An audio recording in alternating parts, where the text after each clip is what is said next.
Good morning. Good morning. So I would just like to encourage the people outside to come in because we are starting in 35 seconds. So if you can see somebody outside, please ask them to come in. Lucy, please help me. Thank you.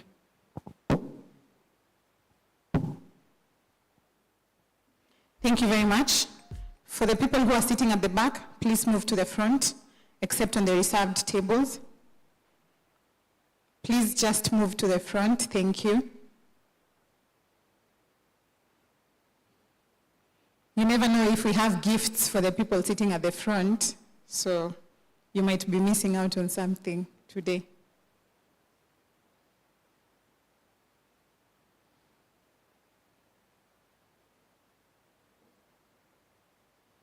Thank you very much. For the Refinance Code Working Group Kenya, if there's anyone that we are expecting that you cannot see in the room, please reach out to them. Make sure they are on their way and they're alive.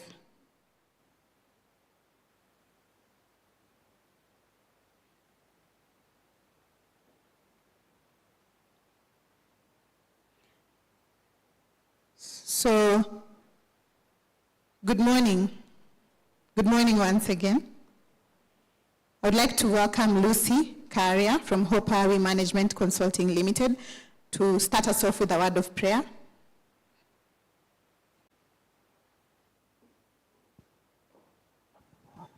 Let us pray. Our Heavenly Father, thank you for gathering all of us here today. We don't take it for granted that we are able to come and discuss many things that we'll be able to learn from. May your presence be with us throughout the day. In Jesus' name we pray. Thank you very much, Lucy. Okay. Good morning, esteemed guests, partners, and participants. Those who are here with us in this room today, and those who are joining us virtually. I would like to recognize that we will have the presence of the Central Bank of Kenya today in this room. We'll also have the presence of the Kenya Bankers Association. The Wi-Fi Secretariat will also be joining us virtually. FSD Kenya, the Refinance Working Group. I'll mention the names of the members of the working group later, and the bureaus in Kenya. A very warm welcome to you all. My name is Adam Nkubi, and I am the head of communications at the Credit Information Sharing Association of Kenya, also known as the CIS Kenya. CIS Kenya is a member of this consortium because the Refinance Code's objectives are directly aligned with our core mandate, which is to promote a transparent and inclusive credit market in Kenya. So our participation here today is driven by a commitment to ensure that the credit information sharing mechanism works for all Kenyans, and especially women entrepreneurs. I also have the privilege of serving in the Advocacy and Governance Working Group of the Refinance Code Kenya chapter, and it's an honor for me today to be your moderator. A few housekeeping rules. We have washrooms on the far end, on your left, outside. We also have tea that will be served outside. I'm sure when you enter, you've seen the section. Make sure that you have registered outside before you entered. We also have Wi-Fi. You'll be able to see Wi-Fi on your screens. And we also have some sections that have the Wi-Fi password indicated so that you can keep this conversation virtual. So we can see the Wi-Fi on the screens. For those who are joining us virtually, feel free to drop chats on the chat box.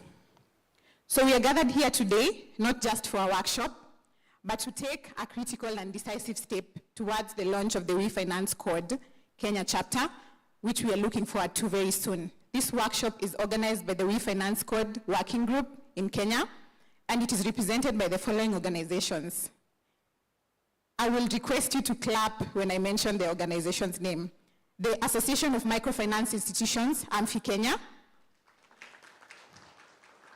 Argidias Foundation,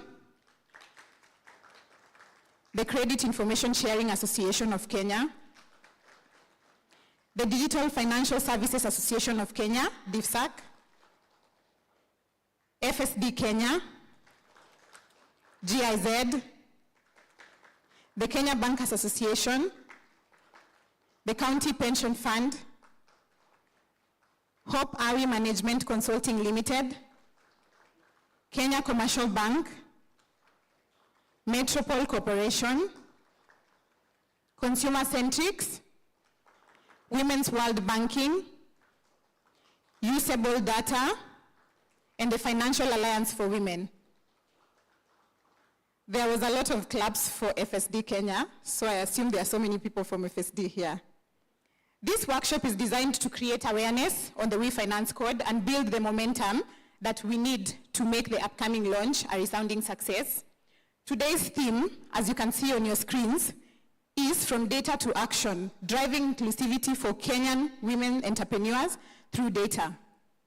This is not just a catchy phrase, it's a call to action, and we are here to start off a movement to shape the future and to power profound change for women across Kenya.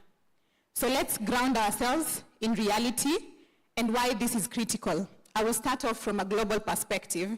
Women entrepreneurs face a staggering $1.7 trillion financing gap, despite owning 33% of small and medium enterprises. They receive only a fraction of the available commercial finance. Nearly 70% of women-owned MSMEs reported that they actually lack adequate capital, as highlighted by the World Bank. In Africa, we paint a similar picture.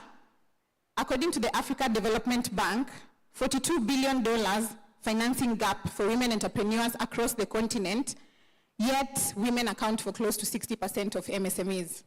And here in Kenya, we're not going to look at it as a challenge, but an opportunity. We have made tremendous progress. The gender gap in informal financial inclusion has narrowed from 12.7% in 2006 to 1.6% in 2024. Let's clap for ourselves. This is a major thank you largely to mobile money and digital finance innovations, and this is according to the FinAccess survey done by the CBK, Kenya National Bureau of Statistics, FSD Kenya, and other financial sector regulators. However, the progress in financial access has not translated into equal financial health. The financial health gender gap has widened 7.5% in 2024, showing that women actually remain more vulnerable. Do you know that in agriculture in the sub-Saharan Africa, women actually contribute between 60 to 80%? That means we cannot leave women out, otherwise we'll die, right? So these statistics underscore why the WeFinance Code matters for this country to move from access to real financial empowerment. How do we build this understanding? It starts with data. So the WeFinance Code is a powerful global initiative championed by the World Bank, designed to drive systemic reforms for women's access to finance through leadership, data interpretation, and decisive action. So we come back to this room today, and the reason why we are here is to create awareness. That's the number one reason, about the principles, the goals, and the truly transformative potential of the WeFinance Code for your organizations, the organizations you represent, and for Kenya as a whole. Number two, we are here to encourage your commitment as stakeholders to support the adoption of the WeFinance Code implementation here in Kenya, and to ensure that it aligns with crucial national strategies. Number three, we are here to equip us all with the knowledge to cascade this information. Even as we leave this room, we should be able to cascade this knowledge across board. And lastly, to build an unstoppable momentum, because we are looking forward to launching this in Kenya as well. Over the course of the day, you're going to hear from industry leaders, policymakers, data experts, and we will move from a global context to Kenya. This is a day of learning, for discussion, and most importantly, for commitment. So let's begin, let's join the movement, let's shape the future and power change. To set this context and bring vision of this initiative to life, we would like to begin with a short video that captures the essence of the challenge we face and the powerful solution that the We Finance Code stands to solve. Please direct your attentions to the screens. Around the world, women entrepreneurs are missing out on finance. But finance is also missing out on women. Women-led businesses are better borrowers, hire other women, invest in their communities. But systemically, financial institutions are underinvesting in women entrepreneurs because they lack the structures or data to understand their potential, or the products and services to unlock it. The financial sector needs systemic change. Multiple actors in the supporting ecosystem, from regulators to investors, all have a role to play, but can only do so if financial institutions take direct action. Welcome, the Women Entrepreneurs Finance Code, or We Finance Code. The code is a commitment by organizations to improve access for women entrepreneurs to tools, resources, and financing. To commit is for an organization to assign leaders as champions for women entrepreneurs, collect and leverage data, and take action to bridge the gender gap in finance. Committing to the above enables the organization to spark tailored innovations for women entrepreneurs. The code catalyzes impact by bringing the ecosystem together, igniting collaborations at both country and global levels through a leaders community, peer learning, and shared knowledge. Women entrepreneurs can unlock an untapped growth market. The world can't afford not to close the gender finance gap. Be part of collective action. Be part of a systems change. Thank you very much. I'm sure that has set a better context. To officially open our workshop, we are honored to have Ms. Tamara Cook, the CEO of FSD Kenya. FSD Kenya has been a leader in advancing financial inclusion for women in Kenya. Please join me in welcoming Ms. Tamara Cook.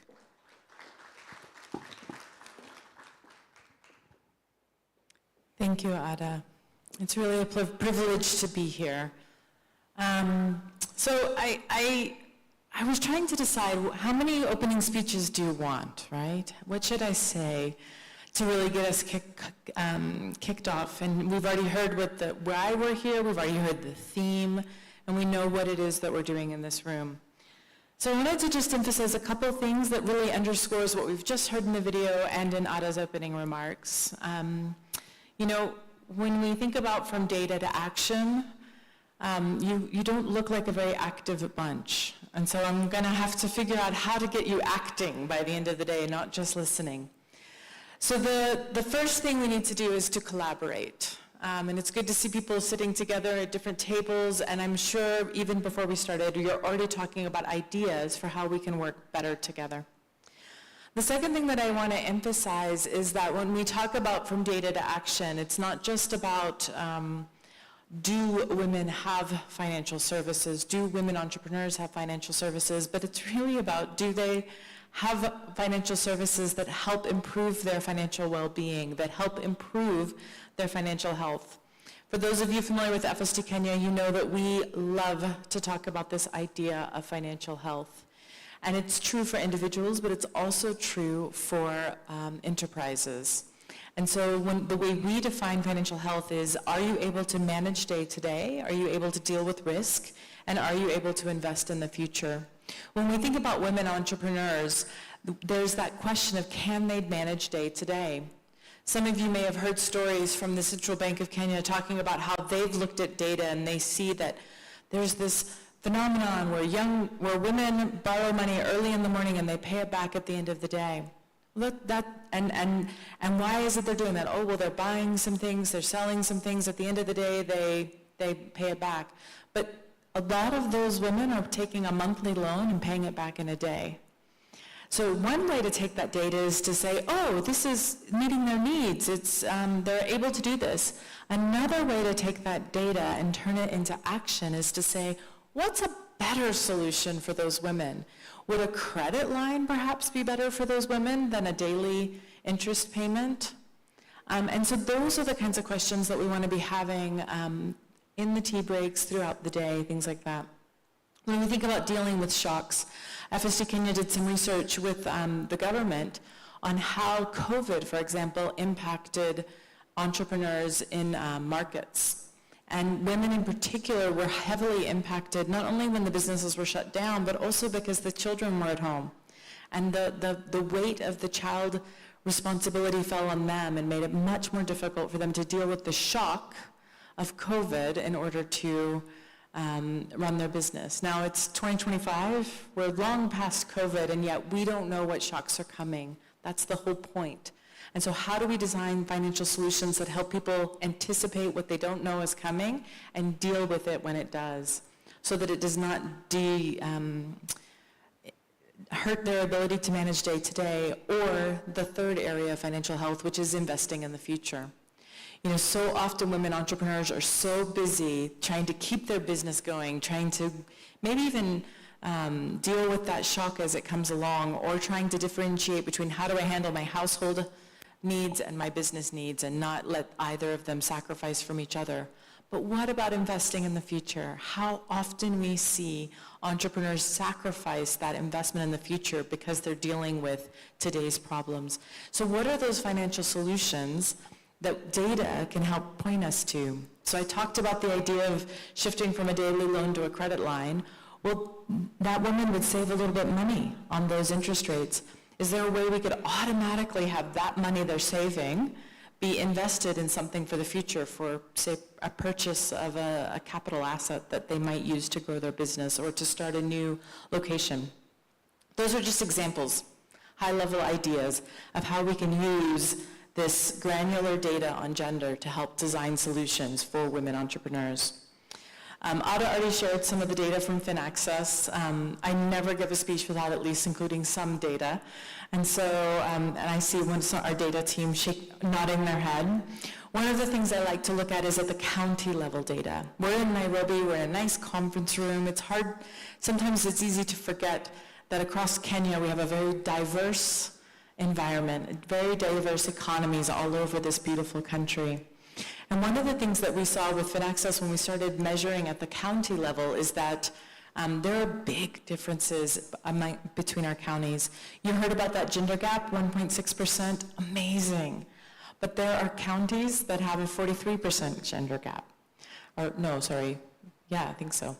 And so we need to look at those different counties. I picked just one county for us to help think about, and that's Vihiga. So in 2024, there were actually 20 counties that had a higher percentage of women who were formally financially included than men. Does that surprise anyone? Or maybe you've heard me say this before. Vihiga was one of those counties. The gender gap, 11.4% more women have formal financial included than men in Vihiga.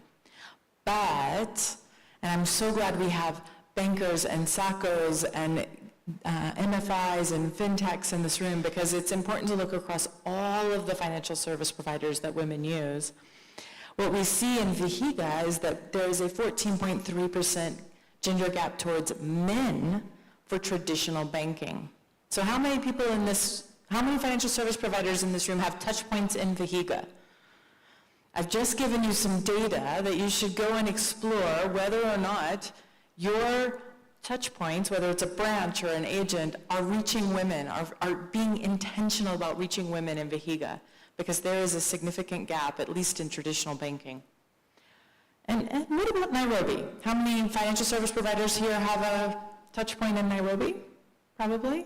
It may surprise you to know that even though the gender gap in Nairobi is less than 1% when we look at everything, when we look at traditional banking, there is a 25% gender gap between men and women in Nairobi. That is unacceptable in our nation's capital. What can we do about that? This is data that is calling all of us to action. So that was my second point. I know I spoke for a bit about my second point. My third was to really talk about how we use this data for solutions. So I've given you some examples of how we can do that. But I think I just want to remind us it's not just about collecting the data. I was with a bank recently who was talking about how difficult it is still with kind of older financial management information systems to really determine whether an account is for a woman or a man. There's some really, you'd think that should just be a push the button and it happens, and it's not as simple as that. And so sometimes it can be a lot of work just to get the data disaggregated by sex.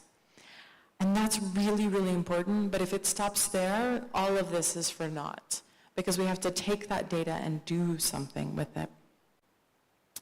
I know Women's World Banking is going to be speaking later today, but one of the things that they found in their research, and really delighted to have them as part of this WeFi code here in Kenya, and I think other countries as well, is that when we design products for women, those solutions work for men too. The opposite is not always true. I mean, remember what I was talking about, if we use that data about women borrowing in the morning and ending at the evening, don't you think men would like a credit line instead of having to take a daily loan too? And so that can benefit all of us. It's not just about benefiting the women. So one of the partners that we've been working with was really talking about the need to move from gender neutrality, which I think gender neutrality sounds like it's a good thing. We treat everybody as equal. But gender neutrality can sometimes actually backfire. And so how do we move from just being neutral about gender to being intentional about gender? And that's not just being intentional for women, it's also being intentional for men and understanding the unique needs. But I want us to be careful and not talk about women as if they're one demographic. Women are as diverse and different as they come. And so we want to not think about gender intentionality as the same as gender stereotypes. I have a confession. I hate the color pink. I just don't like it. Ever since I was a little girl, I have not liked it. The only way I like pink was when it's in nature. When God paints with pink, sunsets, flowers, you name it, it's fine. But anybody else I don't like. So this morning as I was getting ready to get dressed, I was like, I don't even own pink. I'm not going to wear pink, but red's close, right? So I was like, red is somehow adjacent to pink. But my point is, don't assume that if we make a product pink, women will like it. Me, I would not like it. And we just need to think about this in different ways. Anybody who would, collect data on me would probably be able to determine that I do not like pink, because they could look at my closet, they could look at the pictures of me in the media and see I never wear it. Anyway, hopefully that was a light note, but clearly nobody's laughing yet, so I hope that the future speakers will warm you up a little bit more. We've already heard what the theme is for today. I just want to kind of end with the 3 actions that we were asked to do. So the first is to join the movement, and I know so many people here already have.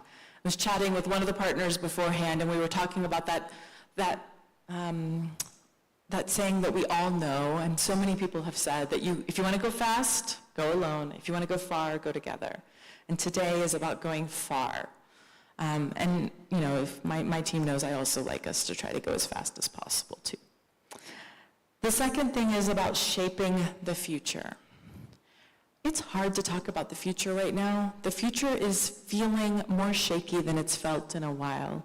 A lot is changing on the political stage, on the economic stage. The future feels very uncertain. And yet, when we take data and we use it to shape solutions to meet people's needs, we can be a part of giving a little more stability to the shape of that future that we're creating together.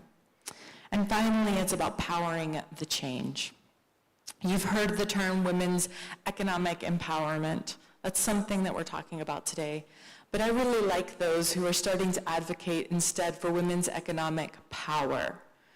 Women are powerful, and with the right tools, with the right financial solutions, they can use that power for good. We see that when women are given economic power, they use it to help their families. They use it to empower their communities, and that is what we're trying to do today. So thank you, Asanteni Sana, and I will turn it back over to you.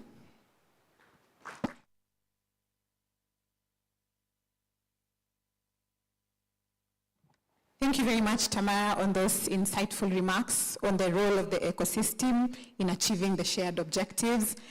And in the spirit of women economic empowerment, I would like to welcome Ms. Diana Warira from the Gates Foundation. She's the Senior Programs Officer, Women's Economic Empowerment.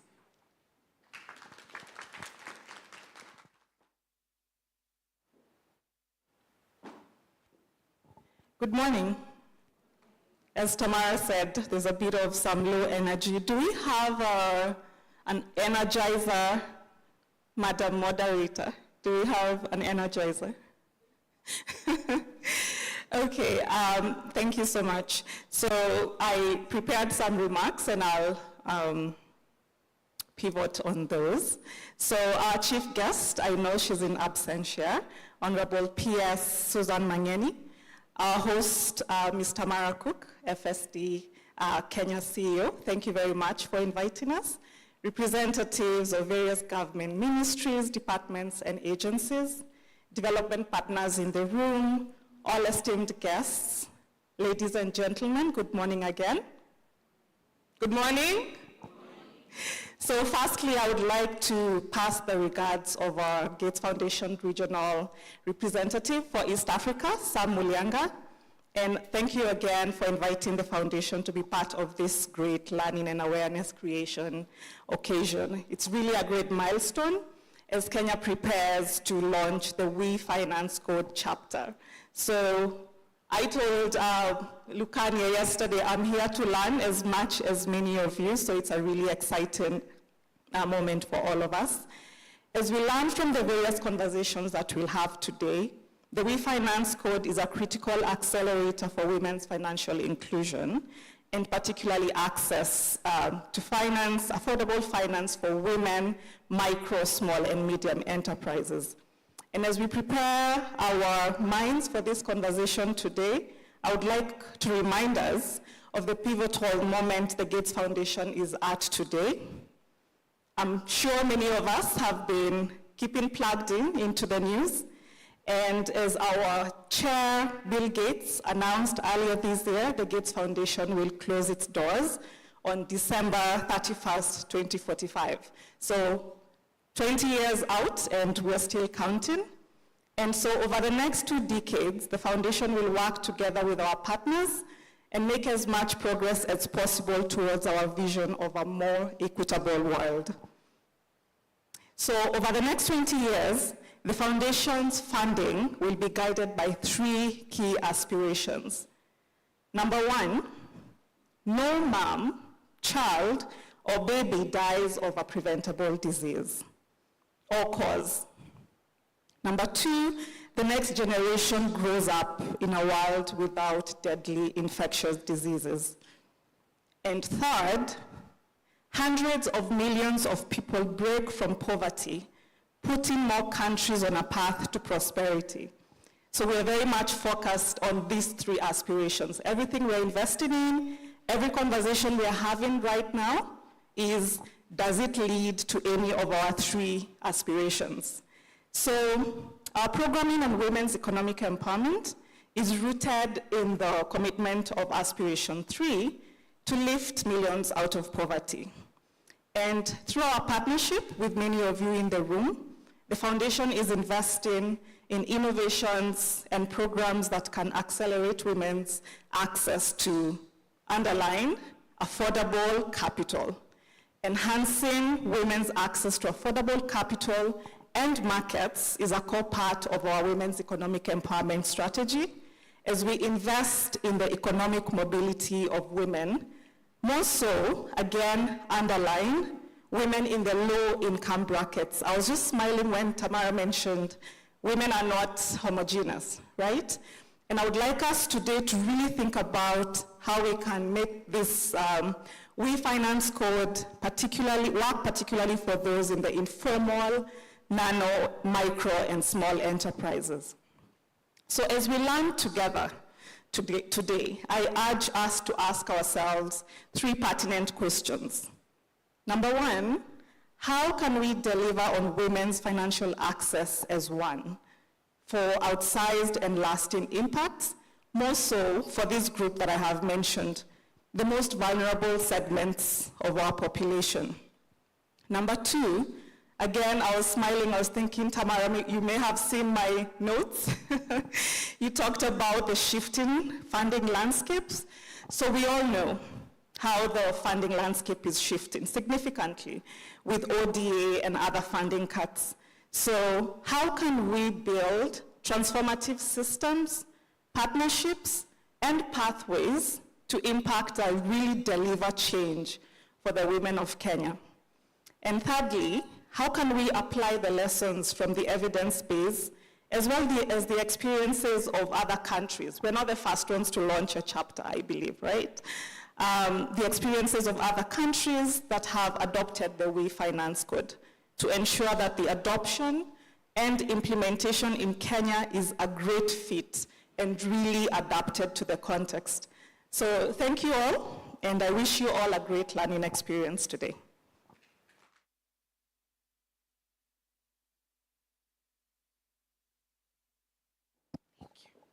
Thank you very much. So I was asked to go and get an energizer. I got one. Who would like to take one energizer from me in the audience? If you don't volunteer, I'll pick you. Anyone? Thank you. I saw your hand up. Well, I assumed the stretch was you telling me that you will take the energizer. So I'm just going to ask you one question. Okay. Just stand up and look around the room. If you were to have dinner today with someone, who would it be and why?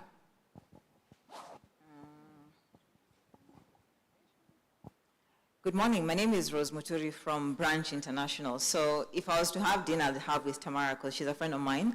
So maybe when I finish networking, I'll probably see who else I can have dinner with. Okay, I think this game has been rigged. I would prefer somebody you don't know. So look around, not too close. I know quite a few people, so keep quiet. We can go for dinner. Okay, that's the other one. He'll pay for it. Thank you very much. Okay, so we're going to move virtual, and we would like to welcome Ms. Sophia Zambo from World Bank, the We Finance Code Global Coordinator. So she's going to give us a global landscape overview. You're welcome.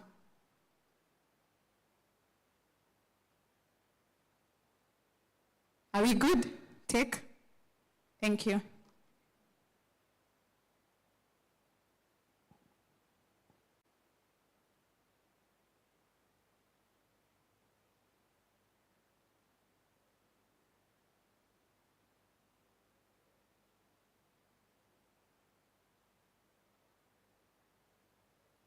So we are waiting.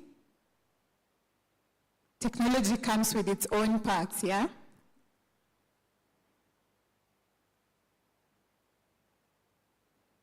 Do you want to talk to me behind the tent? Hi, good morning. Are you able to hear me? Yeah, we can hear you. Perfect. Thank you so much, and sorry for the technical glitch. It took me a while to log in, but I'm very happy to be here with you all today and to have this opportunity to speak on behalf of the V5 Secretariat. I'm sure many of you are familiar with Vanita Laki, who is leading the Secretariat and has been a great champion for the V Finance Code globally. She was unable to join today, but I would like to speak on her behalf to the initiative, talk a bit about the basics of how it can be implemented in a country, and also I would like to give you some inspiration from the global community, some exciting progress that we see in other countries. I'm not sure if you will be sharing the slides I have previously shared for me, or if you would like me to share my own screen.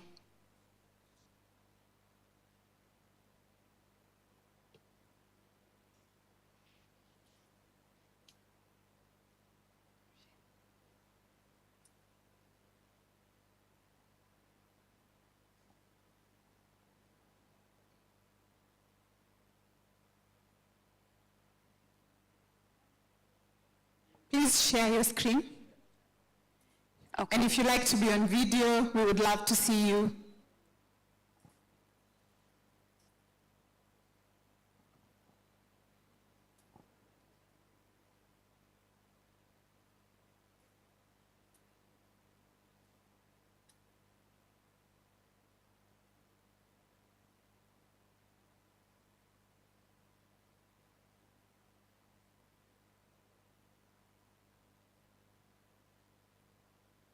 Oh, I can already see my screens, my slides on the screen.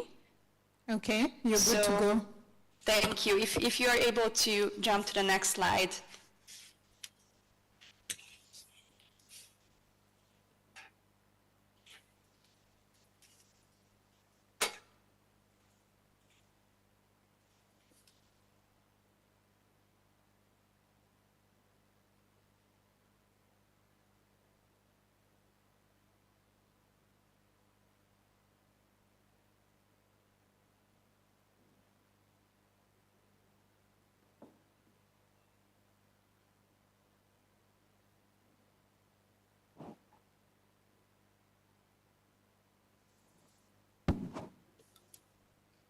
Yes, perfect. Thank you so much. And again, thank you again for the invitation. It's great to be here with all of you in this meeting today. Sorry that Wendy couldn't be with us today, but I will do my best to introduce the initiative and talk a bit to the progress of our global community. But first of all, I wanted to just take a second to talk a bit about the gender gap and why we believe the V-Finance Code and similar initiatives are so important. So what you can see on the screen is just a simple analysis that comes from a study we have conducted last year in 8 of our V-Finance Code pilot countries, and it's visualizing what we call the entrepreneurial funnel. And if you look at the left side of this chart, what we can see is that when it comes to men and women entrepreneurs, in terms of the intention to start a business, we don't see a huge difference. The numbers are pretty similar. And as we move towards the right part of the slide, which is then actually starting up the business, sustaining the business, and then scaling it on a bigger scale, this gap is increasing step by step. So as you can see, by the end of really scaling up a successful business, the difference between men and women entrepreneurs is still pretty significant. Obviously, there are differences between different regions and different countries, but there is definitely a huge economic value at stake globally, and this is really the issue that we are trying to solve for. So jumping to the next slide, I would like to just go back to the very basics of the V-Finance Code, because I'm sure many of you are already familiar with this. Maybe some of you haven't had the chance to hear so much about the code yet, who are here with us today. So really the code is just a simple commitment in 3 key areas, the areas being leadership, data, and action. So what we are really encouraging FSPs covering different segments of the financial ecosystem to commit to is to have leadership within their organization. So identify a strong senior leader for the code-related activities who will really champion this initiative within the organization and create awareness and encourage partners to participate in this initiative. The second commitment is the data commitment, which means that the organization will commit to mainstreaming the collection and reporting of sexist segregated data, which is a very important enabler to be able to support women entrepreneurs. And last but probably most importantly, taking action. So based on all this data that you collect and all the insights that you get from that data on women entrepreneurs, the most important commitment would be to take concrete actions with your organization's resources to support women entrepreneurs. These can be different type of actions within a flexible menu of options that the V-Finance Code offers. but each of the FSPs who sign up to be signatories of the code would commit to tangible actions that they will take, whether that's developing new products for women entrepreneurs, whether that's increasing the volume of financing, or promoting peer learning and advocating for the code. These are the concrete actions that we would like to see in the future from our FSPs. Jumping to the next slide, I wanted to talk a bit about how the V-Finance Code framework can be implemented in different countries into national codes, and how they are then functioning as country coalitions.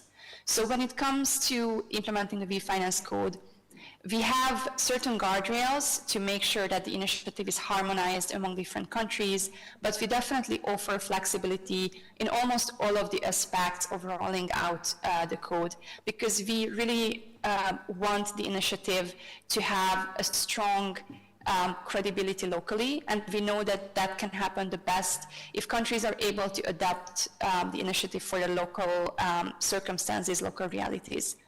What is a guardrail of the code is that we really want this to be a coalition between the public and the private sector, because that's how we see in other countries this initiative have the strongest impact. So that's definitely something we encourage, but the way that that functions in different countries can really differ. So in some of our countries, we see that there is a strong private sector organization who is starting to drive the initiative. Maybe it's the biggest bank or the biggest fintech, and they sort of start implementing the initiative and bring in the public sector to the picture. And then in other countries, I would say actually in the majority of the cases, we see that the public sector is just more naturally assuming this role of becoming the coordinator for the code, often because they are the ones who have the credibility to then bring in all the FSPs to the picture. So in many of our countries, it's the central bank or maybe the banking association who assumes this role. It's still going to be a partnership between public and private side, but as I said, the dynamic of who is more in this leading seat in the beginning, or who is maybe the one who is picking up initially the idea can differ. And then there is obviously some ecosystem partners who are also very welcome to sort of complement the public and the private sector in their efforts to roll out the code. So these can be development finance institutions, donors, knowledge partners, or different international organizations from the country. So this is how the national coalition is set up. And if we can jump to the next slide, I just wanted to talk a bit about the 5 key steps that it takes to implement the code within a country. So actually, even before the national coalition, what we usually recommend countries to start with is to identify 3-4 national champions who are really important leaders in the financial ecosystem within that country. They often come from the organizations that will then make up the national coalition, but not necessarily. It can also be just individuals who are very well known in the country, very well respected for their financial background, and can really have an important voice that others listen to. So 3-4 of these key champions is really key in the beginning. And then afterwards, or parallel to this first step, there is the setup of the national coalition, which, as we just saw, really comes from different sectors. And this is really making the governance of the code more official. And then basically the way that the national code will function and the way that you, for example, as Kenya will be implementing the code, can be codified in what we call a national charter document, which really just puts in writing how you in the country are going to govern the initiative, what type of FSPs you will be onboarding, and what are really the goals and objectives that you are working towards. The third step in implementing the code in a country is really customizing it to your national context, which now already includes the data journey, identifying the data gaps, and also coming up with the standards that you will follow.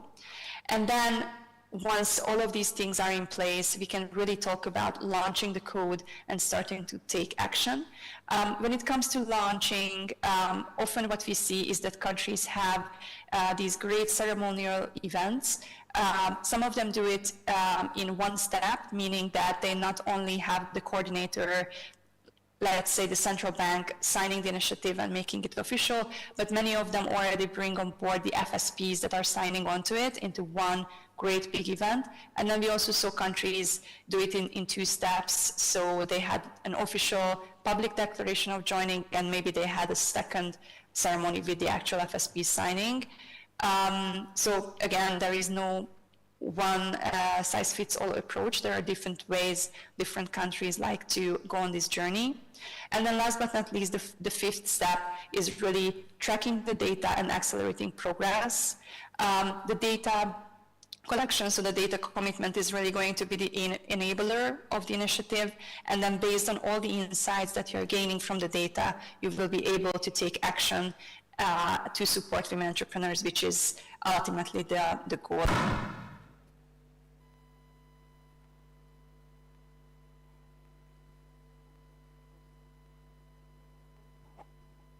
We are sorry about that. So the technical team will be solving that shortly.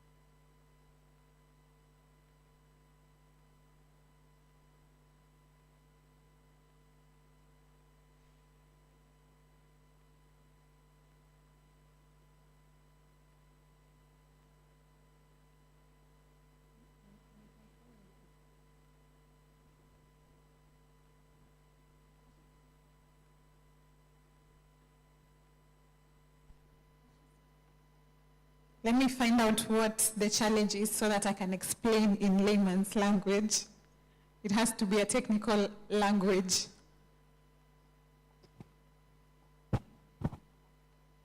So it's a power issue, but we're trying to solve that.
We are so sorry about that. There's a power outage in the hotel. So we are just trying to sort out the projectors and then we'll be live. We apologize for the inconvenience.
So again, we apologize for the inconvenience. It's a technical hitch, but I'm happy to see Dr. Tiriongo is in the room. So as we wait to solve the technical challenge that we have from the power outage, so that we can continue from a global perspective, we would like to bring this home to the heart of our financial sector. The commercial banks are a pivotal, very, very pivotal in this initiative, and their collective voice is represented by the Kenya Bankers Association. So we are delighted to welcome, unfortunately, the CEO of the Kenya Bankers Association, Mr. Raymond Molenje, cannot be here today, but he will be represented by Dr. Samuel Tiriongo, the Director of Research and Policy at the Kenya Bankers Association. You're welcome, Daktari.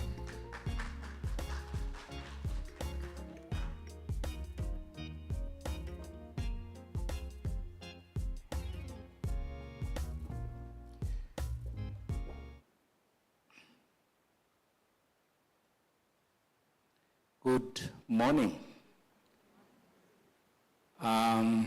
It's always a pleasure to join discussions such as this.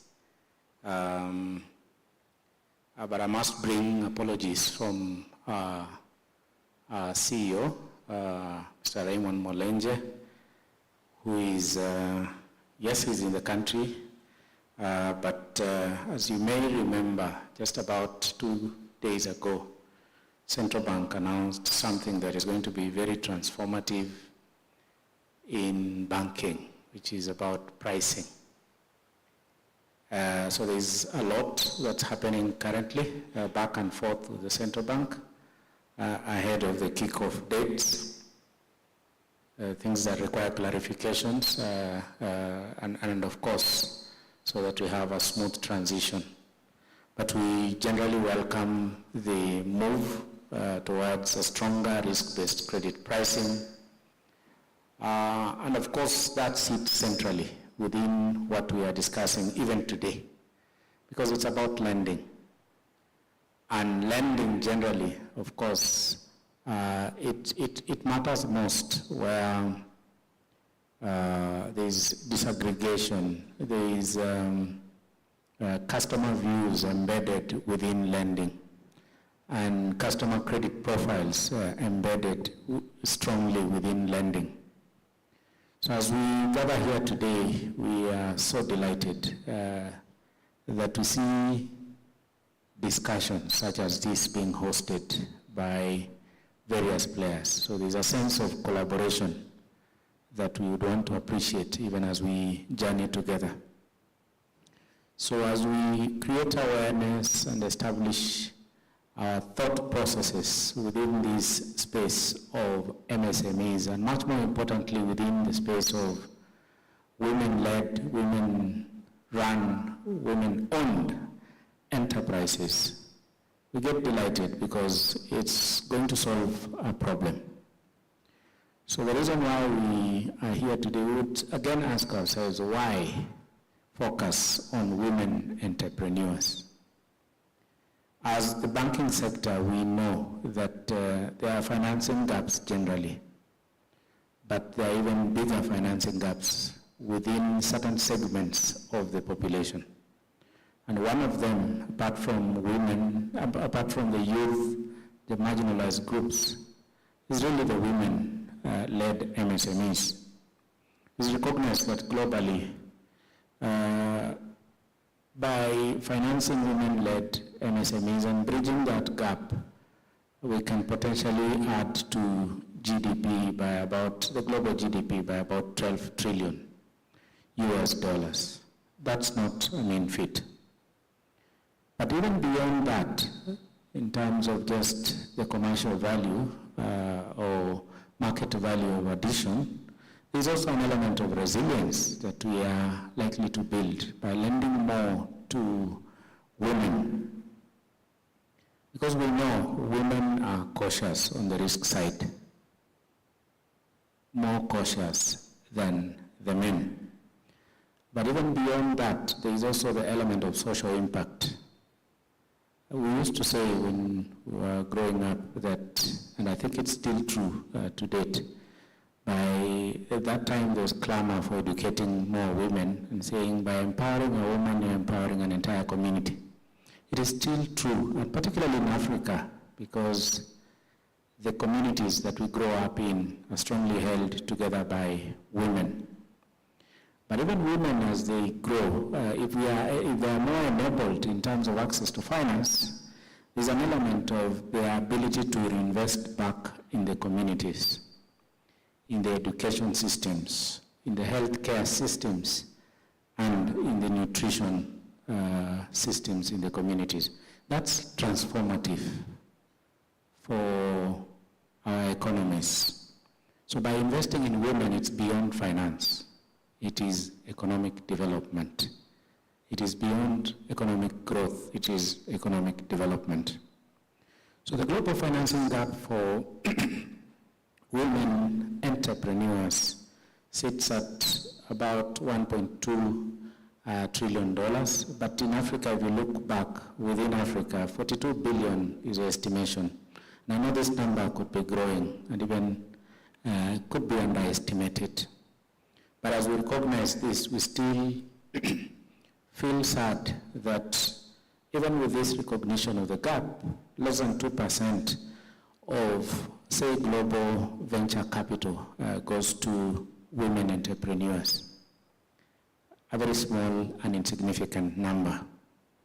Looking into Kenya, the divide again between women and men, we know that in as much as 52% of entrepreneurs may be owned by women MSMEs or involving women in one way or the other, only about 36% of them have access to formal credit. So that means between 3 to 4 entrepreneurs led by women have access to formal credit. There's still a lot of room for improvement. And we are challenged as the banking sector because at the end of the day, if we want to cause the so-called transformation in our economies, we have a chance to invest more in our SMEs, and much more so, particularly in the banking sector, because, as I mentioned earlier, women are cautious in handling risk, and therefore this should be more attractive for any lender who is keen in building their resilience and ensuring that their lending does not attract non-performing facilities. They are known to be good in their repayment culture. They are known to have lower NPLs. Now, all these statistics that we have to demonstrate this, how can we transform them to action? I know the theme for the engagement today is transforming data to action. So how do we do this? We need to parade it and say it more often and louder so that at least those that are involved in the space of creating policies, that are involved in creating products to serve women entrepreneurs are much more enabled. It's unfortunate that out of all the unlicensed institutions, out of every 10 unlicensed entrepreneurs, 6 of them are actually women-led. So how do we drive the call towards having more of the women-led entrepreneurs actually transitioned to formal operations? Because at the end of the day, the informality that we see is a very big constraint towards access to finance. It's also estimated that 27% of women have a bank account compared to 47, a formal bank account compared to 45.3% of men. So there's a big divide there. 4 to 5 of every 10 men have a formal bank account, but 2 to 3 of every 10 women have a formal bank account. There's a divide there. What do we do to bridge that gap? And yet we know on the business side, there are opportunities that lenders can actually tap and grow their books. So as a result of this, there was, with the partnership of FSD Kenya, I must recognize Tamara, we came together and realized that we need to do something. And as we sit, we are looking at a project to really paint that picture clearly every so often for our lenders. So we are creating dashboards, sex disaggregated dashboards. That means for women-led MSMEs. And as we do this, we want to fully paint the picture of how women enterprises are going to run. We looked at opportunities, and again I see Gideon here, I recognize Metropole CRB in the house. The partnership that we have created between KBA and Metropole is really to tap onto already aggregated data at the CRB for enterprises. And all this is really to give us information around loan applications, loan amounts, approvals, rejections that we see in the industry, collateral types that are in use, the repayment patterns that we can see, the non-performing trends, non-performing loans, the cures and the write-offs that we have within the data. All that data has been there all along, but then converting it to action in terms of creating insights out of that data is our core mandate now. We look forward, soon we will actually have the dashboards up and running, and they're going to be very transformative in creating evidence for informed product designs. I use the word informed much more deliberately because the standard practice in banking has been when Bank X, your competitor, has created a product, Bank Y creates a similar product, but just a few terms and conditions and a few features because of competition. There's room for us to improve the information content that goes into design of those products.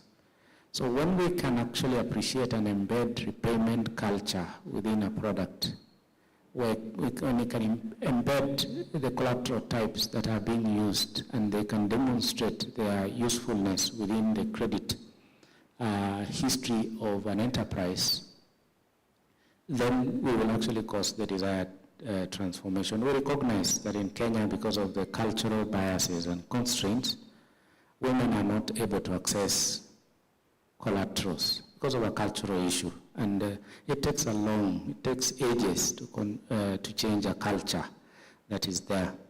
But is there room in appreciating alternative collaterals that are there in the market? Now from 2017, we had the movable assets registry developed. Its use, if you ask me, is still very low. Information in itself can be collateral to a great extent because credit scores can actually be used as a form of collateral. And now that women-led enterprises have good repayment culture, so they can actually leverage on their credit scores for purposes of accessing facilities. So we are likely to get much more insights per bank because the data that we are gathering not only is looking at banking sector, there is also microfinance institutions and circles. So we have a chance to look at different lending models applied by different categories of financing institutions and are able actually to see patterns and performance of loans for women-led MSMEs. So beyond product design, we also have a chance to inform policy. I know there is no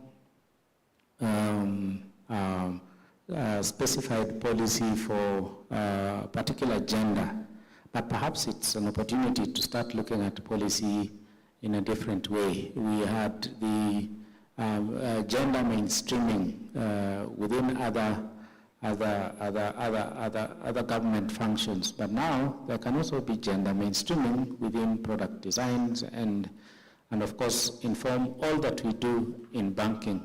So there's an appreciation of the gender dynamics within the banking sector to a level that then causes and unlocks credit to the women MSME. So the policy space also needs to be well aligned to recognize the same, and particularly where there is emphasis, if the policy emphasizes on a particular collateral, and yet that collateral is not accessible to a certain segment of the society, what happens? You are disadvantaging them from the word go. And I'm happy to note that 2 weeks ago, the central bank is now ready to review the prudential guidelines. Prudential guidelines define how customers are onboarded, how they are handled through the credit process, and of course, even if there is need to strengthen certain collaterals that are not the traditional ones that we've known over ages, then we have a chance to do that. So we are having these discussions at the right time, because within this space is an opportunity for us to not only change market conduct in terms of design of products, but we also have a chance to inform policy. And as these insights are generated from time and again, then we will be able to inform the policymakers of the need to really embed gender within the policy, so that there is a fair and level playing ground for the women enterprises. So we also realize that some of these things have been done in a disjointed way, where interventions could be done by certain segments of the lenders. I know there are a number of banks, I think over 8 banks, that have created products that target women directly, informed by their own internal policy, internal analysis,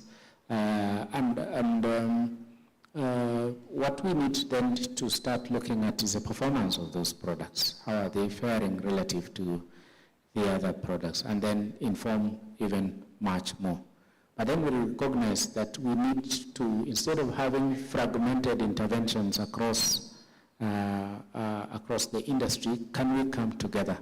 And today we're talking about the issues around building a coalition for change under the Women Enterprises Finance Code.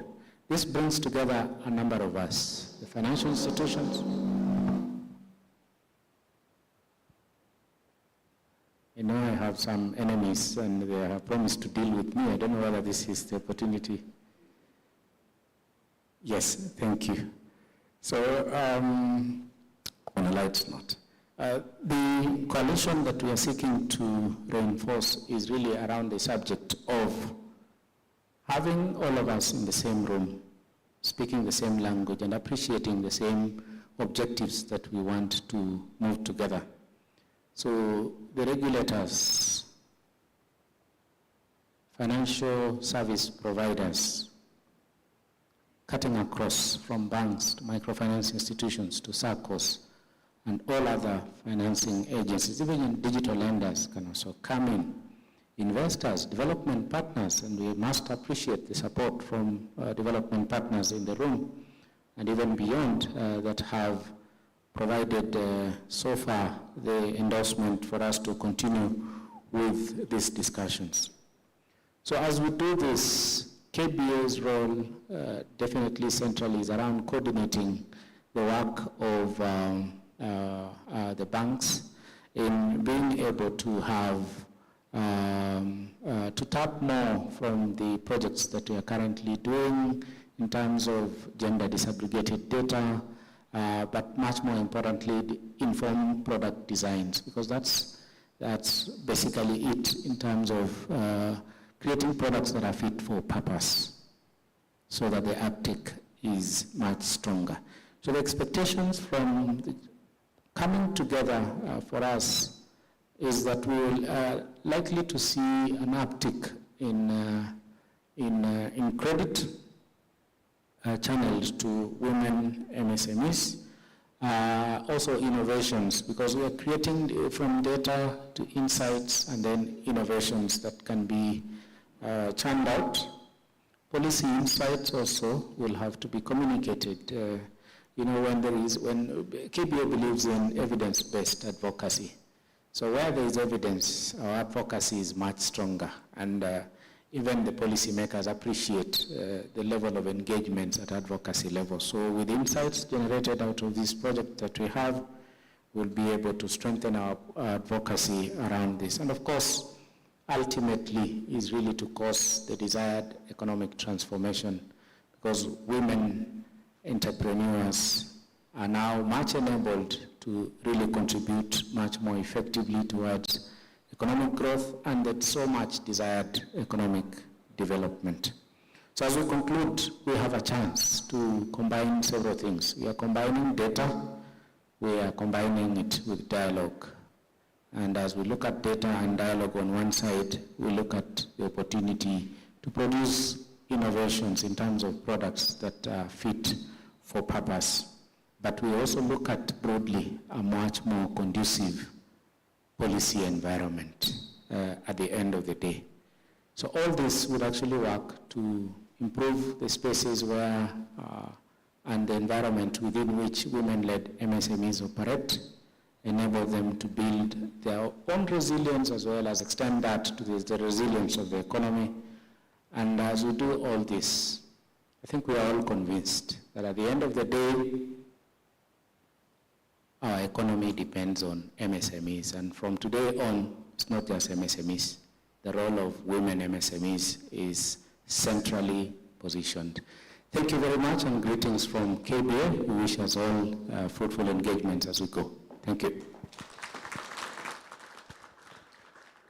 Thank you very much, Dr. Tiriongo, for that insightful address. The Kenya Bankers Association is a very, very significant, very important partner of the ecosystem.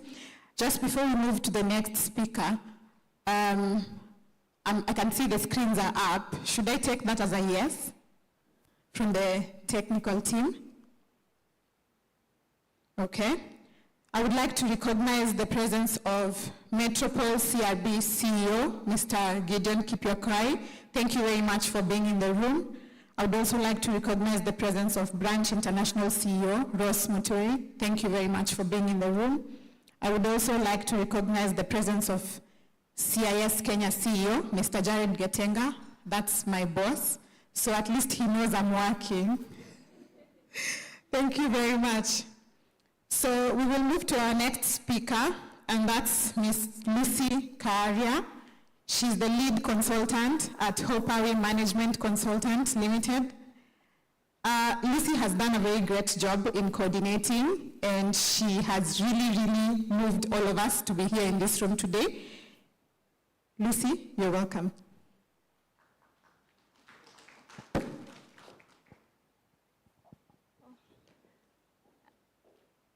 I thought the screen is showing. I need my laptop then.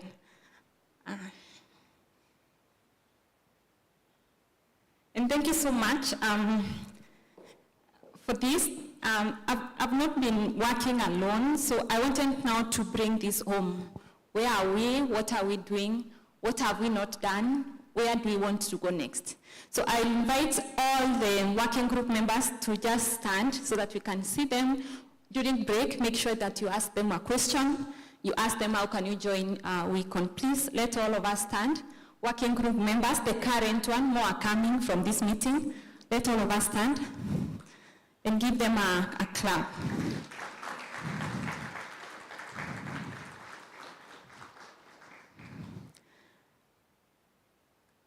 Thank you so much. You can have your seat. Sophia was able to give us the global overview.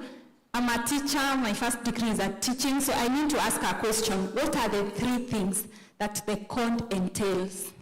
What are the 3 things? I'm a teacher. Sorry? Data, yes. Leadership, the last thing, and very critical. actions. So the call entails those 3 key pieces to be able to help us, all of us, from DFSAT, from KBA, from SASRA, development partners,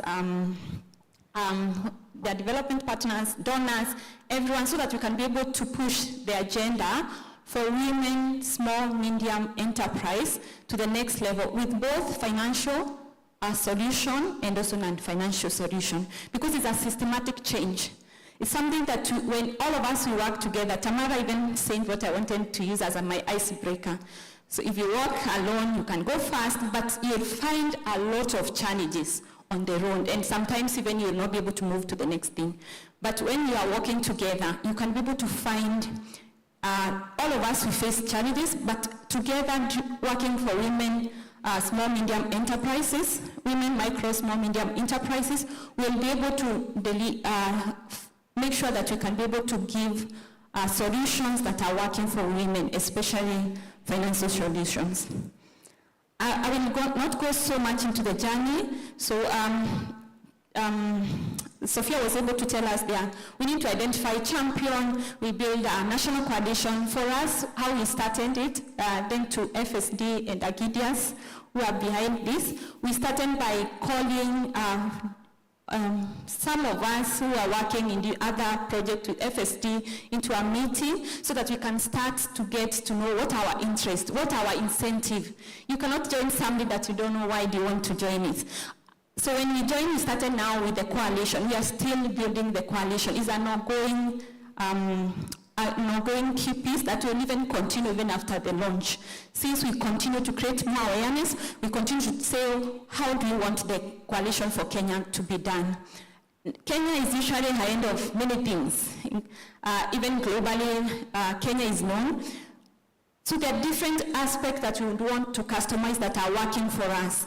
That maybe might be different from Uganda. I'm seeing a friend of mine from Uganda. That might be different from Rwanda, might be different from the UK code, might be different from different continents. Since our needs for our women, micro, small are different, our organization, the way we build them, the way we operate them, they are different. So there are things that we need to align with, especially in the national coalition. Oh, sorry. The next slide, the recon roadmap. Oh, okay, so maybe I can be checking so that I'm talking when I'm seeing. So this identify champion, we are still identifying the champion, and you'll see we have milestones, key milestones that we have been able to make on there. When I go to the next slide, the next thing is the key things. We need to know why are we doing this work? What are the key indicators that we are working with? And one of the key indicators is to be able to ensure that we can be able to know, for instance, let's say Laikipia, how many micro, small, medium enterprise do we have in every county? For instance, Laikipia, let's say Mombasa County, how many medium, small enterprise business do we have? How many of these business have loans? And which kind of loans are they having with SACCO? Are they having with microfinance? Are they having with banks? With this data, if it's integrated, all of it, we have a national dashboard that can be able to showcase this data. It means that we can be able to have workable solutions for women, micro, small enterprises. Doesn't mean only it's for women, we still have for the data because it's sex disaggregated, so male and female. And some of the minimum requirements, I said yes, we want to ensure that we can have the code in our context, but there are minimum requirements that we need to do. We need to have a clear definition. I'll be able to tell you where we are in that journey. For what is a micro, small, medium enterprise? I know different organizations, as currently we speak in Kenya, different financial institutions, they define it differently. Even among banks, you'll find KCB, and Equity Bank, their definition is varying, so we want to standardize that. And that is why WeCond is there, so that all of us as an ecosystem, we can be able to be speaking one language, including the regulators. So including development partners, the donors, when they know they want to invest with women micro small enterprise is one definition across the country. Can go to the next slide. I was told I have only 10 minutes. So in this room, we are all represented. We have public sector, we have private sector, and also we have ecosystem partners. So for each sector or group, there are incentive for us to join WeCode. For instance, if you are a bank, why would you join We Finance Code?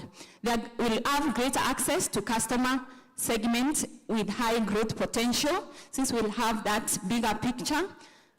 There's also recognition by clients and staff and investors, since that data is somewhere and everyone can be able to see what you are doing. It's out. They say if you don't talk about, or people don't, if it doesn't get mentioned, it's not done. I'm usually working data, so if you cannot show, you cannot say that you have done. Another key thing, it's decision making for sure, especially when you want to invest. I've had some conversation with some people, I not mention the institution, but financial institution. They are saying that they don't know where these women are.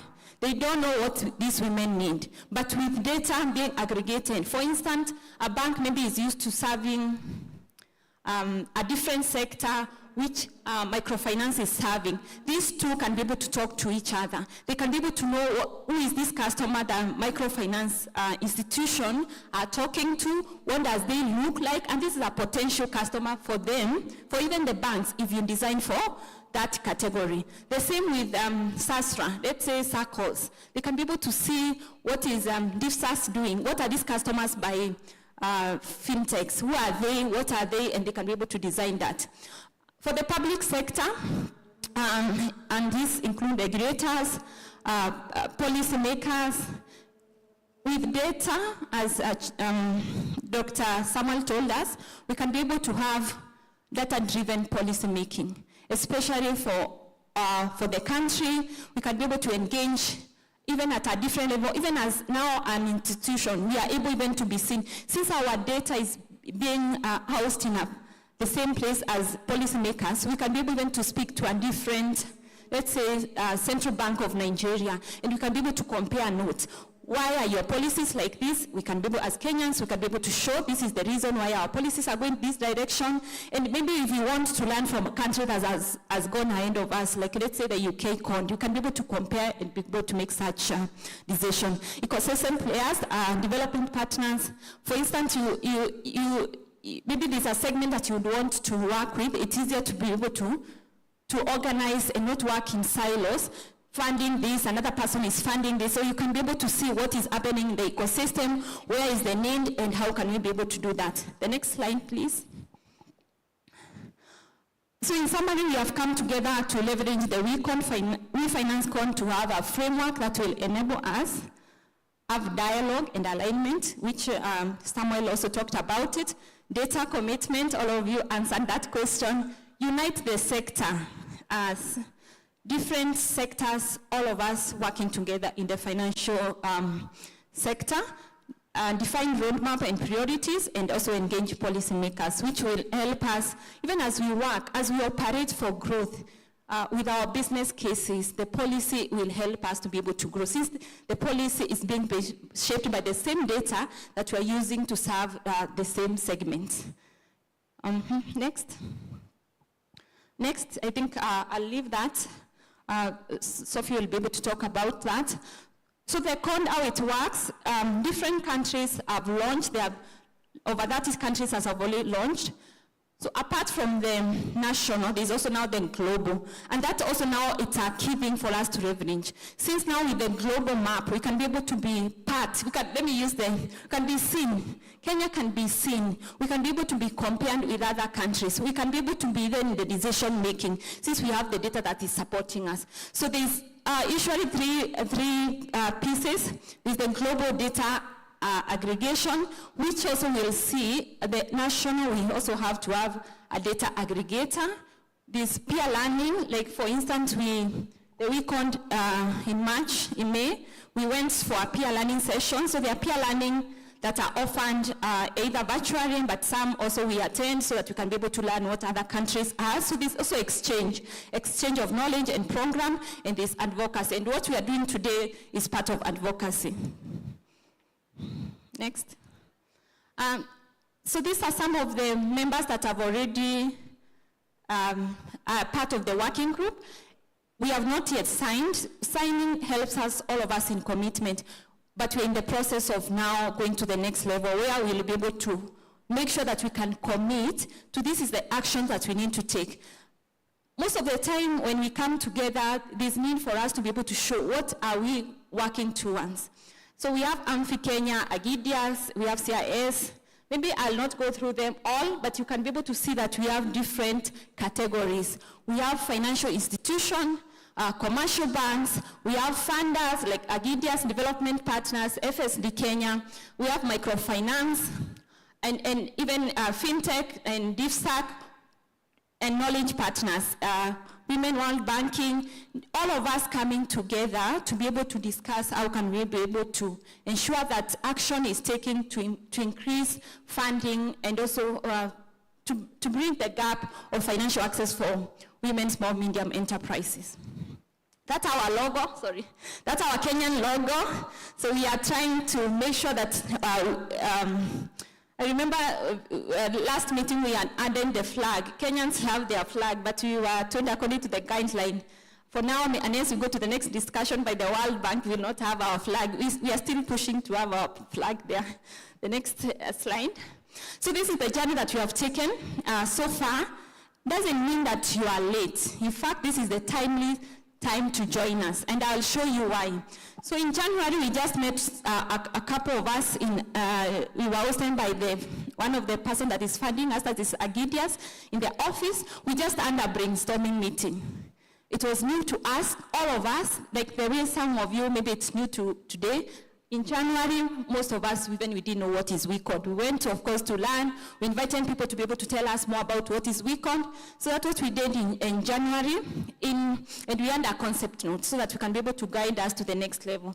In February, we formed sub-working groups, and as we stand here today, this event is organized by Advocacy and Governance sub-working group. This is to create more awareness, to ensure that more people are coming to join the code.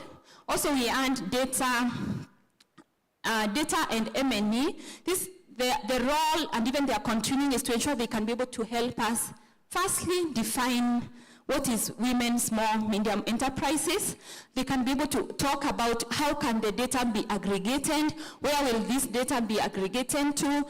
So these are some of the roles that they are doing, to be able even to see where are we even in the market. For Kenya, doesn't mean that we don't have our data, but it's segmented. We want it to be aggregated. So what they are doing currently, they are mapping data sources for women, small, medium enterprises, so that we can be able to bring them together. We start even some analysis. We have product and design. The work for WeCode is not just to have data. Is to ensure that this data is speaking to the solutions that we are giving to the market. So that's why it's very critical even for the sub-working group to have product design sub-working group. There are some experts there who are in that part of group. Please, as I speak, this seeing which sub-working group you'll join, because by end of today, all of us will join the working group and we'll see where we align. How you can be able to do that, what are your expertise, what are your organizational mandates, so that you can be able to see which area speaks more for you. This fundraising, because of course it's a new secretariat that we would want to form in Kenya. It will need a lot of coordination, a lot of work to be done. So there's also a sub-working group that is talking about fundraising. If you are a funder, that is where you need to be. You need to join us and be part of the fundraising. Technology and innovation, Kenya is known for that, so we want to ensure that we can be able to embed technology in that. In March, we had a work plan in place. That has been the work plan that has been guiding us. We are still refining it. In fact, I think in the next month, we are having some retreat to be able to refine it well. Then in May, we had a learning and sharing session. July, we have been speaking to different partners. One of the key things that for us to ensure sustainability, to ensure there's accountability, to ensure that the mandates for WICOD are taken higher, we need to ensure that we have a national champion who can be able to help us to be able to push this. And we have been having some conversation with CBK. I know they are not represented here today. They would have loved to come. It's in an advanced level, so we are hoping that they can be able to officially be able to be our national champion. And the reason is, for sure, for once, sustainability. Again, they have the strength, the capability, accountability that is needed to be able to lead that. So that is still in place and going on well. In July, we end up pre-webinar so that we can be able to inform people, and that's why I know most of you are able to hear that, and that's why you're here today. And today we're having the workshop. After the workshop, we would want to launch officially. Before launching WICOD, there are steps that needs to be taken, and we will be able to take you through even during our monthly meetings. And then all taking action. Doesn't end with taking action, because we'll continue to make sure that we refine the data. We'll continue to ensure that the data that is collected is real, and also informing solutions. I know Anda is looking at me. Next slide, so that I finish. That is us in Kigali. Next slide. Maybe I'll just mention, it's not us. Most of the countries, there are 30 countries that have formed. Those are the members of the current working group. And it's open for all of us to join the working group. We usually have learning forums. There are people that have done the work before, so we learn virtually and also in person. And the next steps is more partners to join the working group so that we can build the ecosystem, form a national coalition, have champion and deputy champion coordinator, a national coordinator where the secretariat will be, all the functions of the secretariat will be held. If you want to visit the office, is that through the national coordinator, and there are roles that are articulated, but because of time, I'll not be able to go into the role. And then signing, and we launch in October. Is that my last line? The next one? So a call for action. Please join the coalition and be part of the working group so that we can be able to collaborate together. All of us, we are bringing different strengths. All of us, there are different incentives. So when you join today, those who have not joined, will be able to push the agenda further, be a signatory for the We Finance Code. We'll be able to launch publicly where our CEOs, our leadership team will be able to sign, then commit to action and making an impact, use the data to make a difference. Attend, when you join, you sign today, you'll now start attending our monthly meetings where every month we rotate. If today is Agidias, the next month will be FSD Kenya, the next month is CIS. We usually rotate like that, and be part of the launch in the next quarter, that is the quarter 4. Either it will be in October or November. Thank you so much for listening. Have a nice break, and please make sure that if you don't remember any of the working group, come and sign with me. Thank you so much. Thank you very much, Lucy. Before she came on stage, I told her that she was standing between you and the tea break, so you can tell the pressure was getting worse. So I would like us to take a short break to have tea. If possible, let's be back in here by 11. Thank you very much. Enjoy your tea break. Take that time to network and get to know each other.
check. 1, 2. 1, 2. Check. 1, 2. Check. 1, 2.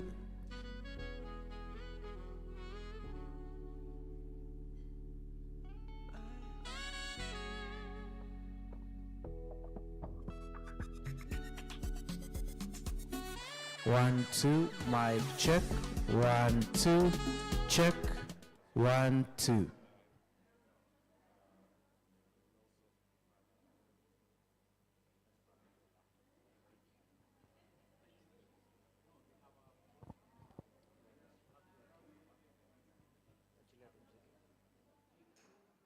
Check, check.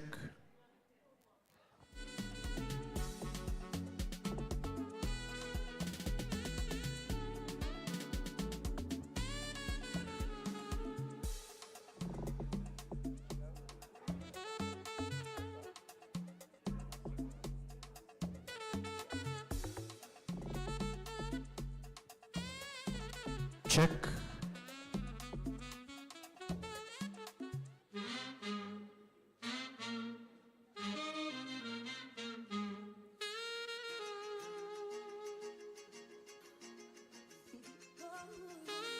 Mic check.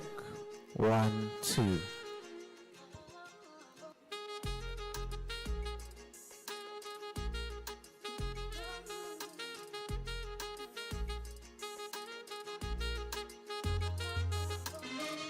Check.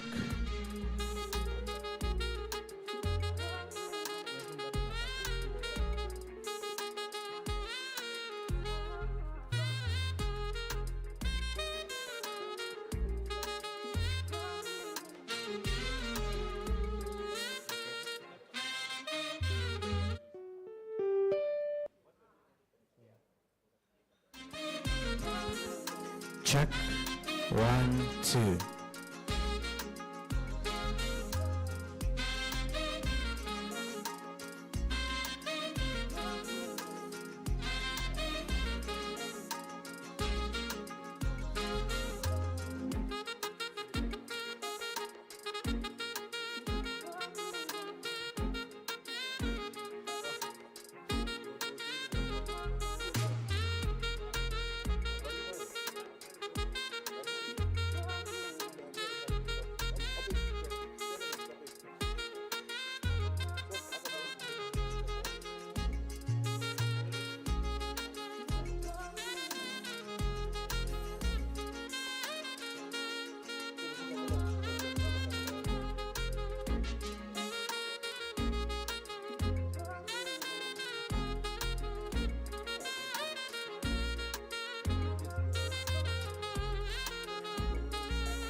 has a multiplier effect, which is actually leading to improved household welfare and national economic resilience. The We Finance Code provides a structured framework to address these disparities and also promote inclusivity.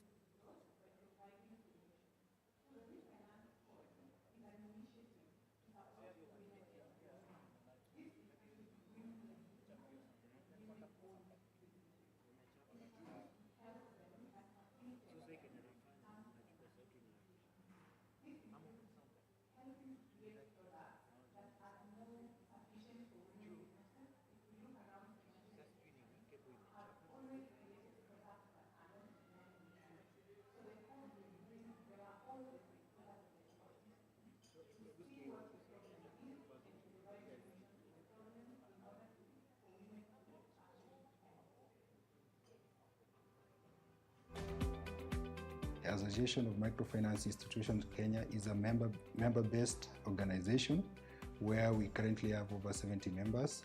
Majority of our institutions are really serving women, but that information or that numbers are not being captured, and the capturing is not consistent. The We Finance Code is more than just a framework, and it's a commitment to seeing women thrive. For microfinance institution, it offers a simple but powerful step to understand women's unique needs, design products that work for them, and create an environment where they feel valued and supported. It helps MFIs use data, training, and partnership to reach women who are often left out, from the rural entrepreneurs to women running small businesses in our towns and cities. When women have access to right financial tools, they grow their businesses, support their families, and strengthen their communities. That's what We Finance Code is about: breaking barriers, creating opportunities, and helping close the financial inclusion gap, one empowered woman at a time. The message I have for women-led enterprises is that with the agenda that we are driving through We Finance Code, we will be able to develop and tailor-make products that are uniquely developed to target women and have products that make you valued within the ecosystem, within the microfinance space.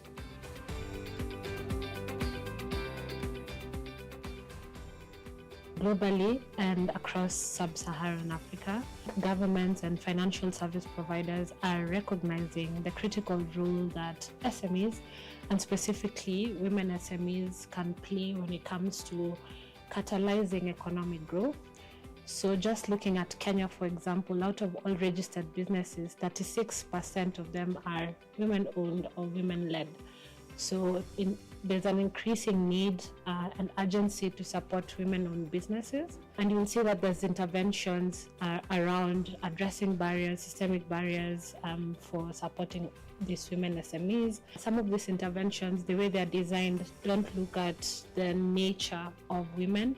And so our goal really is to support investors, FSPs, and BDS service providers, or business development service providers, to just start looking at women differently, understanding women and their nature, and then building out or designing products that are better suited. One of the ways we're doing this is through the WIFI code, which looks at segmenting women better and also just getting the flow of capital to women at different growth stages.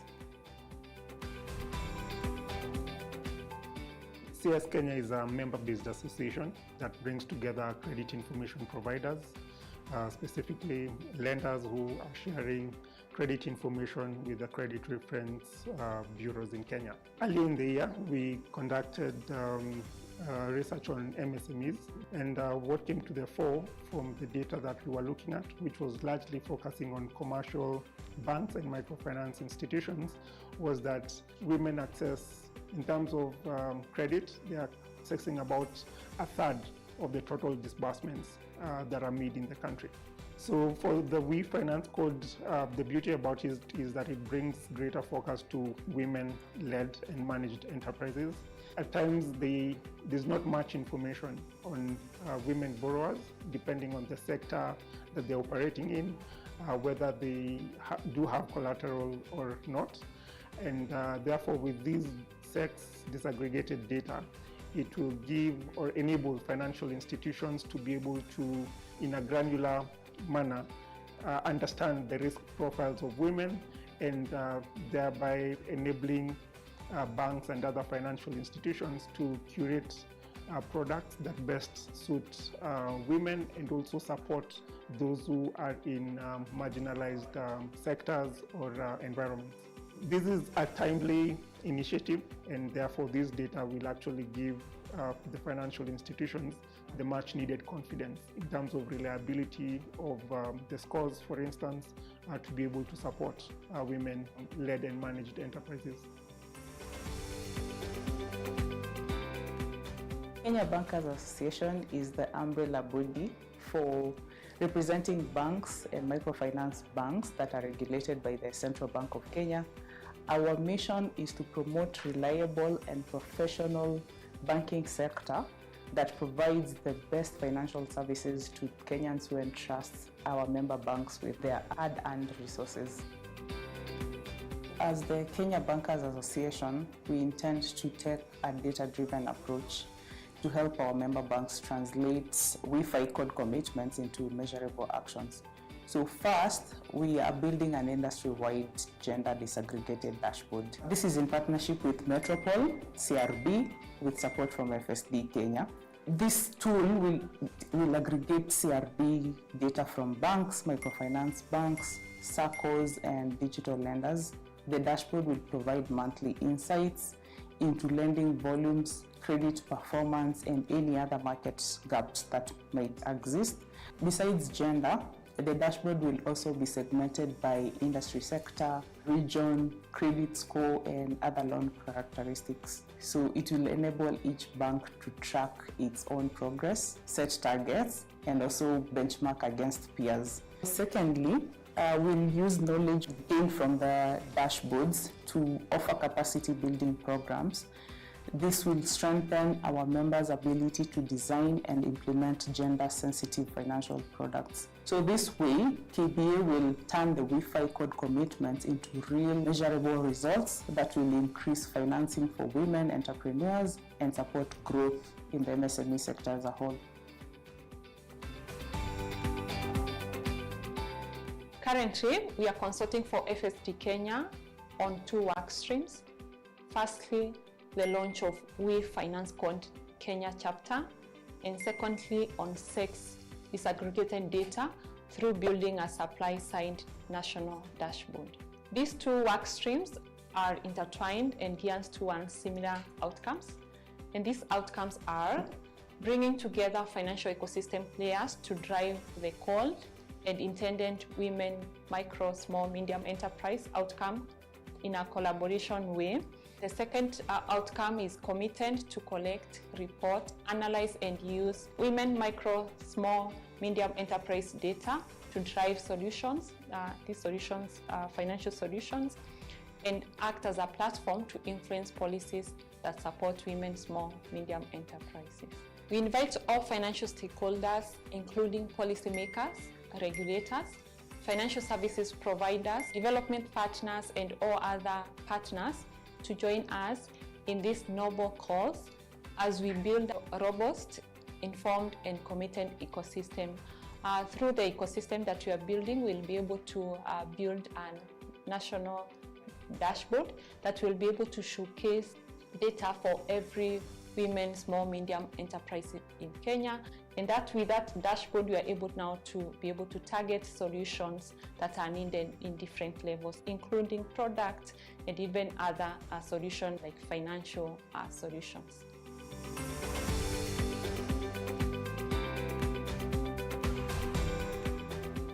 From a CRB perspective, I think the main one that is facing these women-led MSMEs is one, lack of data and lack of aggregated data just to understand who are these women-led MSMEs, how can they be supported, how can we support them in getting financial assistance to grow their businesses.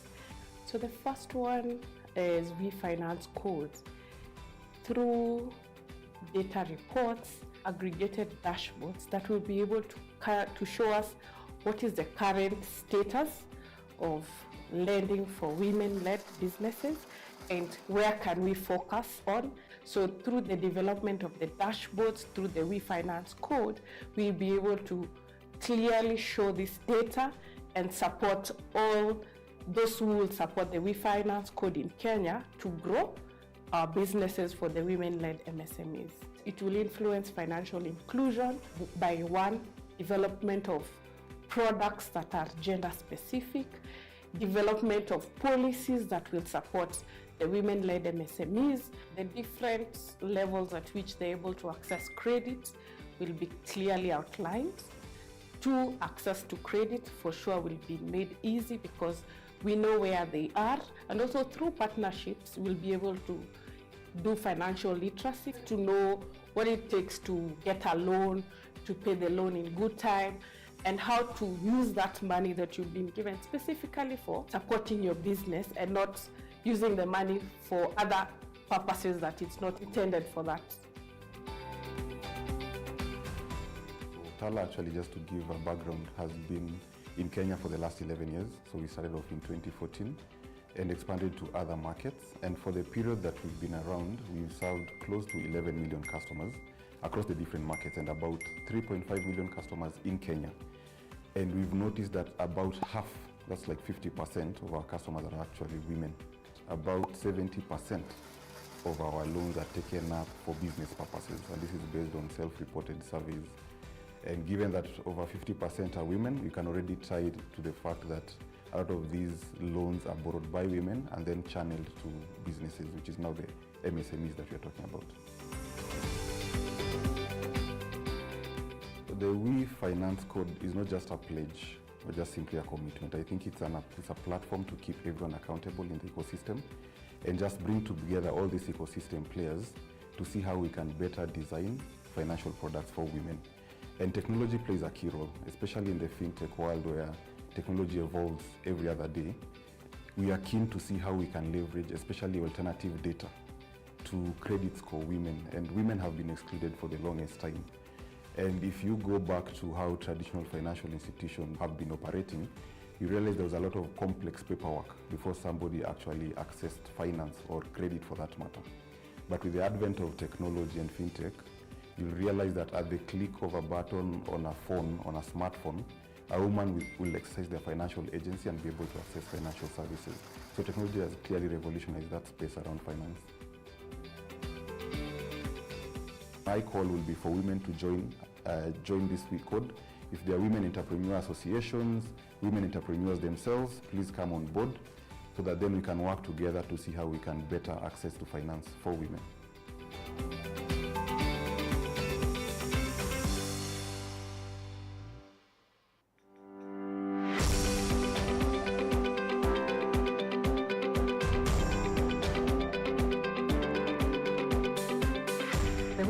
Code in Kenya, where FSD is coordinating. It's about collaborating with the people and organizations that truly move the needle for women-led and women-owned MSMEs through the data. At FSD Kenya, our goal is to support the development of a financial system that delivers value for a green, inclusive digital economy while improving the financial health and capability of women-owned MSMEs. Within the research team, our focus is on ensuring that relevant data is produced, shared, and copied to design solutions and have an impact in supporting the lives of vulnerable women and their businesses. The WeFinance Code offers a powerful global framework for this, aligning different efforts to serve women through both financial and non-financial support, and bringing together policy, financial service providers, investors, and other industry stakeholders to leverage data in designing effective responses to serve WMSMEs. Through the code, we tap into global lessons and adapt them to the Kenyan context. I am inspired every day by the incredible champions I work with, all passionate about using data to transform opportunities for WMSMEs. Together, we are not just talking about change, we are making it happen. We want all the ecosystem actors serving MSMEs to join the collaboration. We've been hearing a lot about MSMEs being served, but you're knowing the solutions are not reaching the targeted women. So this opportunity of the code will help us bring all the data that gives us a better understanding of the needs of the women MSMEs, and through that we'll have better solutions to serve them so that the businesses can be more resilient because they're using solutions that fit their needs. Women-led businesses are the backbone of our economy in Kenya and in Africa, because data has shown that they are actually better borrowers. Even though they are better borrowers, they continue to face significant setbacks. The We Finance Code Kenya chapter is here to change that. Women MSMEs in Kenya face barriers to finance, even though women produce about 60% to 80% of food in the sub-Saharan Africa. Enhancing women's financial inclusion has a multiplier effect, which is actually leading to improved household welfare and national economic resilience. The We Finance Code provides a structured framework to address these disparities and also promote inclusive growth by providing solutions. So the We Finance Code is an initiative to support women entrepreneurs. This includes women-led businesses and women-owned businesses. It is supposed to help them and facilitate them in terms of financial inclusion. This includes helping to create products that are more sufficient for women businesses. If we look around, financial institutions have always created products that are not in line with women. So the code will bring together all the stakeholders of the ecosystem to see what the problem is and to provide solutions to the problem in order for women to actually thrive. The Association of Microfinance Institutions Kenya is a member-based organization where we currently have over 70 members. Majority of our institutions are really serving women, but that information or that numbers are not being captured, and the capturing is not consistent. The We Finance Code is more than just a framework, and it's a commitment to seeing women thrive. For microfinance institution, it offers a simple but powerful step to understand women's unique needs, design products that work for them, and create an environment where they feel valued and supported. It helps MFIs use data, training, and partnership to reach women who are often left out, from the rural entrepreneurs to women running small businesses in our towns and cities. When women have access to right financial tools, they grow their businesses, support their families, and strengthen their communities. That's what We Finance Code is about: breaking barriers, creating opportunities, and helping close the financial inclusion gap, one empowered woman at a time. So we would like to start our second session. The We Finance Working Group, please help to bring back everybody into their room. Thank you.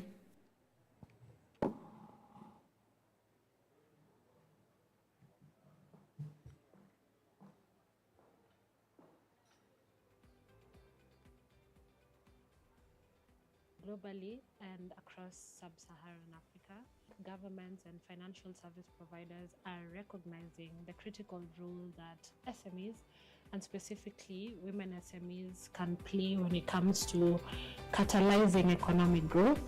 So just looking at Kenya, for example, out of all registered businesses, 36% of them are women-owned or women-led.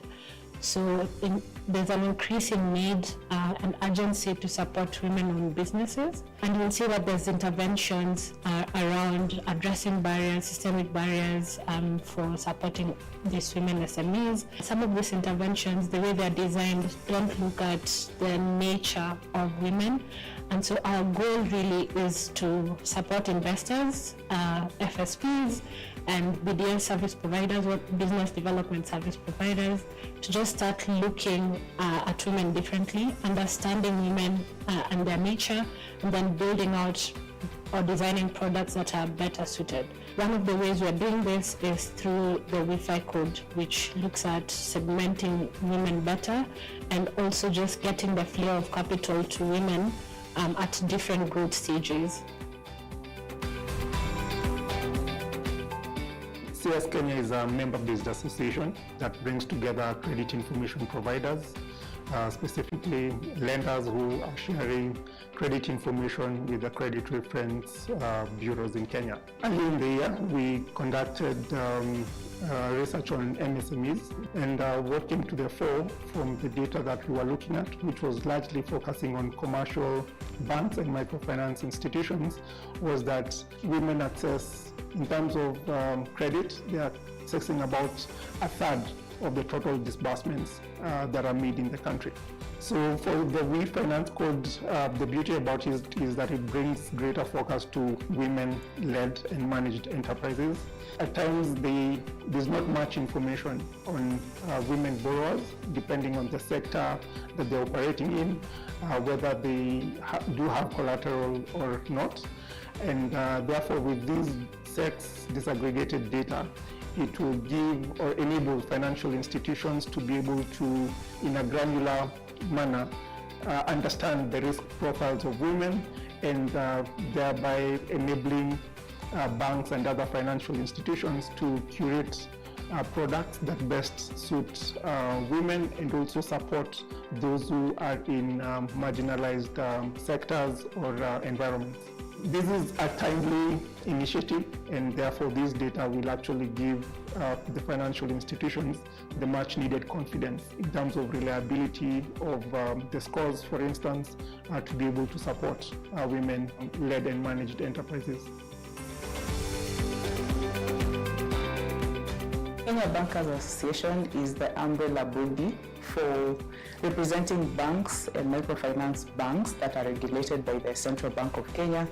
Our mission is to promote reliable and professional banking sector that provides the best financial services to Kenyans who entrust our member banks with their hard-earned resources. As the Kenya Bankers Association, we intend to take a data-driven approach to help our member banks translate Wi-Fi code commitments into measurable actions. So first, we are building an industry-wide gender disaggregated dashboard. This is in partnership with Metropol, CRB, with support from FSD Kenya.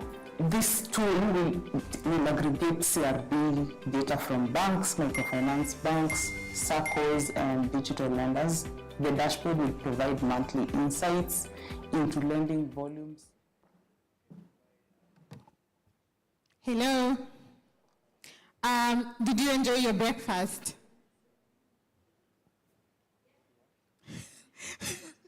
Thank you very much. I hope you enjoyed your breakfast. So before we move into our next speaker, we're just going to do one small activity. I'll need one person from each table to stand up. You nominate whoever you want to nominate on your table to stand up. Tech team, do you have another mic? Do you have another mic? Yes.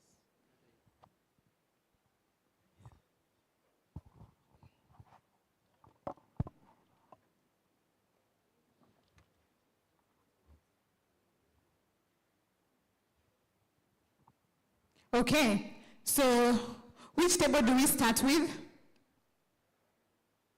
I'll start with the lady in red, right there. I'll ask a question.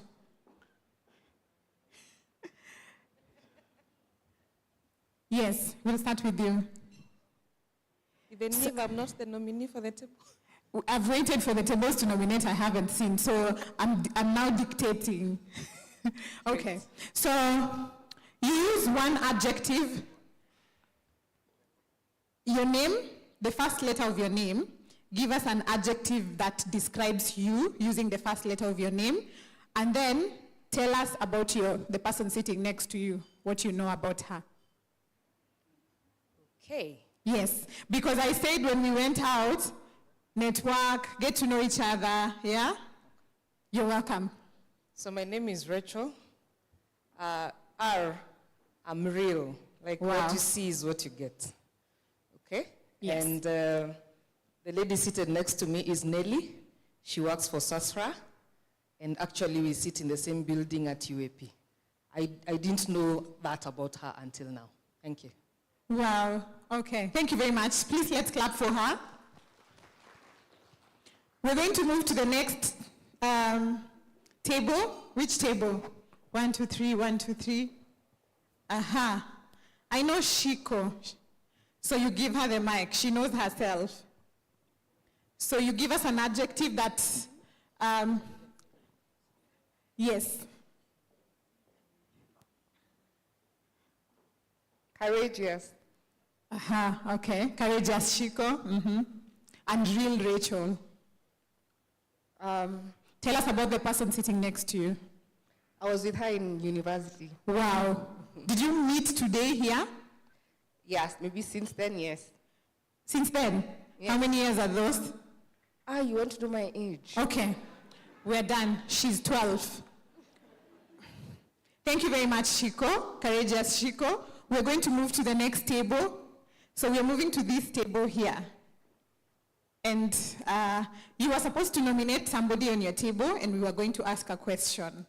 So, who do you nominate?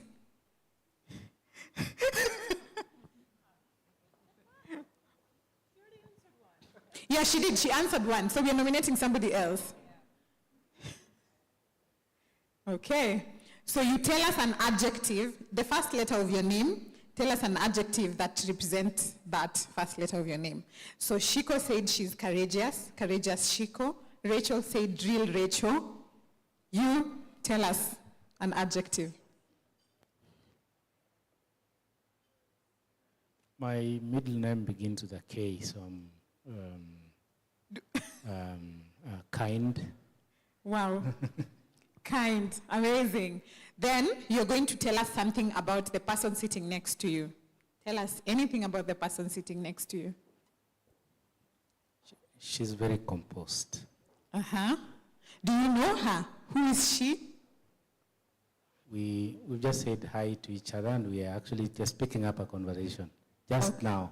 Okay. So the reason we're having this exercise is because we said when people break for tea, they should network, get to know each other. So we're going to give you more time to network, okay? So we're moving to one last table. Any other table that we could nominate? This table right here.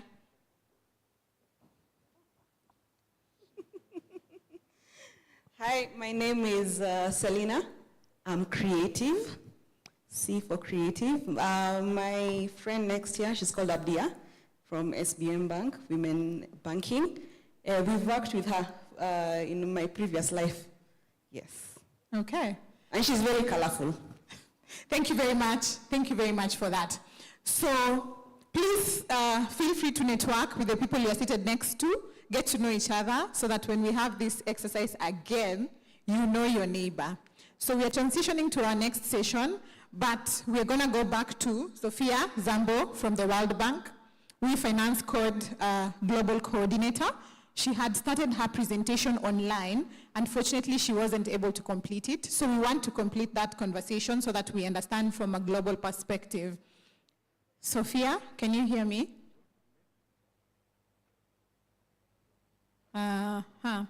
We can't hear you, so we'll wait for the tech team to. Oh, you need to unmute, Sophia? Are you unmuted? She says she's unmuted. And we apologize again for breaking your presentation. So we hope that we have not lost your train of thoughts.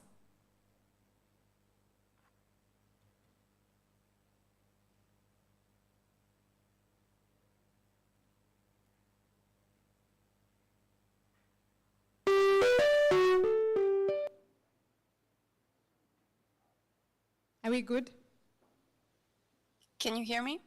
Yes, we can hear you. Thank you very much. Okay, perfect. Thank you so much for bringing me back, and sorry for the technical glitch. But actually in the presentations before, some of the aspects were already covered that I wanted to speak to, so I don't need to go into all the details. But just coming back to the point of the global support behind the vFinance Code that I wanted to talk about. So one of the standout features of the code is really the truly global rollout that we are seeing across different regions in more than 30 countries at the moment, which is really creating a valuable opportunity for countries to learn from one another. And the global coordination function really plays a key role in ensuring that these lessons are quickly captured, practical tools are developed from it, and that the collaboration among the countries is encouraged. So when it comes to the Women Entrepreneurs Finance Secretariat, we are housed at the World Bank, and as global coordinator for the code, we are really trying to empower all the code stakeholders in the different countries with tailored materials to facilitate the successful implementation in your countries. So if you go to our website on our resource page, you can already find a pretty comprehensive list of materials that will help you at different stages of rolling out the code. So from the moment of really just trying to understand how it works, how it benefits you, and maybe having to make a pitch to new stakeholders, to all the way to the more technical elements of then getting to the data collection, visualizing the data, taking actions. Please feel free to visit our website and make use of these publicly available materials, which we keep enhancing. So in the future, you will find more and more materials at the more technical phases of the implementation. As our cohorts advance on this journey, we are really trying to keep up with that with our materials. I also wanted to briefly mention about two other organizations who are supporting us in the global coordination. One of them is the Financial Alliance for Women, who are also going to speak later today, so you will hear in more detail from them. But they are really playing a key role supporting the community with a comprehensive peer learning program that not just targets national champions, but also financial institutions, regulators, and other key stakeholders. So they are a great partner for us on the code. And as I said, you will hear in more detail from them in today's meeting.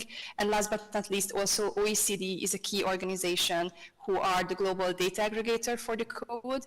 So they are really supporting all the national aggregators in the collection and reporting of reliable, consistent, and transparent data of women entrepreneurs. So they are two key organizations beyond VFI that stand behind this initiative, and we are all here to support you, so please feel free to reach out. If we move to the next slide, or actually I think the slide before the one I see now on the screen, where I just put the broader ecosystem of our partners, including our implementing partners, donors, and global signatories. So here I really just wanted to mention to you all those other organizations that are behind this initiative. So starting with our implementing partners, they are all those big regional multilateral banks that we work together with to roll out the code in different countries. So for example, the World Bank and the African Development Bank are actively working in African countries, and they have task leaders on the ground to support countries like yourself on this journey. So they are really key partners for us. We also have some founders who are backing this great initiative, such as the Visa Foundation or the Gates Foundation. And another group of stakeholders that I wanted to highlight is our global signatories, because even though the code is really functioning as national codes taking place locally, there is obviously this global community around it, which is a very valuable addition. And our global signatories are a diverse group of stakeholders. This is also a growing cohort. As of now, we have 8 great partners who, some of them are network organizations themselves, so they have great outreach to many FSPs, and then some of them are FSPs who have international presence, and therefore they joined the Code initiative on a global scale. They are really a great resource to complement your local efforts and global and bringing the global perspective. They have presence in many of our pilot countries, so quite possibly many of them are present in Kenya as well. So we are really trying to connect them as well to this community to find sort of the synergies and where they can support local implementation. So we really encourage you to also keep their names in mind and reach out if you see any synergies going forward. And then last but not least, I just wanted to talk a bit about the global community in its total and the achievements that we have reached so far, just to sort of inspire you a bit about this bigger community that you will be part of by launching the code. So we are really proud to say that as of March this year, we had 29 countries who had joined the pilot phase and were at different stages of the pilot. As of now, this number has already grown to 30 because we welcomed Ukraine to the community. And majority of these now 30 countries have already hosted official launch ceremonies and even brought on their first cohorts of financial service providers. And then some of them are still at earlier stages. Some of them obviously are still just in discussions, like yourself.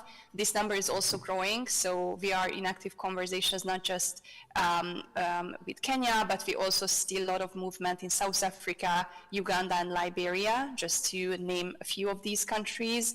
Yeah, we are really looking forward to see the growth of this community this year as well. When it comes to FSPs, we are really seeing a diverse group joining, which is a really exciting picture. More than 250 FSPs were already on board with us as of March, so I'm sure that this number by now is actually way higher. And this goes beyond just the traditional banks, but it also includes fintech companies and other providers as well. And then last but not least, I wanted to really just inspire you with a few exciting stories from around the globe. One of the key strengths of the V-Finance Code is really its flexible framework, which allows countries to tailor the implementation to their own local context. And we really think that this adaptability is critical, because it means that each country can make strategic decisions that reflect their unique financial landscape and priorities. They can make decisions, like I mentioned at the beginning, whether a public or a private sector organization should take on the role of the national code coordinator. They can also choose which type of financial intermediaries they prioritize to outreach to. So it really seems to work well with providing guardrails, but offering a lot of flexibility within. So there is no one-size-fits-all model here, and that's really by design. And what you can see on this slide, actually, if you scan this QR code I put on this slide, it will navigate you to our Inception report, which was recently published.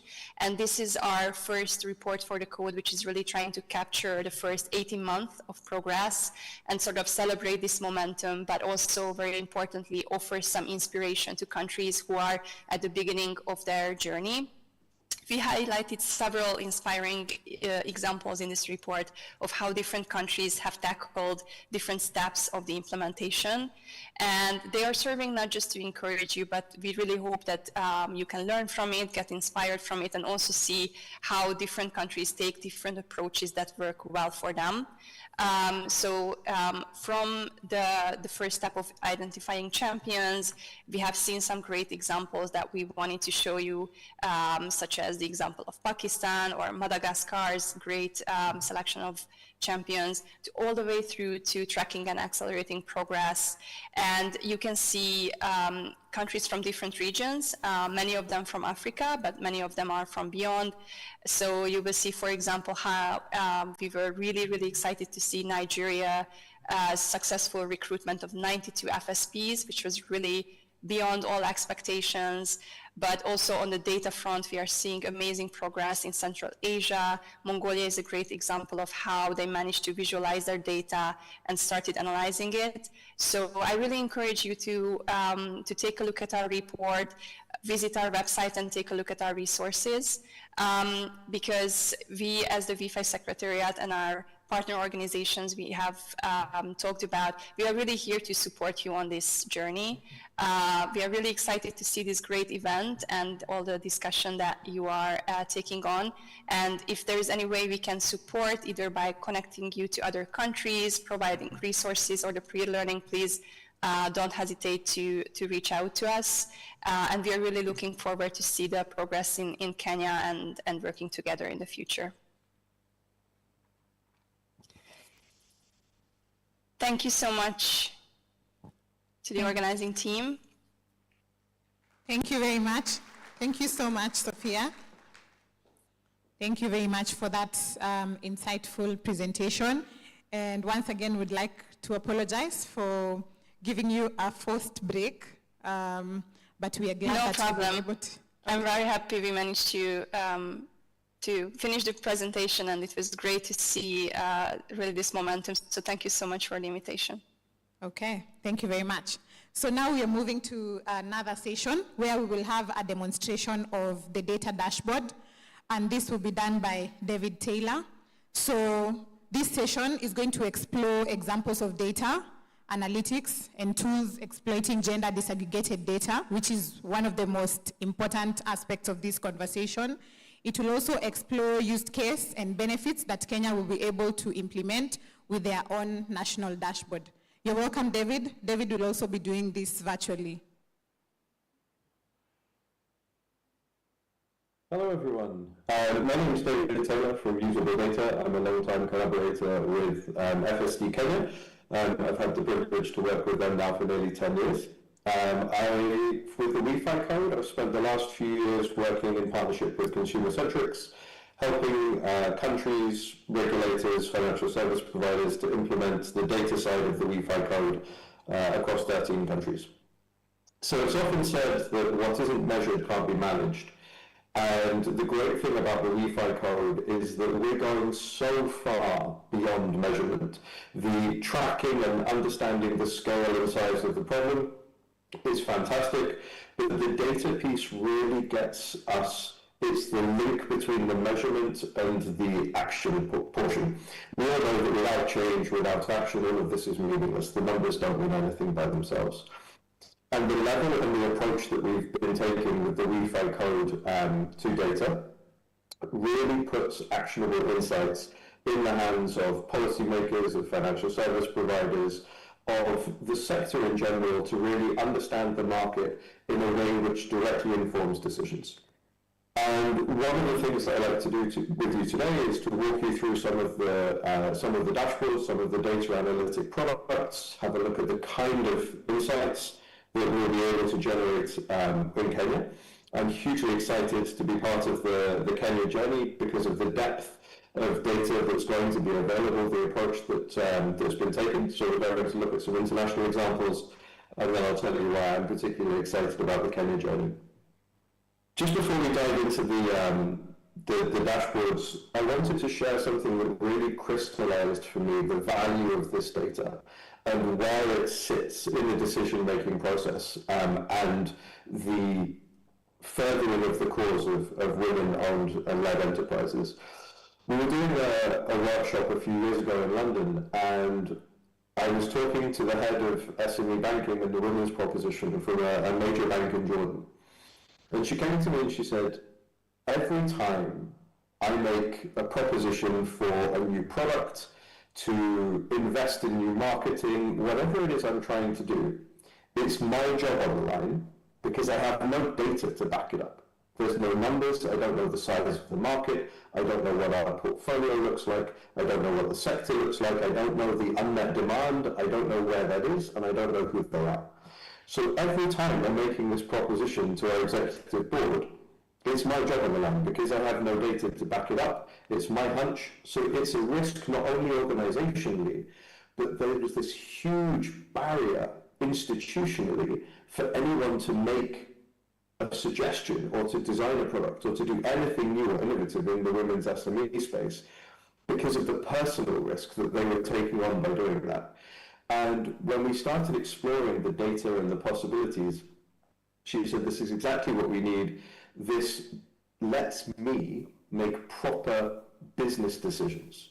I'm not going off hunches. This is giving me the backing I need to be able to confidently present this to the board in a way that my job is no longer at risk when I do that, and it de-risks the organisation because it's a hard business case for actually serving this segment. And as we all know, the real beauty of this project is that it's not a doing good for good's sake. There's a commercial case for serving women.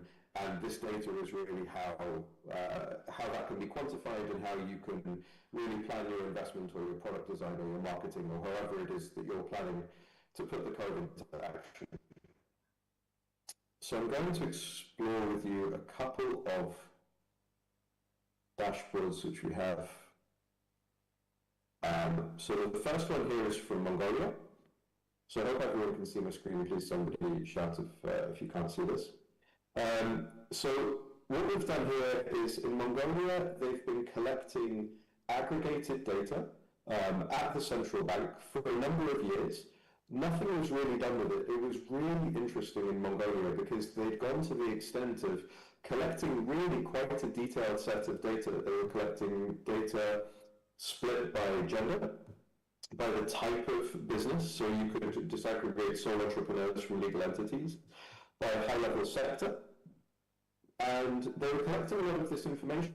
Not only were they collecting it, which is where a lot of central banks and financial regulators stop, they were publishing it on their website on a regular basis in a timely fashion. A lot of central banks stopped there, and they would publish that maybe in a report once a year in a PDF format, which is very hard to extract the data and extract the insights. Mongolia had gone further. They were putting their data up on their website in Excel format, very easy to analyze. Every month they were doing a fantastic job, but still nobody was using it. When we interviewed sector players and financial service providers in Mongolia, barely anyone knew this data was available, and even fewer were using it. So our job was to come along in Mongolia and to turn their Excel spreadsheets into something that had a bit more appeal, lowered those barriers, and really highlighted the insights. And this is what we came up with. So you can see the dashboard here is split by a number of metrics. So on the top here we have the value of outstanding bank loans. On the bottom here we have the total number of outstanding bank loans. We have the simple gender split here. We can split this by individual entrepreneurs, and for legal entities, we can split them by business size, which is defined on their turnover. We can do the trend analysis here, and we can look at the broad economic sectors of participation and how gender splits here. You'll notice that this is a very gender-focused dashboard. Every metric on the dashboard is split by gender, so it really highlights, it brings out those insights very, very immediately. So we can see here high-level insights. So of the total book of outstanding bank loans for SMEs in Mongolia, 41% of the value is going to women. Incredibly high. It's the highest that we've found so far.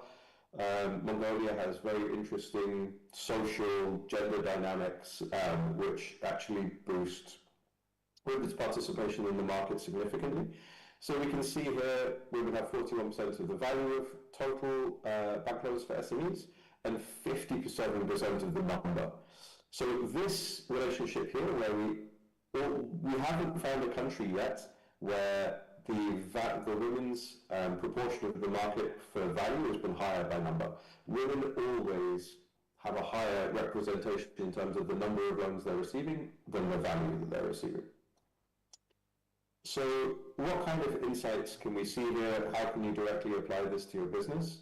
So we can see here that in 2022, the gender split in terms of the number of outstanding loans for banks was exactly 50-50. As we move along here, we can see since 2022, over the last 3 years, this percentage increases significantly. So we get to August 2022, and where is it? Here we are, December 2022, and women suddenly start taking a larger market share than men in terms of the number of loans, and this continues to rise up into 2025. We also see this really significant dip here over 2024, where something has happened in the broad economy. It's affecting both men and women, but it affected men disproportionately more than women. So whatever was happening with these SME businesses, the female-owned and led businesses in Mongolia over 2024,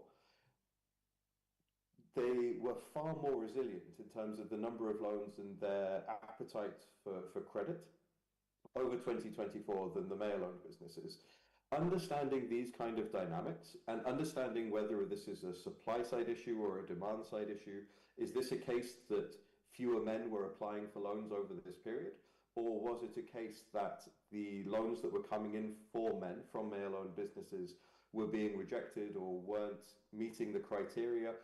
Understanding these dynamics really provides actionable insights to businesses to understand their market, understand the needs, and to address these and to see them coming in the future, and to have products and services available which are flexible enough and appropriate enough to be able to meet these needs. We can switch this over. The other way to analyze this is not just looking at the whole book and the number of outstanding loans and the value of outstanding loans, but the loans issued over time. So again, we have the same metrics. We have gender, we have the size of business, we have sector. Some very interesting things here for me. In terms of the value of loans, you can see that we're getting these annual spikes. So in May, June time, in the summer, this is when Mongolians go on holiday, they buy lots of things, it's a festival season, it's like Christmas or Eid. It's one of those heavy retail periods where especially small-scale traders do a lot of their business for the year. So one of the things that's interesting for me here is when we look at this, women's demand for credit in terms of the value of new loans being issued jumps up in April really significantly. We can see from the point here, the percentage difference from the previous month, we have a 76% increase in the value of loans being issued to women-owned businesses in April 2023. For men, it dropped 7.7%. This is really interesting to me because men's credit does jump up significantly, and it's the same period, it's the same drivers, it's this festival period, people are spending, buying new things, a lot of traders going on at this period. Men's loans jump significantly more, they jump 100% month on month than the month before, but the women-owned businesses are getting their credit in earlier. And understanding this kind of dynamic, this to me is the point where if I were a product owner in a bank, I would really want to understand what's driving this need. What's the difference between women-owned businesses and male-owned businesses? How can I meet that in the market? Do I need to be doing marketing for my particular SME credit product? And this will tell me exactly when I need to do it. So if I want to target women, I can start my marketing and my advertising campaigns in April, and I may want to have April just dedicated to women-owned businesses and promoting my credit product to women-owned businesses. I know that men are going to want theirs later, so then I'm going to use May to target men. This gives you it allows you to make these smart decisions with your budgets, whether that's product development or marketing, and really target your investment. So SME is a relatively small part of the portfolio for many lenders. And what this does is it really lets you make those smart decisions, get the biggest bang for your buck by understanding your market better.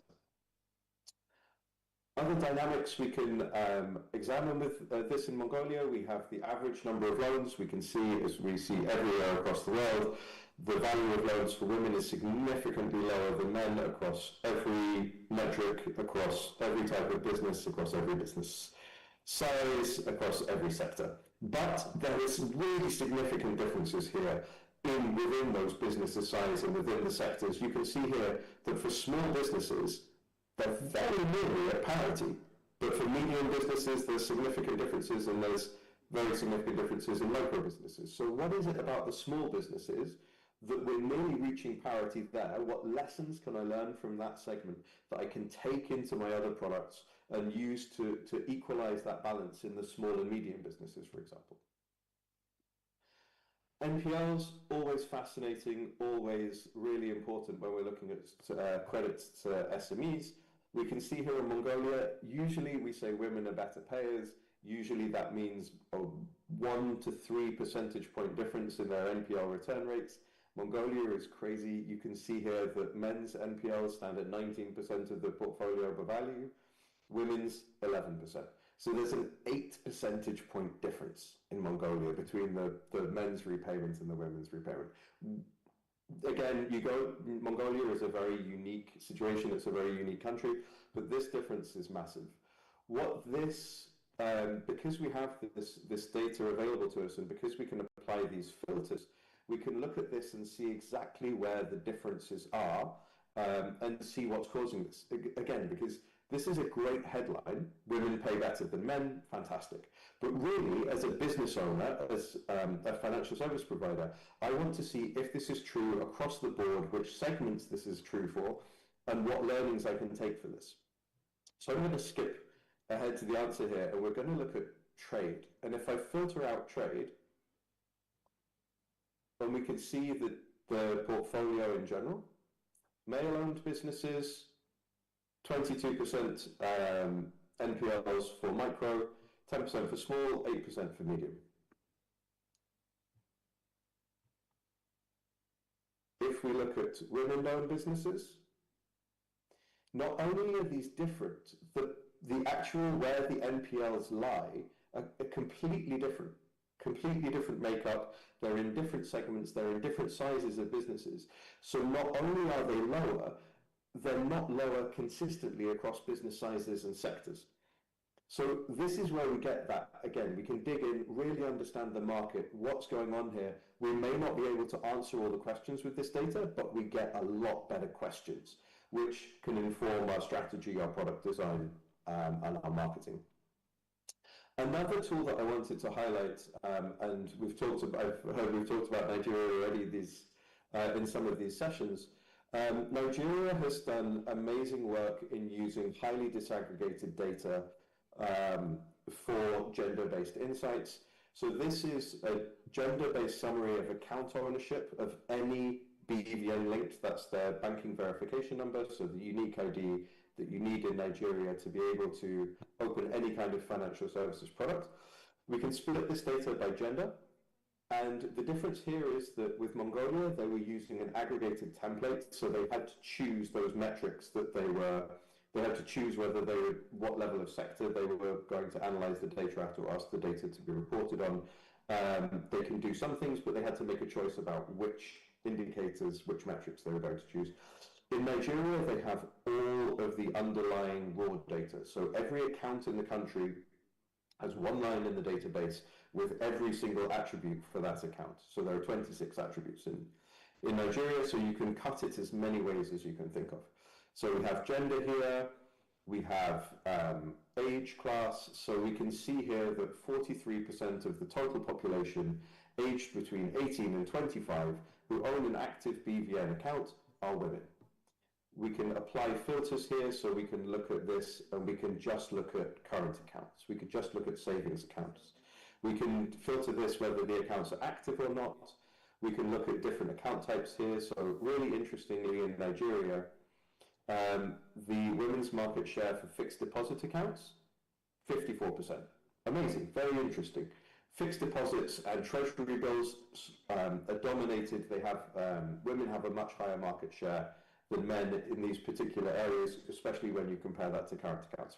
So what we're seeing here is a demand from women for low liquidity, high return accounts. But when we look at the numbers, a very interesting insight, there's only 12,900 women actually using these accounts.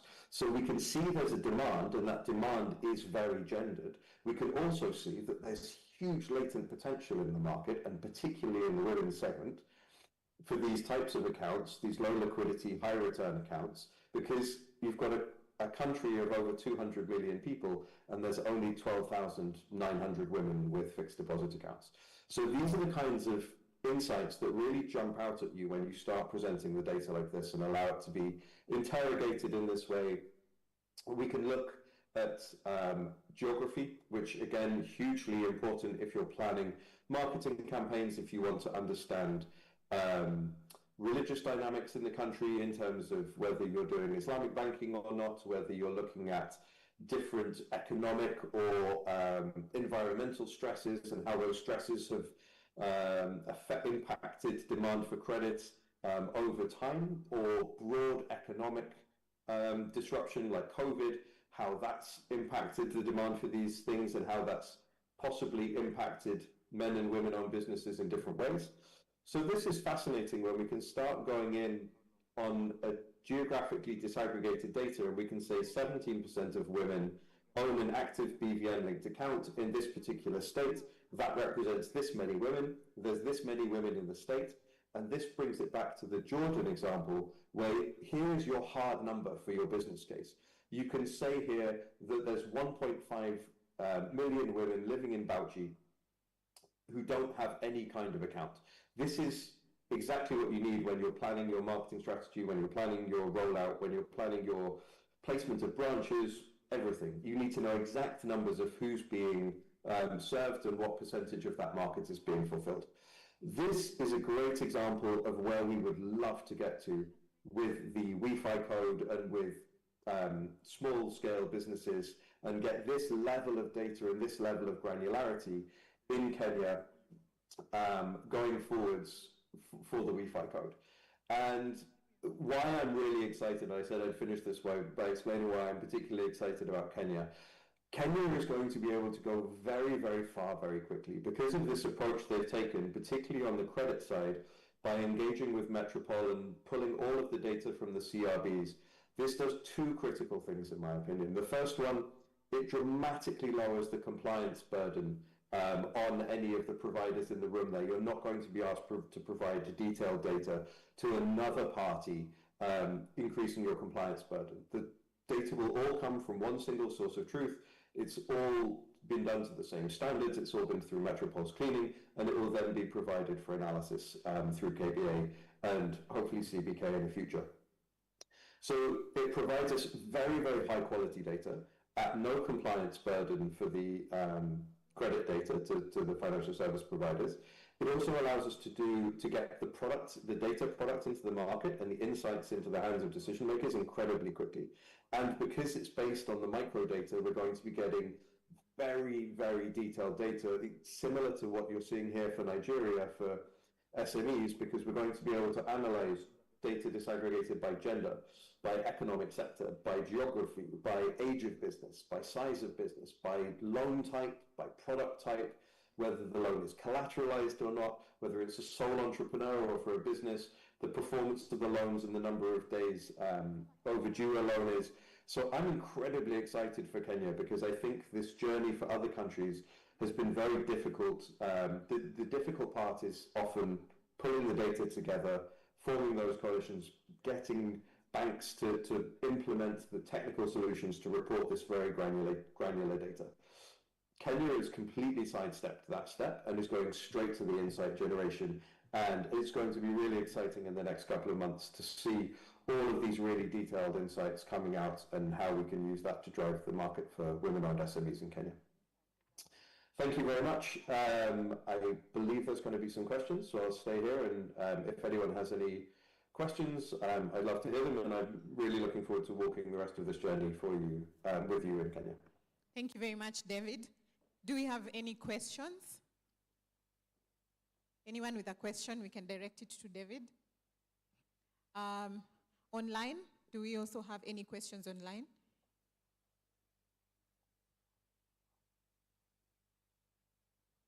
No question? Okay, there's one question here from Diana.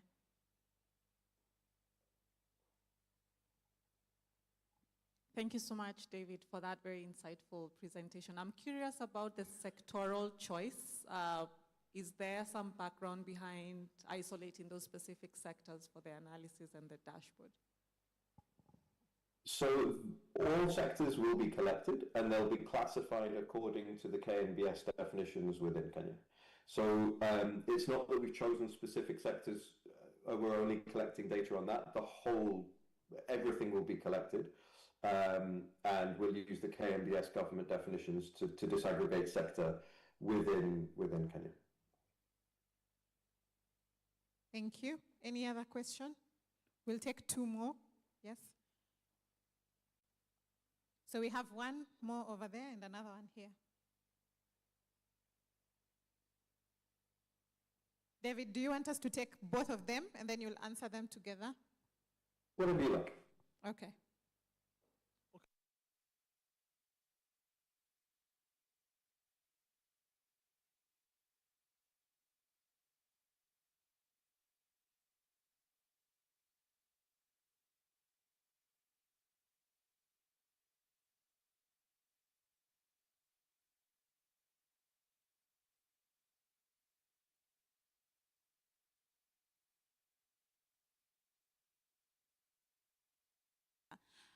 I'm getting a sense, looking at most of the dashboards, that there's a lot of focus on deposit-taking financial institutions, banks.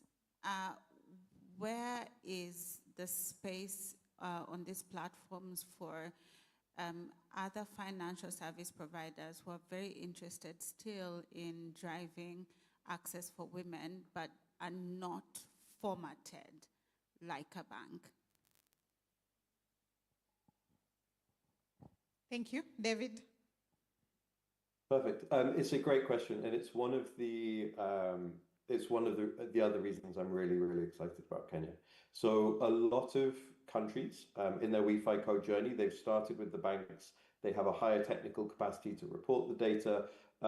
They're regulated in a more structured way, so the actual regulations requiring them to report that are there. In a lot of other cases, in a lot of other countries, the regulation may be missing for other types of providers, whether it's MFIs, SARCO equivalents, fintechs, to actually report to anyone. So a lot of countries have that journey to go on where they have to sort the regulation part first to actually formalize that kind of reporting. What's incredible about Kenya is that we're starting off not just with banks, and you're perfectly right, the examples I showed are very, very bank-based. In Kenya, it will be every credit issuing type of institution that reports to a CRB in Kenya, which Kenya has done nationally, and CBK has done a great job in the data structure that they've provided for reporting data, regardless of the institution type, and ensuring that multiple institution types, not just banks, are reporting to the CRB.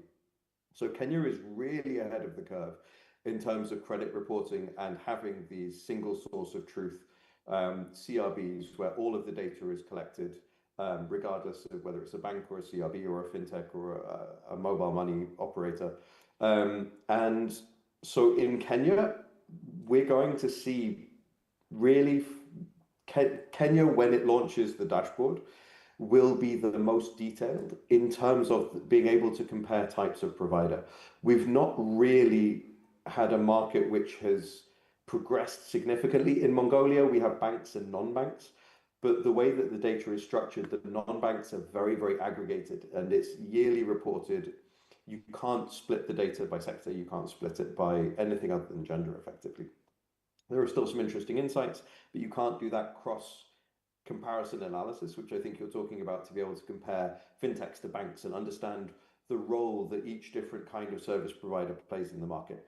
Kenya will be able to do that very, very quickly for the credit data, because it's not just bank-based, and we're not requiring different reporting standards and different reporting types from each institution type. It's all there. They all have to comply with the same reporting standards. So yeah, Kenya will sidestep that problem that a lot of other countries, it'll take them a long time to get there. So this will really be an incredible global example for the rest of the world to have a look at and see the value of that cross-institution type comparison. Thank you very much, David. Do we have any questions online? We'll take one question online. Any?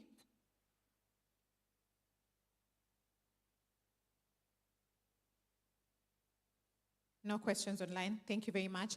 So we are transitioning to another session, which is a panel discussion. And this panel will be moderated by Kennedy Osore. He is the head of public affairs at TALA and also a board member of DIFSAC. And he also serves in the advocacy and governance working group of the We Finance Code Kenya chapter. Ken, the stage is yours. Thank you, Ada.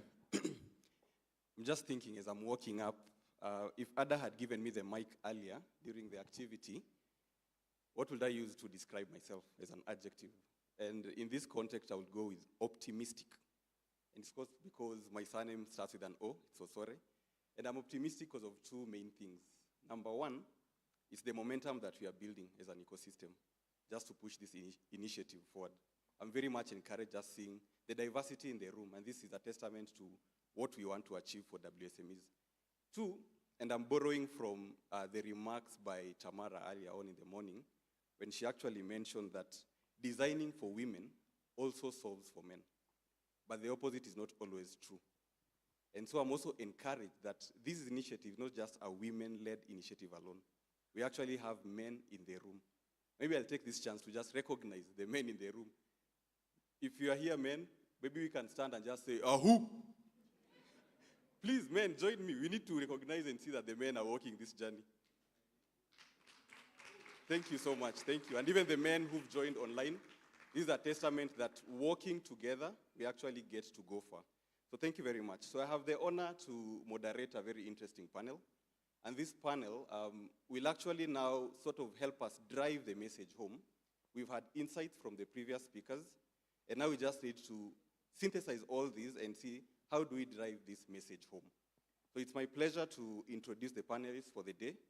And we'll start off with Lukania Makunda, who's the Market Information Project Lead at FSD Kenya. Welcome, Lukania.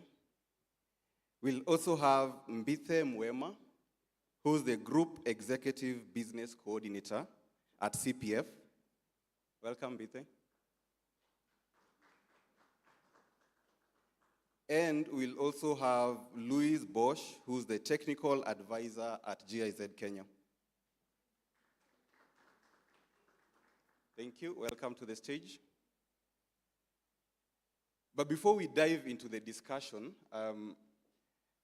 we also just want to zoom out a bit. I know we've been hearing global perspectives, but just to set the tone also for this next panel session, we'd like to zoom out a bit and get a global perspective.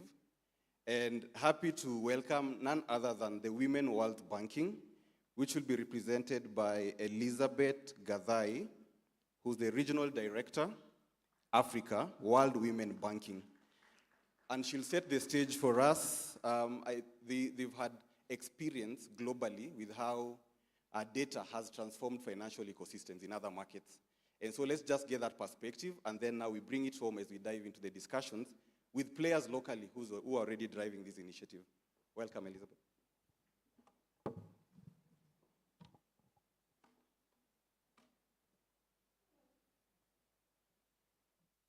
Thank you very much. Good afternoon.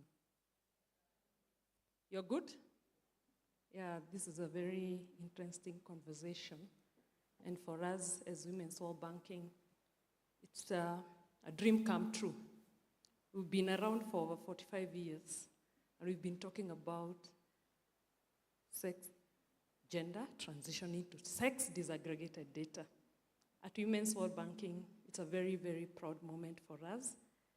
And for the 45 years, we have been dedicated to serving the nearly 1 billion women excluded from the formal financial services. We partner with financial institutions, like the ones represented in this room. We also partner with the policymakers and other ecosystem players to design, develop, and implement solutions and programs that facilitate systemic change for women.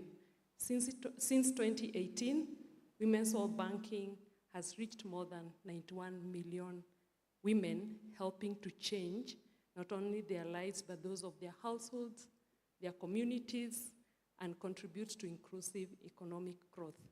And just as the moderator has mentioned, we do not do this at the exclusion of men.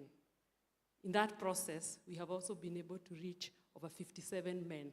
So it's a very inclusive conversation. So today, as we delve deeper into this conversation, we really are focusing on the foundation for action, institutional change, and real financial impact for women entrepreneurs, and using sex disaggregated data as a pathway. And it was mentioned this morning by Dr. Chirionga, the gap that there is globally of 1.7 trillion dollars credit gap for women entrepreneurs. Back home in Africa and sub-Saharan Africa, this is around 42 billion US dollars.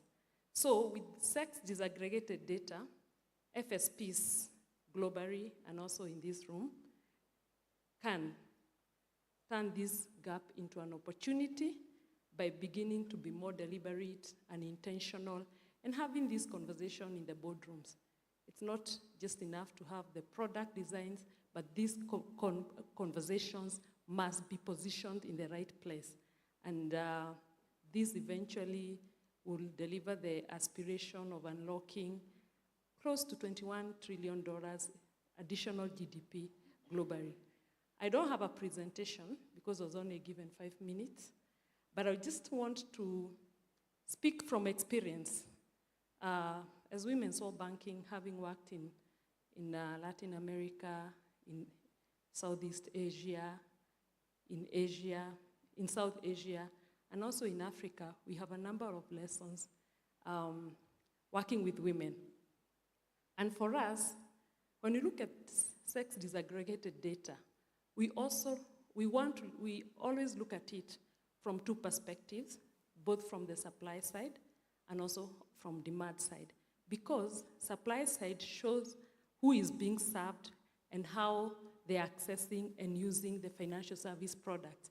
But demand side also brings very interesting insights why women behave differently from men in terms of how they engage with financial services and the barriers they face, constraints they face, their preferences, cultural and structural barriers. And in our solutions approach, we always look at it from the barriers that women face, the barriers that are faced by supply side, and also structural barriers at the ecosystem level.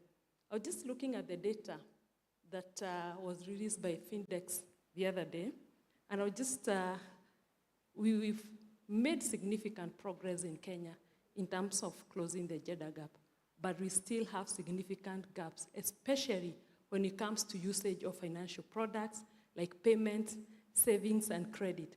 And the gender gap is quite significant, and we cannot solve for this unless we have sex disaggregated data. What data does is making the invisible visible. And I want to give you an example.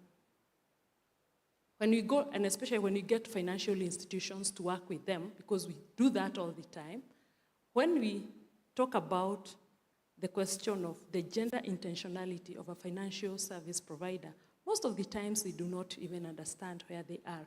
And I give you an example, like when you look at data of the credit access, you might find it 70% on average. But when you disaggregate, it might reveal 80%, for instance, men access loans, but only 40%. And that is the whole essence of having a more granular conversations when we are talking about serving our women entrepreneurs. And even getting deeper into it and seeing what does this data say After data disaggregation at sex level, can we even get more granular and even look at the sector? In which sector are the women entrepreneurs playing in? And even the age, how do they behave from different age demographics? We are having a very interesting program that we are launching with Absa Bank of looking at the agriculture value chain. And it was very, very interesting to see that women are playing more on the downstream space. It is a dairy value chain. And when it comes to the value addition, they are non-existent. So we just want to remain at the bottom, even at the value chains. They just remain. For us to design for them, we really have to understand what they do. This conversation on demand side is very relevant. Most of the times, and Director Tirioga already mentioned it, our women customers do not have a voice in this conversation. So our focus as Women's World Banking, as we talk about We Finance Code, where is the woman that we are serving? And we want to amplify the voice of the woman, and we have started a project with one of our credit reference bureaus in this country, just trying to see what is the supply side data saying about women. Can we have a gender intentional scorecard that really focuses on how women are performing? But much more importantly, can the women themselves have access to their credit rating? Previously, I was working in a bank, and we had all these scorecards, but most of the times, women, even as they come, they do not know what is their rating. I don't know whether an A plus or a B plus, a 3 out of 4. That information is resident with financial service providers, and to some extent with the credit reference bureaus. But the next step is to see how do we also involve women in this conversation, and how can we take this conversation to the marketplace. So that is one of the intentions, even as we progress, and very welcome our PS for gracing this occasion. Karibu sana. Just beyond looking at it on demand side and amplifying this conversation on the demand side, Women's World Banking has been very privileged to also use sex disaggregated data for advocacy. We have supported G20 advocacy to prioritize women-led MSMEs, and we are playing a complementary and influential role within GPFI's ecosystem, particularly in ensuring that the gender and women financial inclusion are central to the global financial inclusion agendas. In Nigeria, we did work with CBN to create a subsidiary framework for Nigeria women financial inclusion, which is the subsidiary document to the National Financial Inclusion Strategy. And we identified 7 strategic imperatives, and one of them was sex disaggregated data. We have also had several initiatives. I may not go through them all because I only had 7 minutes, but in India we have done a lot with the National Bank for Agriculture and Rural Development in terms of developing an intentional gender scorecard that is supporting the industry get more accountability and visibility and transparency on how we are serving women entrepreneurs. And also in Bank of Indonesia, we're also working very closely to work more on sex disaggregated data to improve policy and supervision oversight. So those are just examples globally, but coming closer home to Africa, we've seen that the Central Bank of Nigeria has mandated 30% of women on boards and 40% in management roles. Malaysia requires 30% of female representation on corporate board. Egypt and Rwanda, we're also seeing a lot of gender intentional product design and international banking practices. But all this cannot be achieved if we do not have leadership. Leadership is very, very key to this conversation. As Women's World Banking, we have a program which we call the Leadership and Diversity Program for regulators, just to train and to really sensitize the regulators on the importance of sex disaggregated data. And currently we have 18 countries where we have picked sex disaggregated data as an initiative. And as I conclude, some of the pitfalls that we've seen out of our experience, even as we work with these countries, is lack of clear definition or unique identifiers for both business and individuals, women, micro, and small entrepreneurs.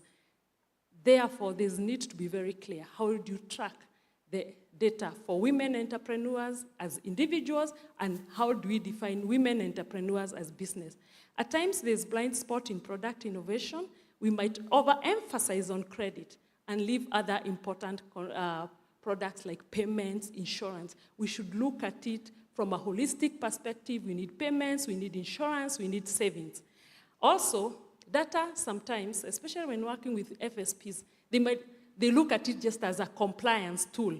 But we're encouraging our FSPs to go looking at sex disaggregated data, even where it's mandated, just as a compliance tool, but a strategic tool for insights, information, even when they are making decisions. And as I said, these conversations need to land into the boardrooms. It needs to be a very intentional, specific agenda at the highest level in the institution. We also need national dashboards with single source of truth, and we've seen Rwanda as a country has led the way, and this will be very, very important to ensure there's a shared accountability and not just siloed dashboards. And finally, we need to think more about the sustainability and scalability of this initiative. It is picking momentum, but how do we ensure it is scalable and sustainable? Even what Lucy was talking about, we do a lot of fundraising, but beyond that, can we have ways of ensuring that it's sustainable? So to FSPs, we need to see data as a growth strategy, not a reporting burden. To regulators and policymakers, we need to use data insight to anchor policies that reward inclusivity and transparency, and not necessarily as a compliance and a reporting tools. And to development partners, we need to invest in institutional incentives to ensure sustainability of the code beyond donor funding. Thank you. Thank you so much, Elizabeth. And we are very appreciative of the work that World Women Banking are doing globally. And clearly, there are lessons that we can learn. And also, I think there's a chance that Kenya can lead in a lot of these initiatives and conversations. So before we dive into the panel, just take a brief moment to recognize the presence of the PS, Honorable Susan Mangeni, PS State Department for MSMEs. Thank you so much for gracing this event. And just to shift gears and going into the panel session, I think there's now room for us to sort of take a local lens and understand what we are able to do locally in Kenya and what we've already been doing with respect to this code. So to start us off, I'll start off with Louise. Just to understand, clearly you're working closely with FSPs on product development. What challenges do you see in using both financial and non-financial data to design solutions for WMSMEs? And how could the code help overcome them? Thank you, Kennedy. Nope. Thanks, Kennedy. Yeah, so I think for getting the level and quality of data that David was showing for Mongolia and Nigeria, there are still many challenges to overcome and a long way to go. So let me start with the very basic challenges, and I think this is where the WeFinance code could start working here in Kenya. For me, it's the lack of consistency in basic definitions. So what is an MSME? What is a woman-owned business? So, okay, in Kenya, we have the definition of MSMEs through the MSME Act, so that's pretty much clear. But when we talk to banks, or when I talk to banks or MFIs, and I want to discuss with them how can we improve access to finance for women, we talk about women-led businesses, women-owned businesses, but what is that? Is it a business that is owned, 50% of the shares are of a woman? Is it 51? Is it 60? Is it 40? We don't know. The same thing with women-led businesses. What does it mean? How many women do have to sit on the board? etc. So I think the lack of this shared definition, it creates difficulties for us to generate comparable data. So as we're not, comparing apples to apples, I think it limits the ability of us to create indicators, good indicators, and track performance data that can be useful for product development. So again, as I said, I think that the WeFinance Code could play a good role here at the early stages, trying to convince the banks, working together with them to adopt a common understanding on these definitions. Thank you so much. Maybe just a follow-up question tied to the response you've provided. In practice, what are those concrete steps that you think FSPs and also industry associations can actually put in place to better design products for WSMEs? Yeah, again, I think the first step will be that they all commit to working together, and there is a clear definition, a clear set of definitions, and starting from that, I think the work can have, let's say, more impact. Because otherwise, every bank will have its own definitions. So when they design a product for women, maybe they're considering women above a certain age, or with a company with above a certain level of income. So I think this common understanding is critical. Thank you so much. Now let me move on to the next panelist. So Mbithe, this is directed to you. So CPF has joined the code to better identify women-led MSMEs with growth potential. What gaps are you seeking to address, and how does this code support that journey? Thank you very much for that question, Kennedy. But I would be amiss if I answered your question without first and foremost appreciating the great work for all the teams that have put this together, to Ms. Tamara and the rest of the team, and Lukenya and Lucy and everybody else. Because I remember joining this conversation in January when I was working at the Nairobi Securities Exchange, CPF. Sorry, I hope this is better. Okay. I think the interest was to see how do we actually get data that's over and above credit-looking data. How do we get data that's financial and non-financial that helps us as an institution and also as individuals to understand the female preferences when it comes to investments. CPF is responsible for being a pension administrator, I beg your pardon, and they are managing over 350 billion worth of assets. And because of that, they've been able to extend. They have portfolio management that's represented here by my colleague Mary. I think she can stand up and wave, because I think the work that she does is critical in helping us then break down this data and providing opportunities for women. There's this conversation about women-owned SMEs, women-led SMEs. If I go back to the Mongolia information set, it was very good to see literally when are they borrowing, how are they borrowing. That kind of information then can be used by the markets, by people such as ourselves and other financial intermediaries to come up and design products that actually focus on women, understand their working capital needs, understand their long-term capital and equity needs, and eventually then bring them to the market. And then lastly, I think it's to appreciate that it's not a conversation of women versus men. I think just on a light note, I think we ended up sitting here, you're seated there. Your legs are crossed higher up, ours are a bit lower, and we're in pink. So it's not a conversation of them versus us, because you see us, we see you. So I think this brings us together and brings both men and women to the table. But what we're saying is, how do we extend the conversation so that rather than having one bank account that does everything for me, can I have something that actually hears my voice and talks to me in a language that I understand, so that I can participate a bit more and a bit more actively in the conversation when it comes to finance? Thank you. Thank you so much. Thank you for that response. And it just reminded me of one of the comments also made earlier around women are not just one demographic, there's diversity also. So just also addressing the different nuances is important. Maybe just one follow-up question. So you've highlighted some of the gaps that you're trying to address. So from your experience so far, what has been most effective in helping WSMEs unlock growth? And where do you see room for further support or collaboration? So The setup of Kenya today, in my understanding, is there's a lot of credit facilities from the banking sector. I was previously working in the capital markets, and we were always trying to answer this question. I think the conversation was, people know how to access credit because I take it on my personal guarantee. I really don't have to depend on my company financials. Whereas in the capital markets, if I want to get long-term public money, I actually have to look and be in the right sense. My financials need to make sense to that. So that was always a challenge of how do we actually then get funding going to first women-led SMEs, but even SMEs in general. But the challenge was the market understands return. So if you cannot guarantee a return, then there's absolutely no interest. But secondly, the way the market is structured, people are managing billions. So an SME might need 10 million shillings, and it's going to a fund manager who's probably managing 400 billion.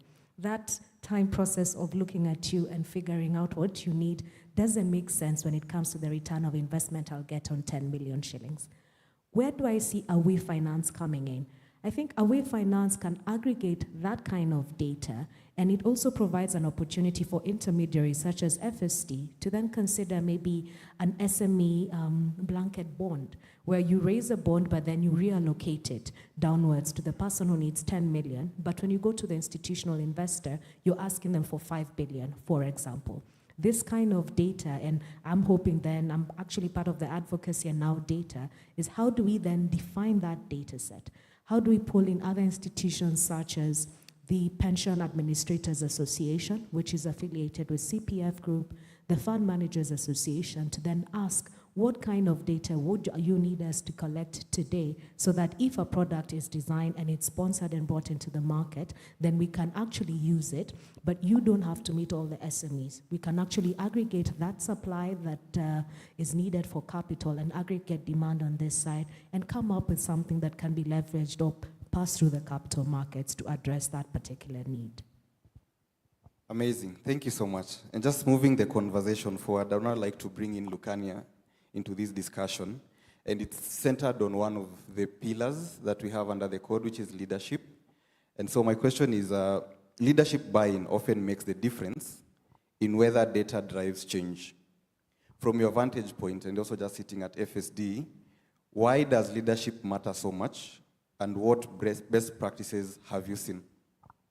Yeah, okay. Thank you very much. And I want to recognize Honorable PS. And I think this is just what I should be speaking of. Yeah, the leadership in the room just gives us motivation to do what we want to do. So thank you for gracing the occasion. Yeah, so in terms of leadership, and Elizabeth spoke about most of what I wanted to say, so I'll probably just speak about my experience, being part of FSD Kenya and being part of the coalition. So FSD Kenya has MSME and women at the core of the strategy. And when I was starting this project, I think it's taken me so long to convince, okay, I could see the value, but it's taken me so many years to say that data has to be the center of this whole process for strategy. And Tamara at least approved that I could do this. That's already a sign that leadership took the front stage to allow me to do this. And then also just getting all the great champions here for data. I know you all had to go to your CEOs and they gave you permission to be able to commit to be part of this process. So if we didn't have that commitment from leaderships, we wouldn't be having the people who will actually be part of the work to get us to collect the data, to be able to design for women, MSMEs, and having an impact. So it's really, really important. And it's part of a culture change. I remember when FSD, when we started saying that women and MSMEs would be part of all our projects, you know, because most of our projects are policy level. So the people who work in the policy team, they kept on wondering, how do we target women when we're doing all our projects? And it took a whole culture change, yeah? And now a lot has changed, but it had to start with the leadership saying, this is where we want to go, then getting buy-in from everybody. Now the culture in us is, whatever we're doing, how do we target the women MSMEs as part of our strategy? So that's the first point. The second point is, from what we've seen, it's a lot of commitment to have like your systems being able to provide this data regularly, hopefully, having to define, because I know we've said, we've understood that different FSPs define MSMEs differently.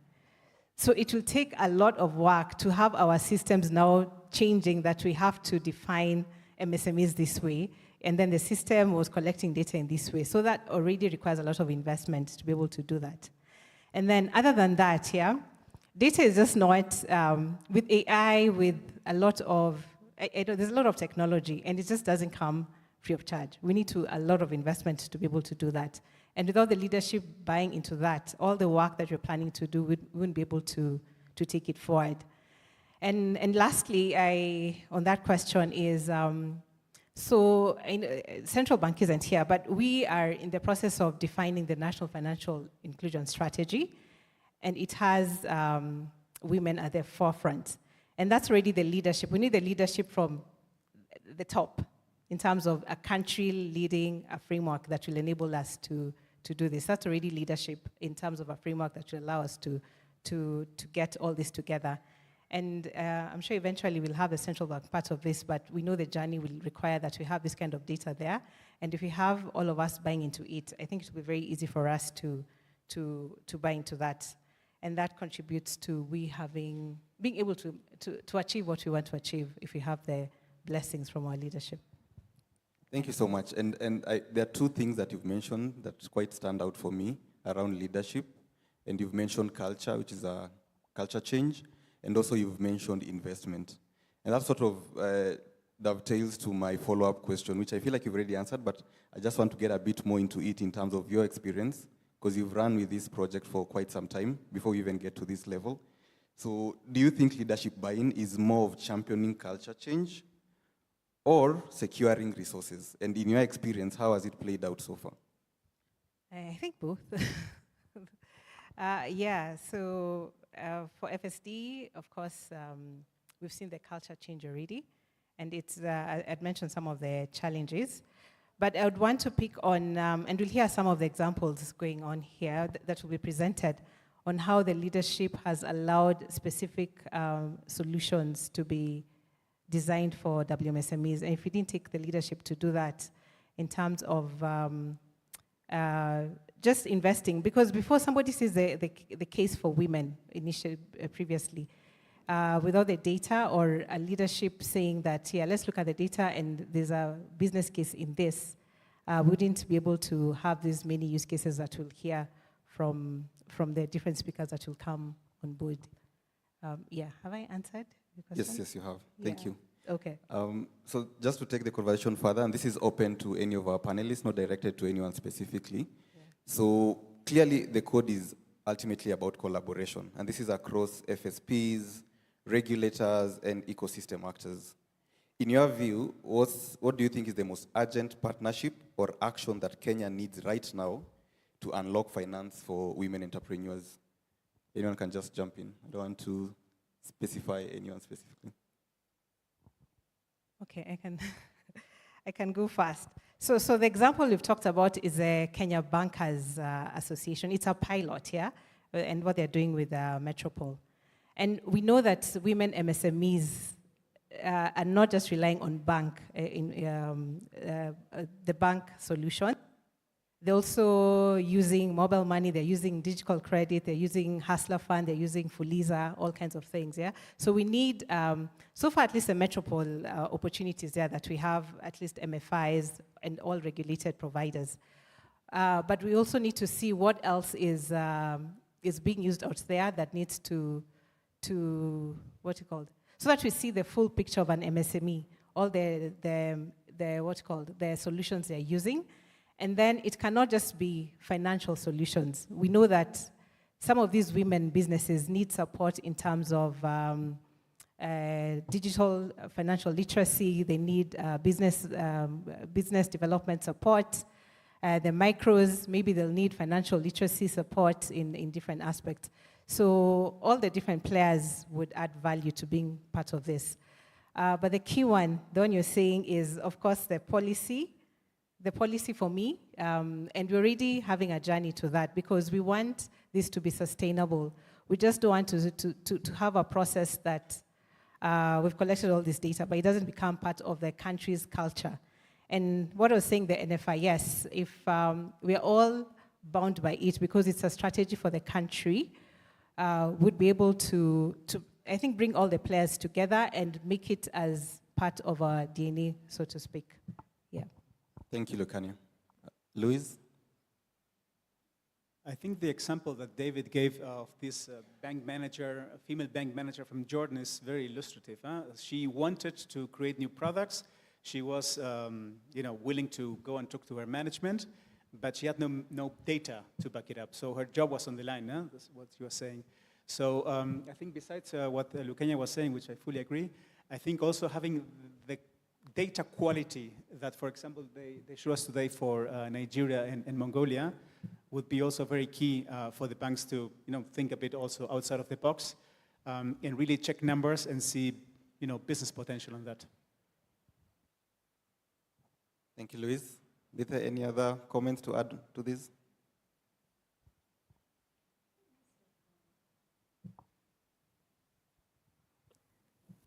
Most of the ground has been covered by my fellow panelists. I think there's an extension of that conversation to actually have some of the women also in the room to help design the products. And the women being in the room is not necessarily the leadership at the top of the associations. It's thinking ahead and saying, who would be a potential user of this? And how can we actually get different voices to then hear from them? What would it take for you to then take up this product, take up this service, and how would you want it defined? And probably then have them cutting through different strata in society or in business. So I think if that is included, it also forms a source of primary data that then can be co-opted in the final data design, which eventually then leads up to the product design and adoption. Thank you so much. And I think those are very critical insights just coming out from the discussion. And I think as we continue with the code and even as we approach the launch, we need to start factoring in how then we put those in place.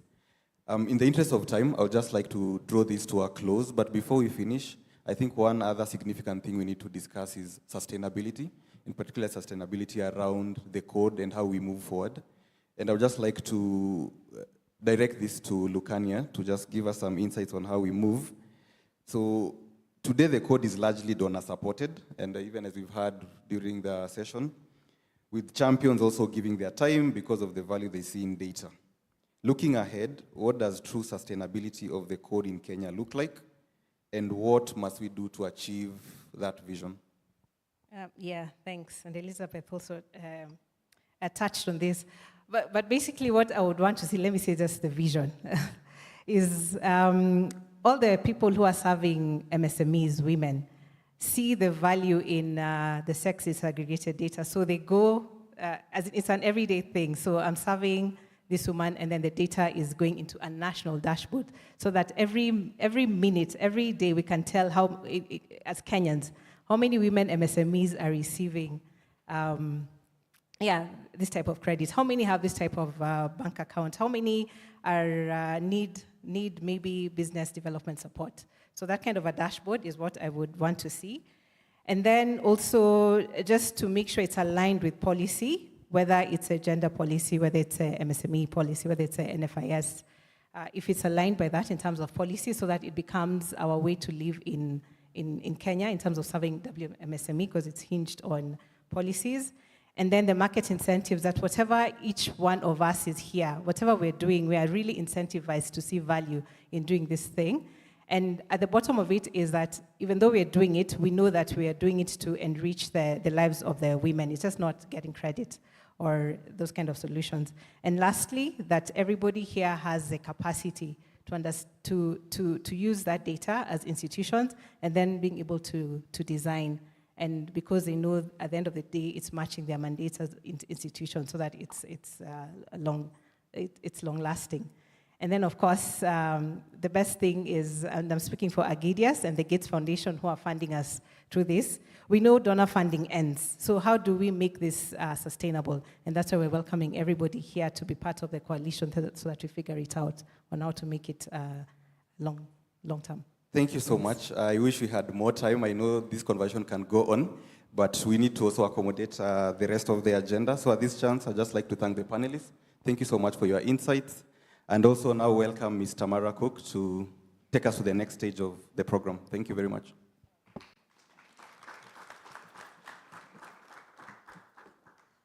Thank you so much for that fantastic discussion. We've already been acknowledging the presence of our chief guest, so mine really is just to welcome her. But I'd like to say this is her 4th event today. And she told me on the way in, she said, look, this is so important. If we're talking about women entrepreneurs, I have to be there. And I think it demonstrates not only the PS's personal commitment to this topic, but the government of Kenya's commitment to making sure that women entrepreneurs thrive in Kenya. Honorable PS, please.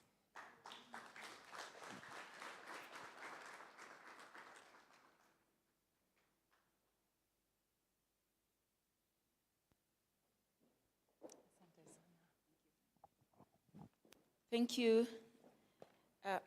Is it still morning? Good afternoon. Okay,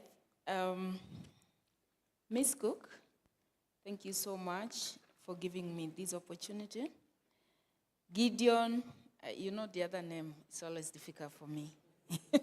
Keep here, something. CEO Metropole, Jared Getenga. I must say Jared was one of the few people from the sector, especially as far as credit information sharing concerned, that I met with when I was, I think, hardly 1 month in the office. So I always hold you in the highest regard. Ladies and gentlemen, good afternoon once again. So today, Thursday always happens to me to be my market day. So it does not also come as a surprise that I began my day in the morning at about 7 in meetings and seeing how to support our MSME. We've had a meeting with our development partners chaired by the Office of the Deputy President. Then from there, I went to the sector with the manufacturing, but today we are focusing on the leather value chain.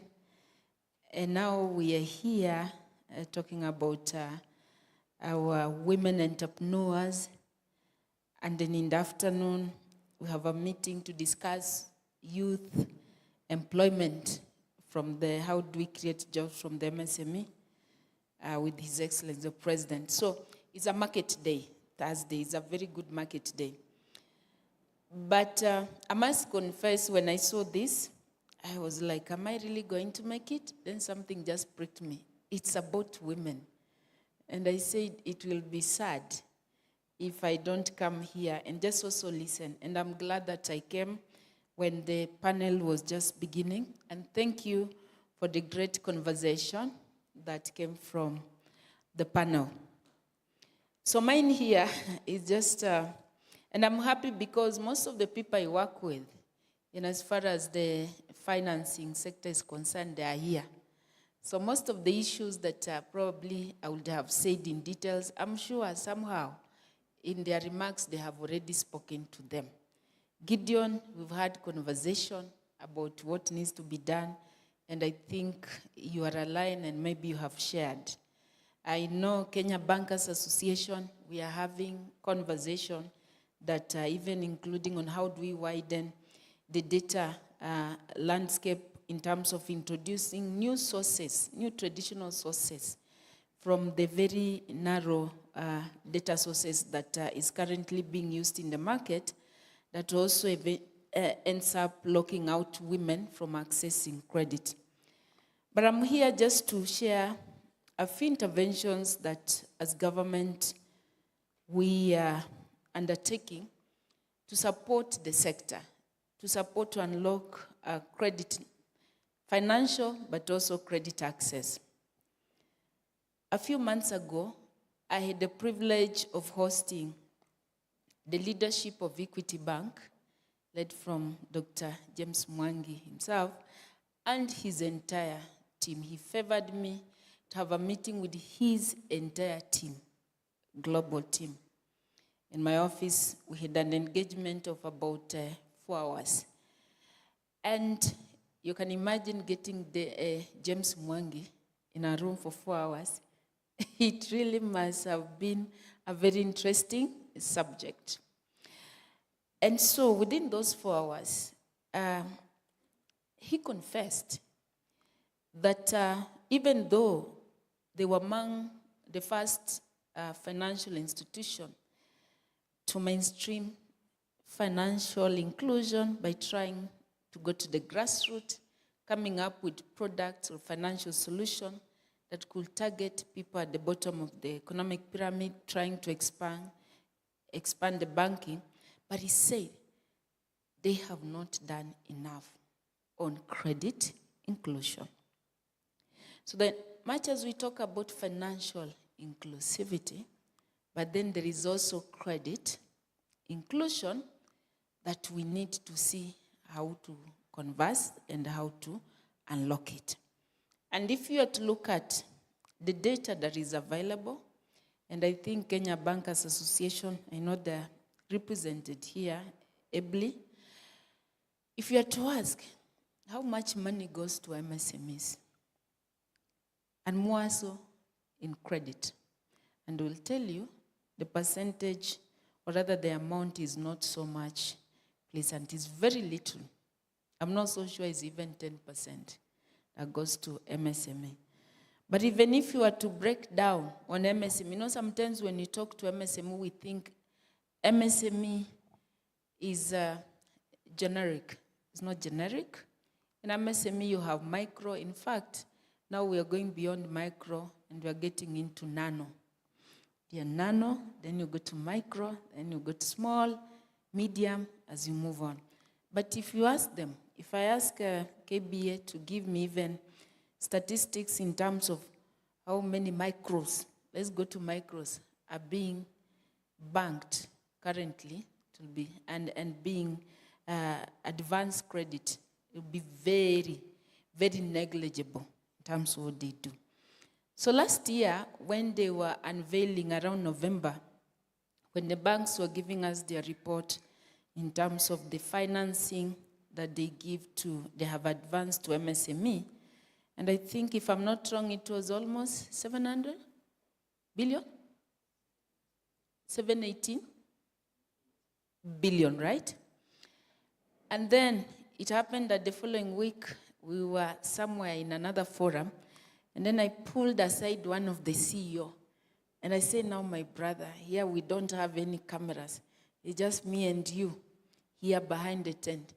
I want you to be very genuine and tell me how much of that 780 billion got to the micro entrepreneur. And he said, none. You know, that's the reality. And I say, how about small? I'm not sure. He said, probably most people, or the segment of the MSME sector that was served could be medium. That speaks to the challenge. We know as a government, we've tried through various policy reforms, even to introduce risk-based financing. But he will tell you, I do not know if it's being effectively implemented. Yes, we have risk-based financing, but is it working? Because if it were working, the segment of the population today that will be banked, that will be served, will be women. And one of the challenges to us implementing that is, number one, credit visibility of our population. Majority of our people we talk about that informal, but that informality also comes with lack of data foot trail. Because the banks cannot serve you if they cannot trace any, if you do not have any experience, if they cannot establish a basic KYC, you know, what they call know your customer. There is nothing on the radar. They cannot even be able to see any transactions you've done, you know, that kind of experience. So most of the largest segment of our population, especially those at the bottom of the economic pyramid, most of them are women and young people Number one, they don't own means of production. You know our culture when it comes to inheriting property and all those that form the conventional collaterals, they are not served. And because there is no any traceability of their credit experience and credit history, so when they go to the banks tend to define them as high risk. So when you are defined as high risk, no matter how much you enforce the risk-based financing, already you are a high risk. So if you are going to be assessed on individual basis, still you will need to see how to securitize that particular credit that you are asking for. And because you don't own means of production, so there is really nothing. I know we have also made reforms around credit information sharing. But I think, Jared, you'll agree with me that sometimes we only tend to share negative information and we have not collateralized positive information. And that's why it's become so difficult then for our women and for our young people then to be served in the banks and more so to be to access credit and affordable credit. But again, if you talk to any banker or any financial institution, they will give you good stories about women. They have very good, talk good about women. Women are great savers. Women borrow and repay, you know, in those chamas and everything. But the question is, why are we not collateralizing the good attributes, you know, that is attached to women entrepreneurs? So I'm giving all these stories to build my case today. And I want people to start looking at this intervention that sometimes is usually misunderstood, the intervention of Financial Inclusion Fund. And I'm happy on this table, the high table, we have my friend Gideon. And Gideon, I hope when you're talking here, you should have talked about Hustler Fund. Now, Hustler Fund is coming in to help correct market failure. And I want to agree with one of the panelists who said that the tendency of looking at everything from credit assessment. We want to look at, you know, when you're looking at about financial inclusion is about credit, and more so you limit it on borrowing and repaying. We don't even care the kind of business that this young woman or young woman entrepreneur is doing. You don't even care about their capacities and the sustainability of the sector. Yours is, she has borrowed. You don't care about the shocks that could even come with climate.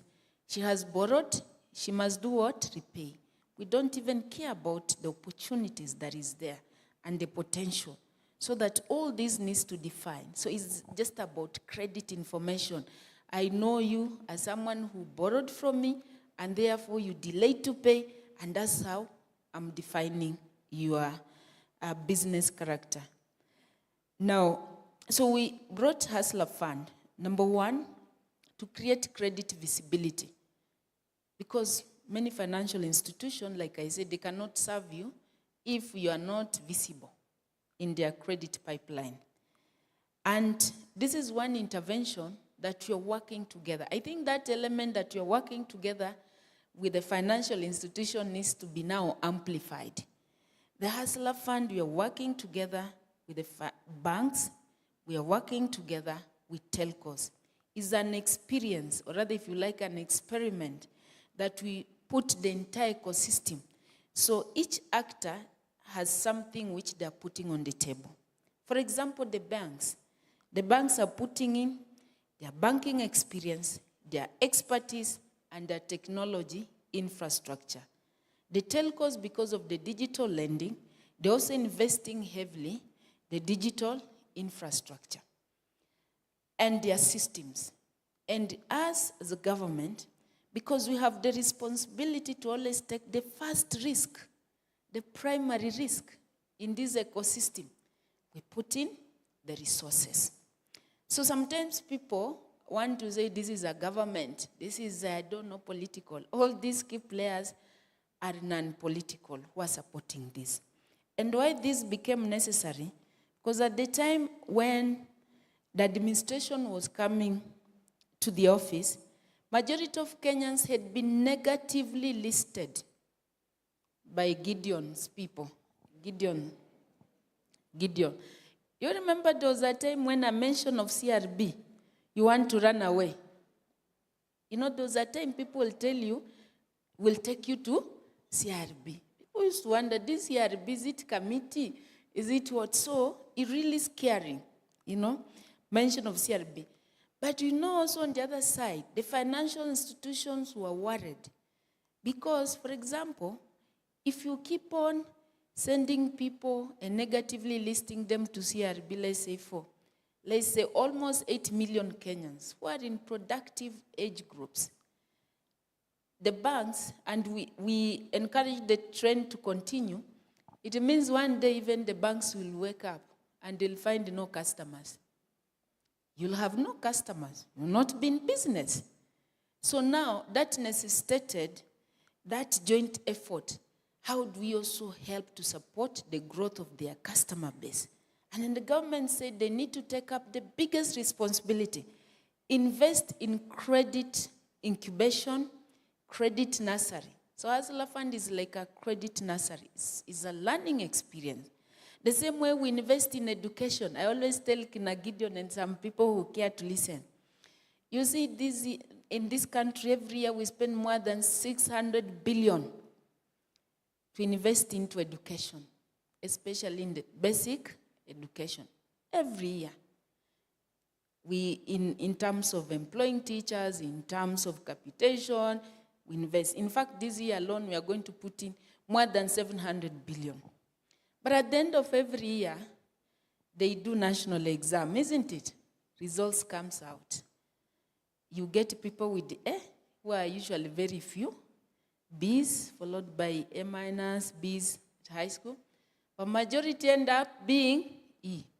But because we know the few that have scored highly will be able to access opportunities that can support the rest. I want you to visualize that as what you're trying to do in this credit nursery. So people outside there want to measure Hustler Fund from borrowing and repaying. Gideon will tell you, if he has not told you, that once you get listed negatively, once you have CRB listed, even if you get cleared after you have paid, your name remains in default status. Gideon, how many years? I want you to say so that they don't say it's me. How many years, Gideon?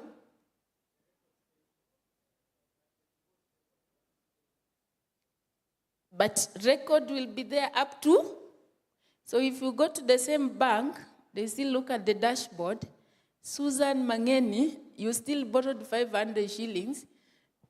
We still assess you with that default status.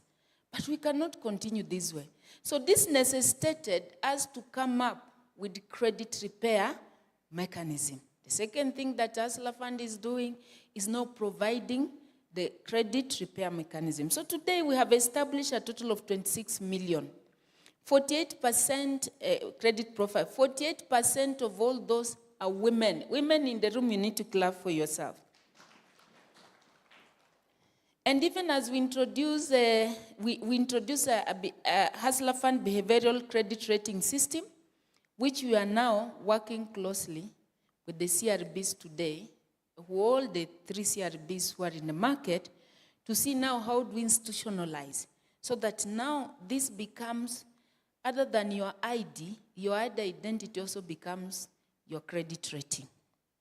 There is no way we are going to unlock access to credit if we do not embrace a culture of credit rating. Sometime this year, I happened to meet some of Kenyans whom we've taken abroad to work, especially in the teaching sector. And they told me, for them even to go and buy a car, The first thing is your credit rating.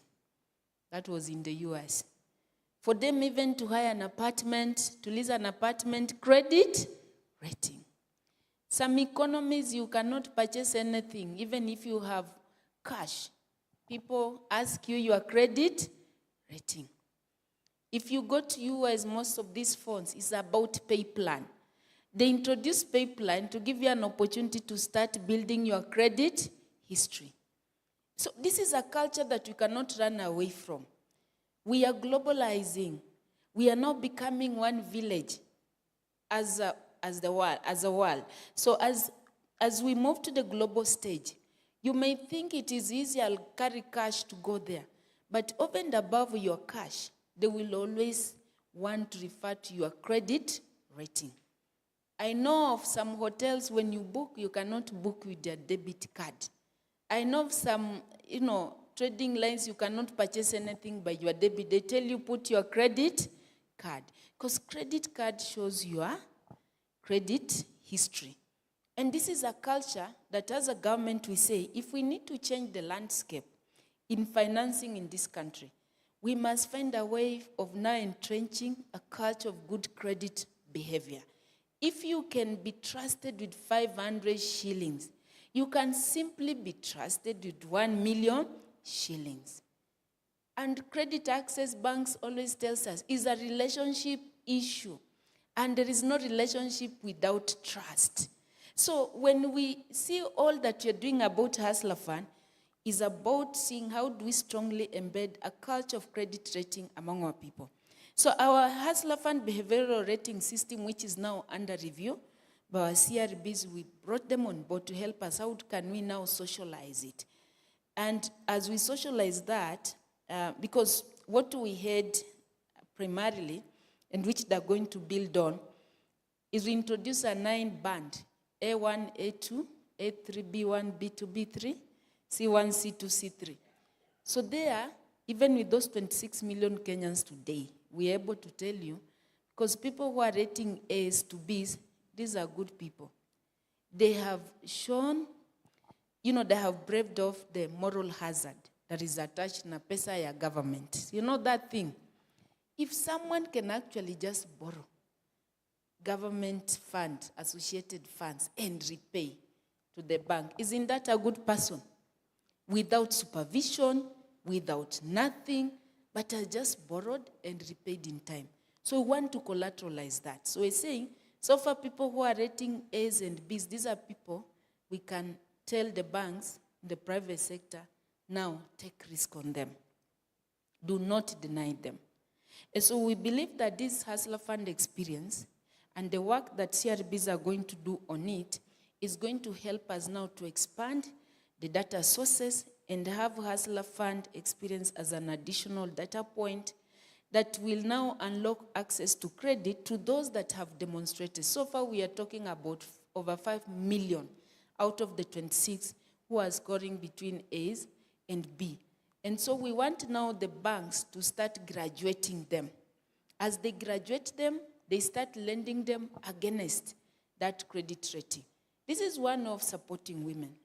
And I must say here that when we introduce the second product to see how that graduation will work out, the bridge product, most people who are doing well on the bridge product, now that has enhanced their credit, that those who can borrow up to 150,000 per borrowing have grown their limit from 500 shillings. You can trace that, and today they can borrow 150,000. And as they borrow that, we introduce also, we have saving. This is the only fund that has got an element of saving. Why did we introduce saving? We introduced saving because someone who has a business mind will always so be a good saver, most of the time. And we want also to start collateralizing the saving culture. We have SACCOs, and SACCOs over time and chamas have also been building on the savings. But this has not been formalized. So that you look at my savings and let savings speak about my financial character. So we are trying to widen the landscape, and we are even doing some work with the CBK, IFC, and all these key stakeholders, including Kenya bankers, to look at alternative data mapping. We actually have already a draft report. Some work has gone in there. And now we are going to do a pilot, and we are thinking we begin with the Hustler Fund. We see how do we, the work which you're doing, how do we now expand? Those people who have been borrowing, repaying well on Hustler Fund, we start giving it a value so that all these people can be served. Lastly, as I speak about credit access and women, many people will want to say, what can you do with 500 shillings? I know the other day you saw people almost butchering me. You can't do anything with 500 shillings. I still believe that if you have a business mind, 500 shillings can kick you off. We in the government, especially all these our catalytic funds, will give you first experience. I know banks look for growth potential, MSMEs. There's nobody, you haven't done anything, you not just go to the bank. So we need to support you. We need patient capital. Somebody somewhere has to give you a start when you're doing something. And so for women, and especially because I'm a woman, I can speak about this. There are times when you have nothing that you run to your neighbor. You even need 500 shillings. You know that things which if you tell someone you don't have, becomes a challenge. You even need 1,000 shillings. Let me talk about the most hyped thing, talked about things, sanitary towel. You are somewhere and things start happening. You're a girl. You don't even have that money to buy sanitary. You know, things that people don't talk about in public. But then you have an opportunity just to go to your phone and dial *254#. Get your 500, your 1,000, buy. Once you get resources or from wherever, you repay back as you grow. So Hustler Fund is a credit card, ladies and gentlemen, that the Kenyan government has given to Kenyans at the bottom of the economic pyramid. Because of where I am, because of where majority of us here are, we have credit cards. Most of us have credit cards, isn't it?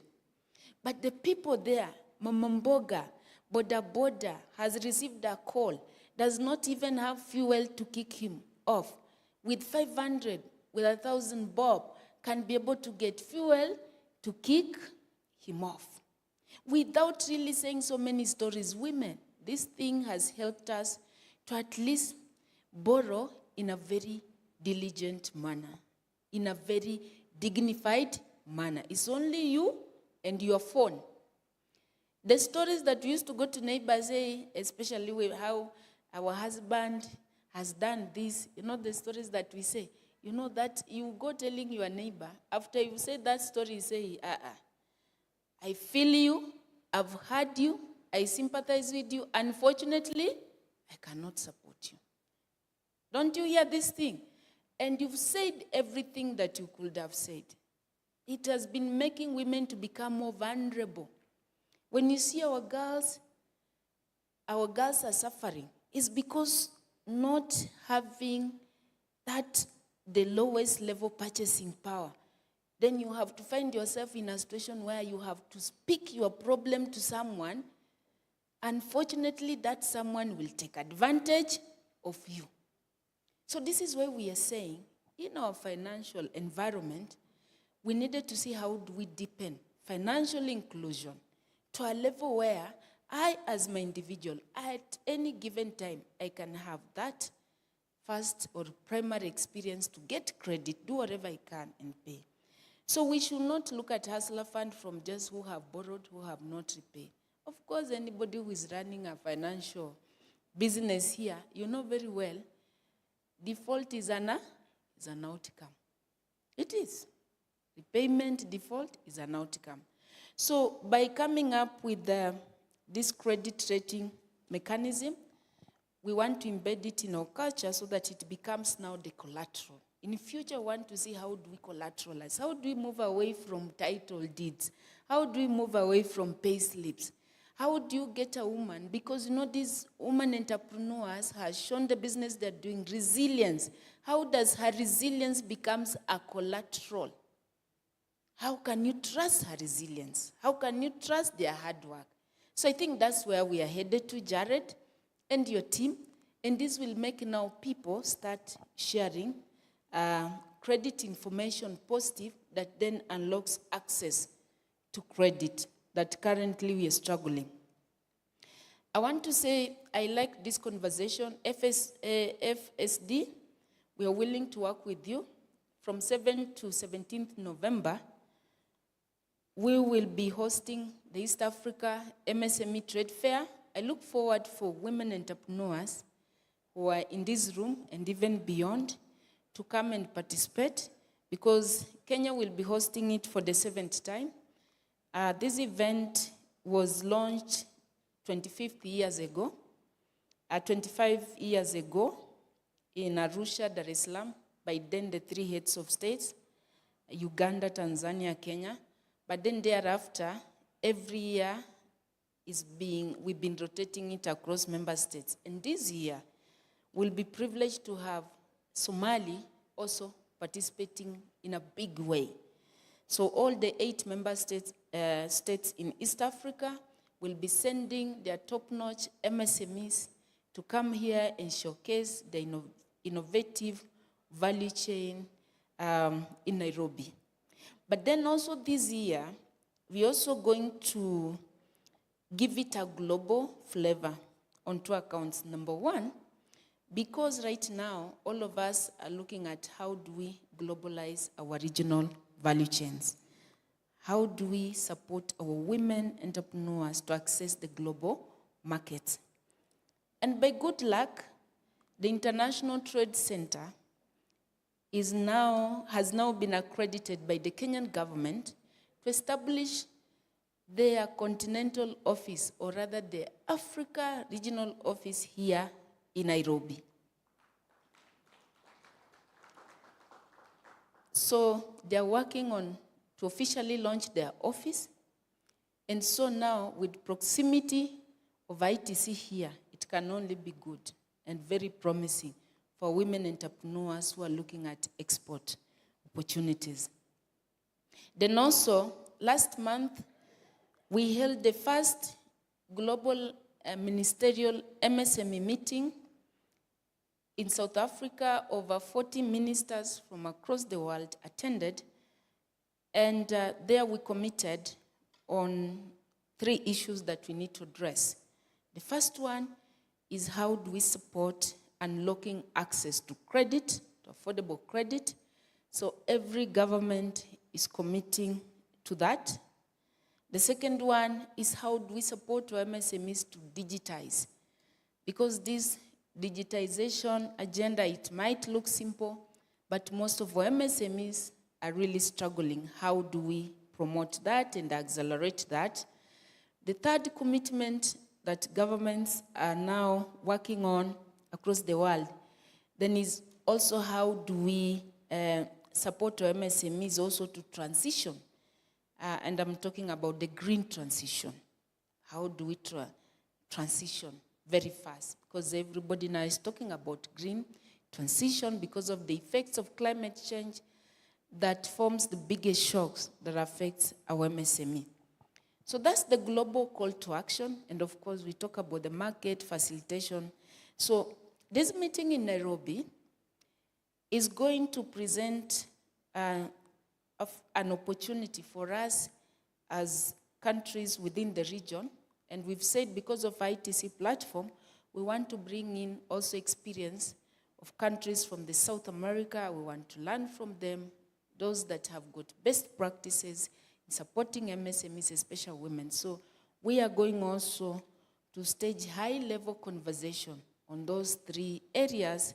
Financing and all that we are talking about here is going to be talked about. So we need to see how we can advance and domesticate the commitments around that. We're also going to have conversation around FCFTA. Again, those frameworks, it's very good we agree on this framework, but then how do we domesticate? I know you are aware that last year, the FCFTA Secretariat finalized on the protocol on women and youth in trade. So already there is a framework on how to boost that. So countries are called upon then to domesticate. And I think it can never be more better than it is for women, because there is no way you talk about something without women being into becoming central of the agenda. Then of course also there are several other issues like you've spoken about. Financing is one thing, but access to market is also another thing, as well as capacity building. And capacity building is just like, and I want to end with this, I always use the analogy of motherhood.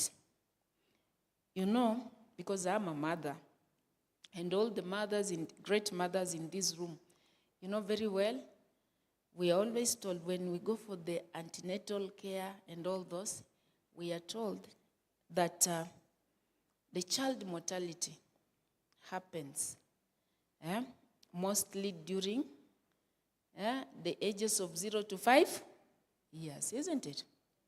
They tell us that.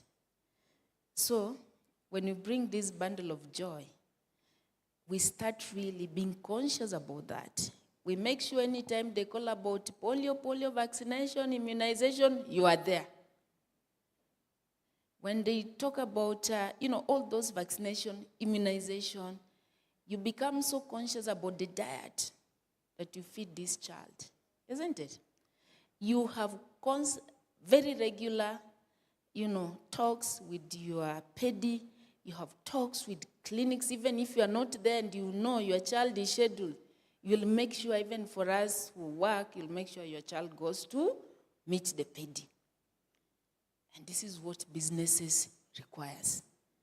Businesses, just like children, they also face high mortality between the ages of 0 and 5 years.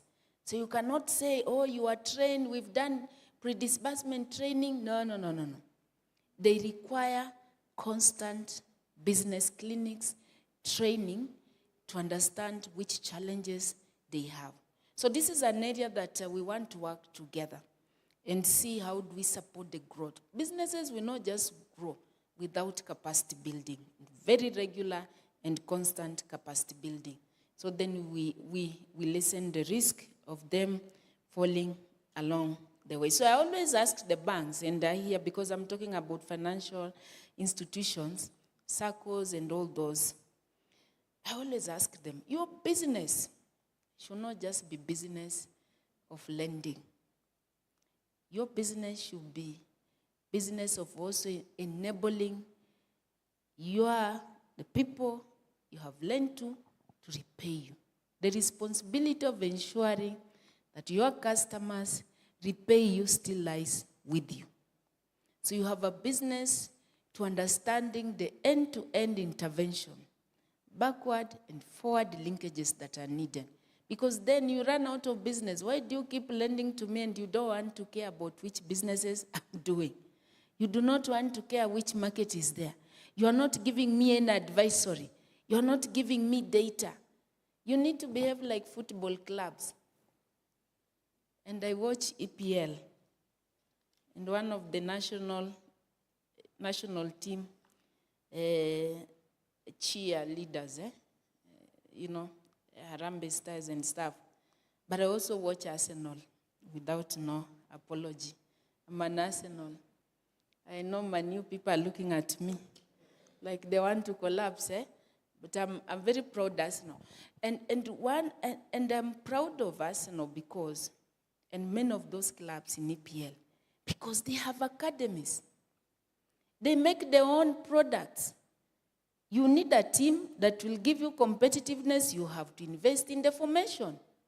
That's why most of these football clubs have got academies of football players. But you are a bank who is making for you, you are good borrowers. This is the question. Who is this person that is supposed to make your would be, borrowers become ready? What investment? I'm telling banks, stop building for us those water tanks. Invest more in financial education. we want to see financial academies so that as they will be your customers grow up, they grow up understanding your expectation. So you need to enable the Kenyan population become your good borrowers, become your customers. Just like those football clubs, people start nurturing those players from age 5. You can also start coming up with programs, working with us. I'm trying now to extend a hand. Let's work together, start nurturing good credit behavior among our population right from basic, that primary level. In the next 10, 20 years, those will be your good customers, and everybody will be in business. So this is the call that I'm giving to you who are in the financial space. So, as of course, this is the final. You know, you must have final. So the final is just an announcement that we are right now, we have embarked on MSME survey, because you know, and for women entrepreneurs who are here and all the stakeholders, the data we are working with is the 2016. And between 2016 and where we are today, so many things have happened, including the pandemic. So the landscape really changed. So we need to update that. So we hope by the end of this financial year, and I mean 30th June 2026, we should have again now released the new data on the status of our MSME. And I think that's the beginning point. 1. 2, we also, I talked about what we are doing on alternative data mapping. We want now to take it to the next level. And one of the recommendations that is likely to come from there is even to review. I saw someone talking about the definition of MSME. I mean, we need to define MSME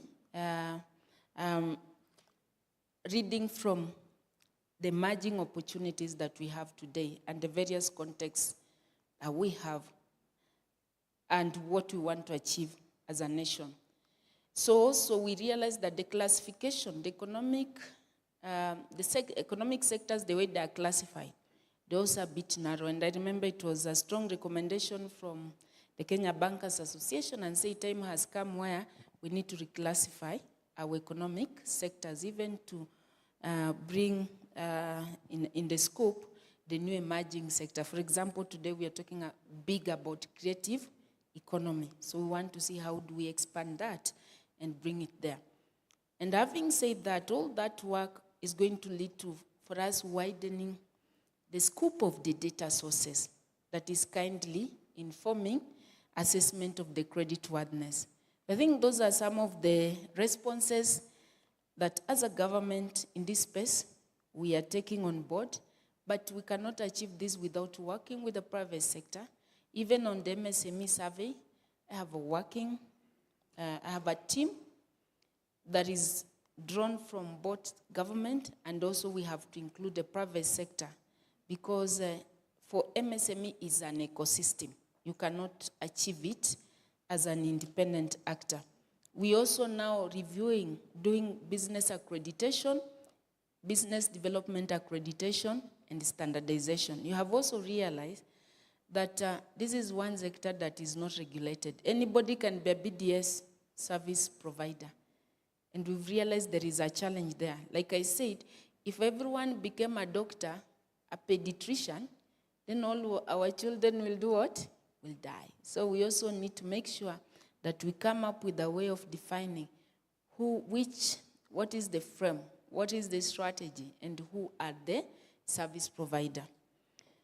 So those are some of the things that you're working on.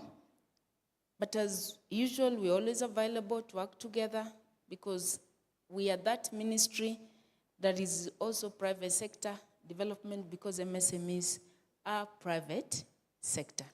Aren't MSMEs private sector? They are private sector. 98% of businesses are MSME. The so-called large corporation is only 2%. So jobs will be created through MSME. Industries will come by through MSME.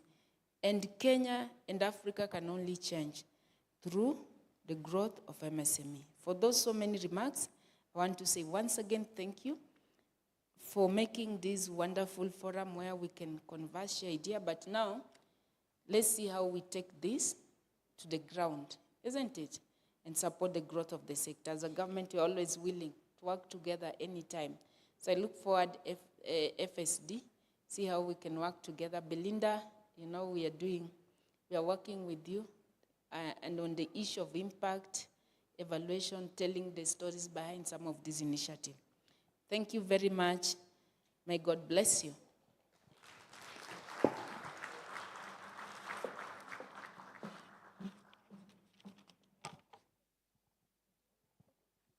So I would like to request this table to join Madam PS for a photo. Right after that, we'll have the We Finance Code Working Group members to also come forward and take a photo.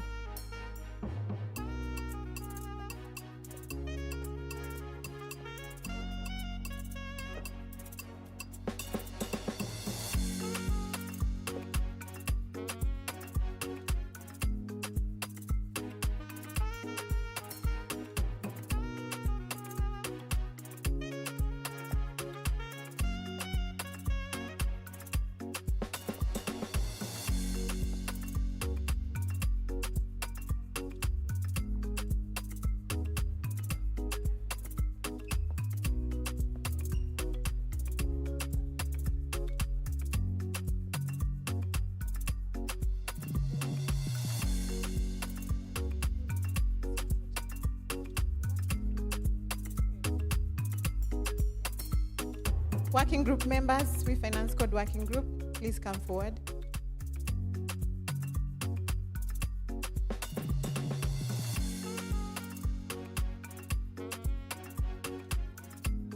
Nikita, Luis,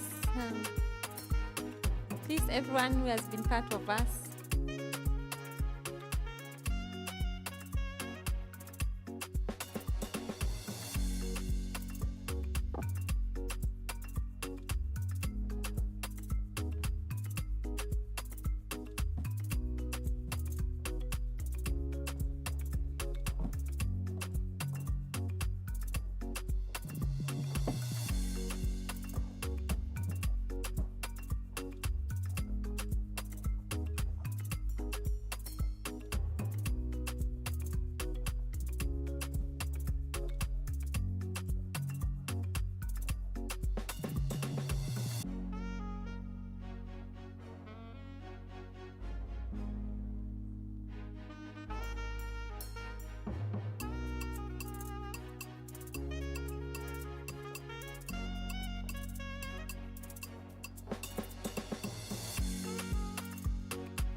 Thank you very much for the insights, Madam PS, on what you're doing with the Hustler Fund as well. So we will break for lunch right away. Lunch will be served on the second floor. We will use the bridge to access the area where lunch is being served. So if we can try our best and be back here by 2:15, that would be better, so that we proceed with the next sessions that are scheduled for after lunch.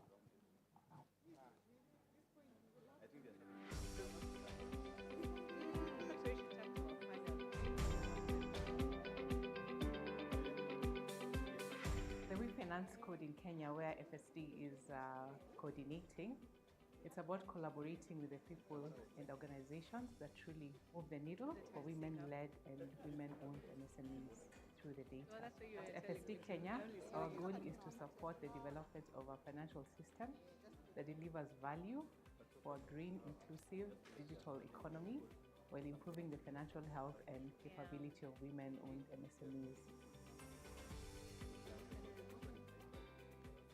Within the research team, our focus is on ensuring that relevant data is produced, shared, and copied to design solutions and have an impact in supporting the lives of vulnerable women and their businesses. The We Finance Code offers a powerful global framework for this, aligning different efforts to serve women through both financial and non-financial support, and bringing together policy, financial service providers, investors, and other industry stakeholders to leverage data in designing effective responses to serve WMSMEs.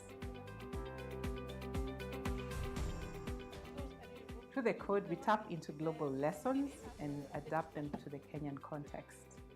I am inspired every day by the incredible champions I work with, all passionate about using data to transform opportunities for WMSMEs. Together, we are not just talking about change, we are making it happen.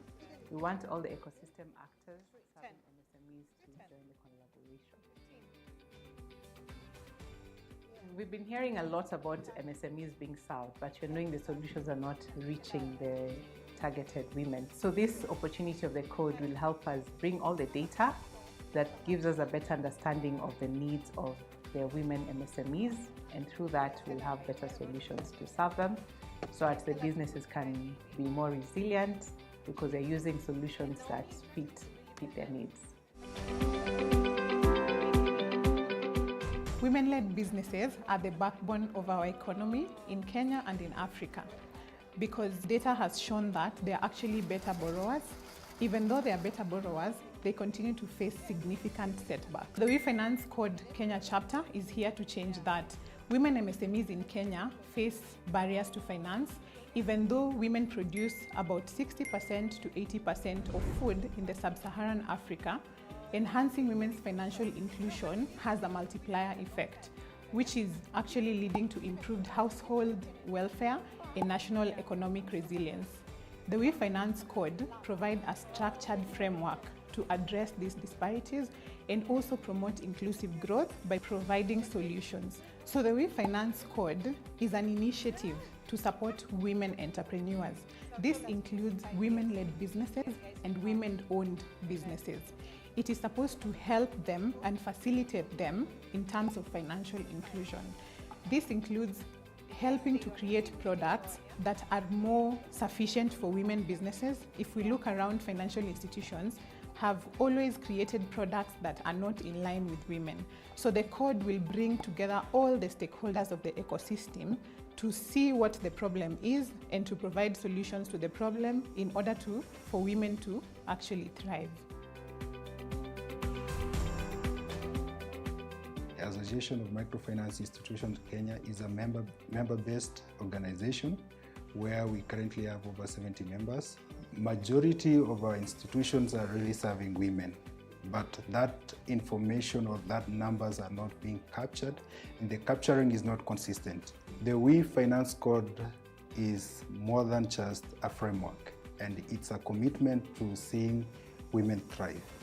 For microfinance institution, it offers a simple but powerful step to understand women's unique needs, design products that work for them, and create an environment where they feel valued and supported. It helps MFIs use data, training, and partnership to reach women who are often left out, from the rural entrepreneurs to women running small businesses in our towns and cities. When women have access to right financial tools, they grow their businesses, support their families, and strengthen their communities. That's what We Finance Code is about: breaking barriers, creating opportunities, and helping close the financial inclusion gap, one empowered woman at a time.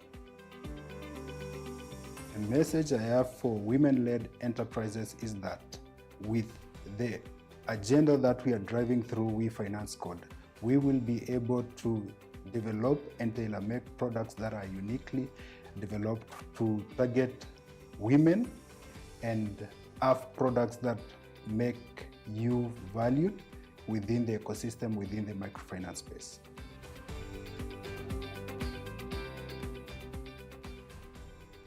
Globally and across sub-Saharan Africa, governments and financial service providers are recognizing the critical role that SMEs, and specifically women SMEs, can play when it comes to catalyzing economic growth. So just looking at Kenya, for example, out of all registered businesses, 36% of them are women-owned or women-led. So there's an increasing need and urgency to support women-owned businesses. And you'll see that there's interventions around addressing barriers, systemic barriers for supporting these women SMEs. Some of these interventions, the way they're designed, don't look at the nature of women. And so our goal really is to support investors, FSPs, and BDS service providers, or business development service providers, to just start looking at women differently, understanding women and their nature, and then building out or designing products that are better suited. One of the ways we are doing this is through the WIFI code, which looks at segmenting women better and also just getting the flow of capital to women at different growth stages. CS Kenya is a member-based association that brings together credit information providers, specifically lenders who are sharing credit information with the credit reference bureaus in Kenya. Earlier in the year, we conducted research on MSMEs, and what came to the fore from the data that we were looking at, which was largely focusing on commercial banks and microfinance institutions, was that women access, in terms of credit, they are accessing about a third of the total disbursements that are made in the country. So for the We Finance Code, the beauty about it is that it brings greater focus to women-led and managed enterprises. At times, there's not much information on women borrowers, depending on the sector that they're operating in, whether they do have collateral or not. And therefore, with these sex disaggregated data, it will give or enable financial institutions to be able to, in a granular manner, understand the risk profiles of women, and thereby enabling banks and other financial institutions to curate products that best suit women and also support those who are in marginalized sectors or environments. This is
We'll be able to build a national dashboard that will be able to showcase data for every women, small, medium enterprise in Kenya.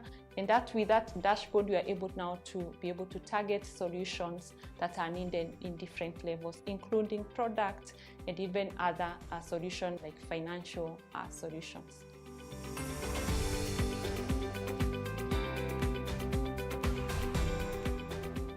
From a CRB perspective, I think the main one that is facing these women-led MSMEs is one, lack of data and lack of aggregated data, just to understand who are these women-led MSMEs, how can they be supported, how can we support them in getting financial assistance to grow their businesses. So the first one is refinance codes. Through data reports, aggregated dashboards that will be able to show us what is the current status of lending for women-led businesses and where can we focus on. So through the development of the dashboards, through the refinance code, we'll be able to clearly show this data and support all those who will support the refinance code in Kenya to grow our businesses for the women-led MSMEs.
Good afternoon. Welcome back. I understand that we already have people who are online and they are waiting. So in the interest of time, we're just going to start. Everybody else will join us later while we are proceeding. So we are going into this session, and the session is about why high quality data matters to inclusively design for women MSMEs. Understanding this session is going to be facilitated by Mr. Gideon Kipyokwai. He's the Chief Executive Officer of Metropole CRB, who is a main partner of the We Finance Code Kenya chapter. He's going to cover standardized credit and other data such as deposit and transactional data, and why it is important to design better for women-led MSMEs. He will highlight the role of inclusive credit scoring in expanding access to finance and how data sharing across financial institutions can help promote financial health and curb over-indebtedness. So join me in welcoming Mr. Gideon.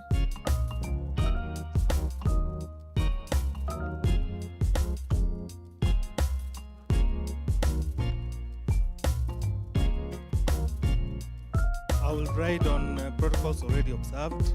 Good afternoon. Good afternoon once more. Yeah, in the interest of time, we will get started. I want to recognize the fact that we have people online, so good afternoon to you too. I'm waiting for my presentation to be loaded.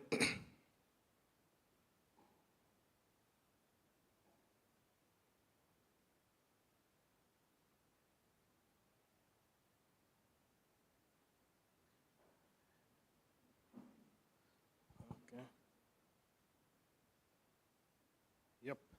So I want to start off by requesting all of us to imagine that you have 1 million Kenya shillings.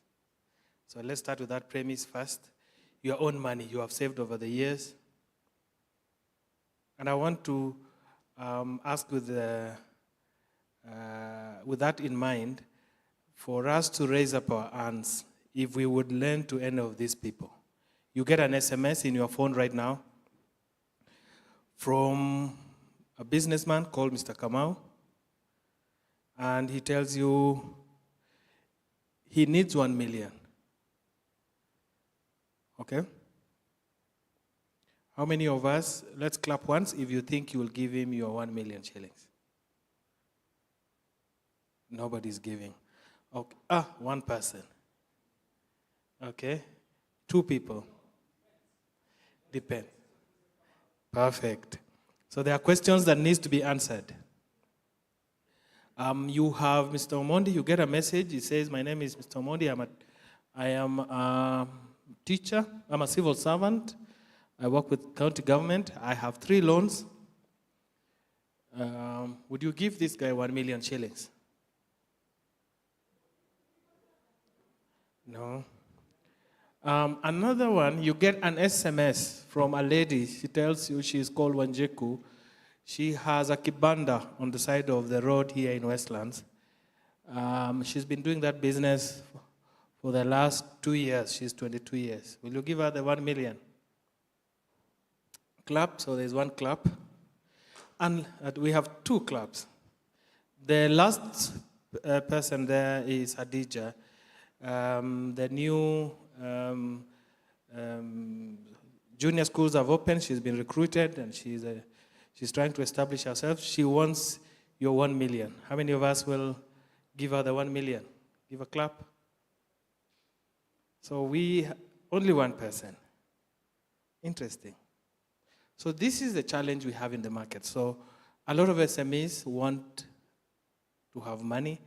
The estimate is about 150 billion USD. That's about 15 trillion Kenya shillings in funding gap for MSMEs in Kenya.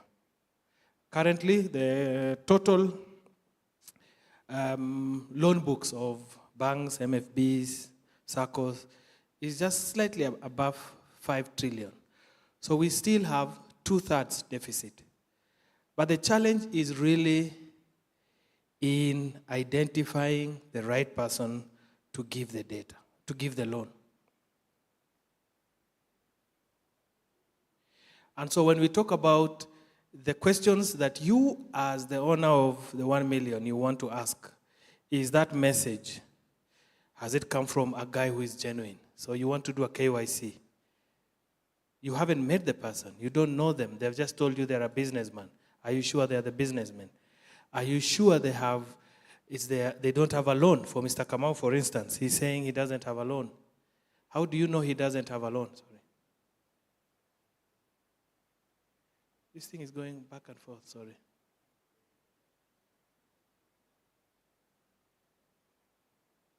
I can't go back and forth. Can you help go back to the slide 3, please? Yes, there we go. So there are questions that before you give out the 1 million, and which is typical of every lender, is KYC. Do they know who is borrowing? Can they validate that that is actually the person? And then secondly, creditworthiness.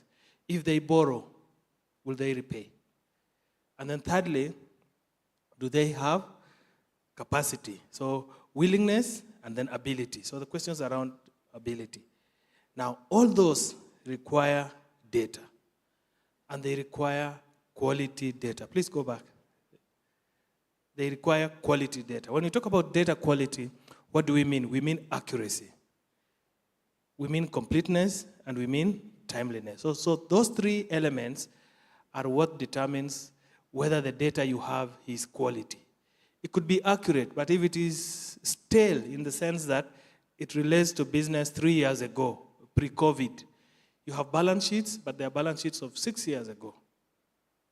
It's not quality data. But it could be recent data, but it is falsified. It could be erroneously input. Somebody's taken a loan of 10,000, but the guy keying in the data put in 100,000. It's wrong data. So we are talking about quality data.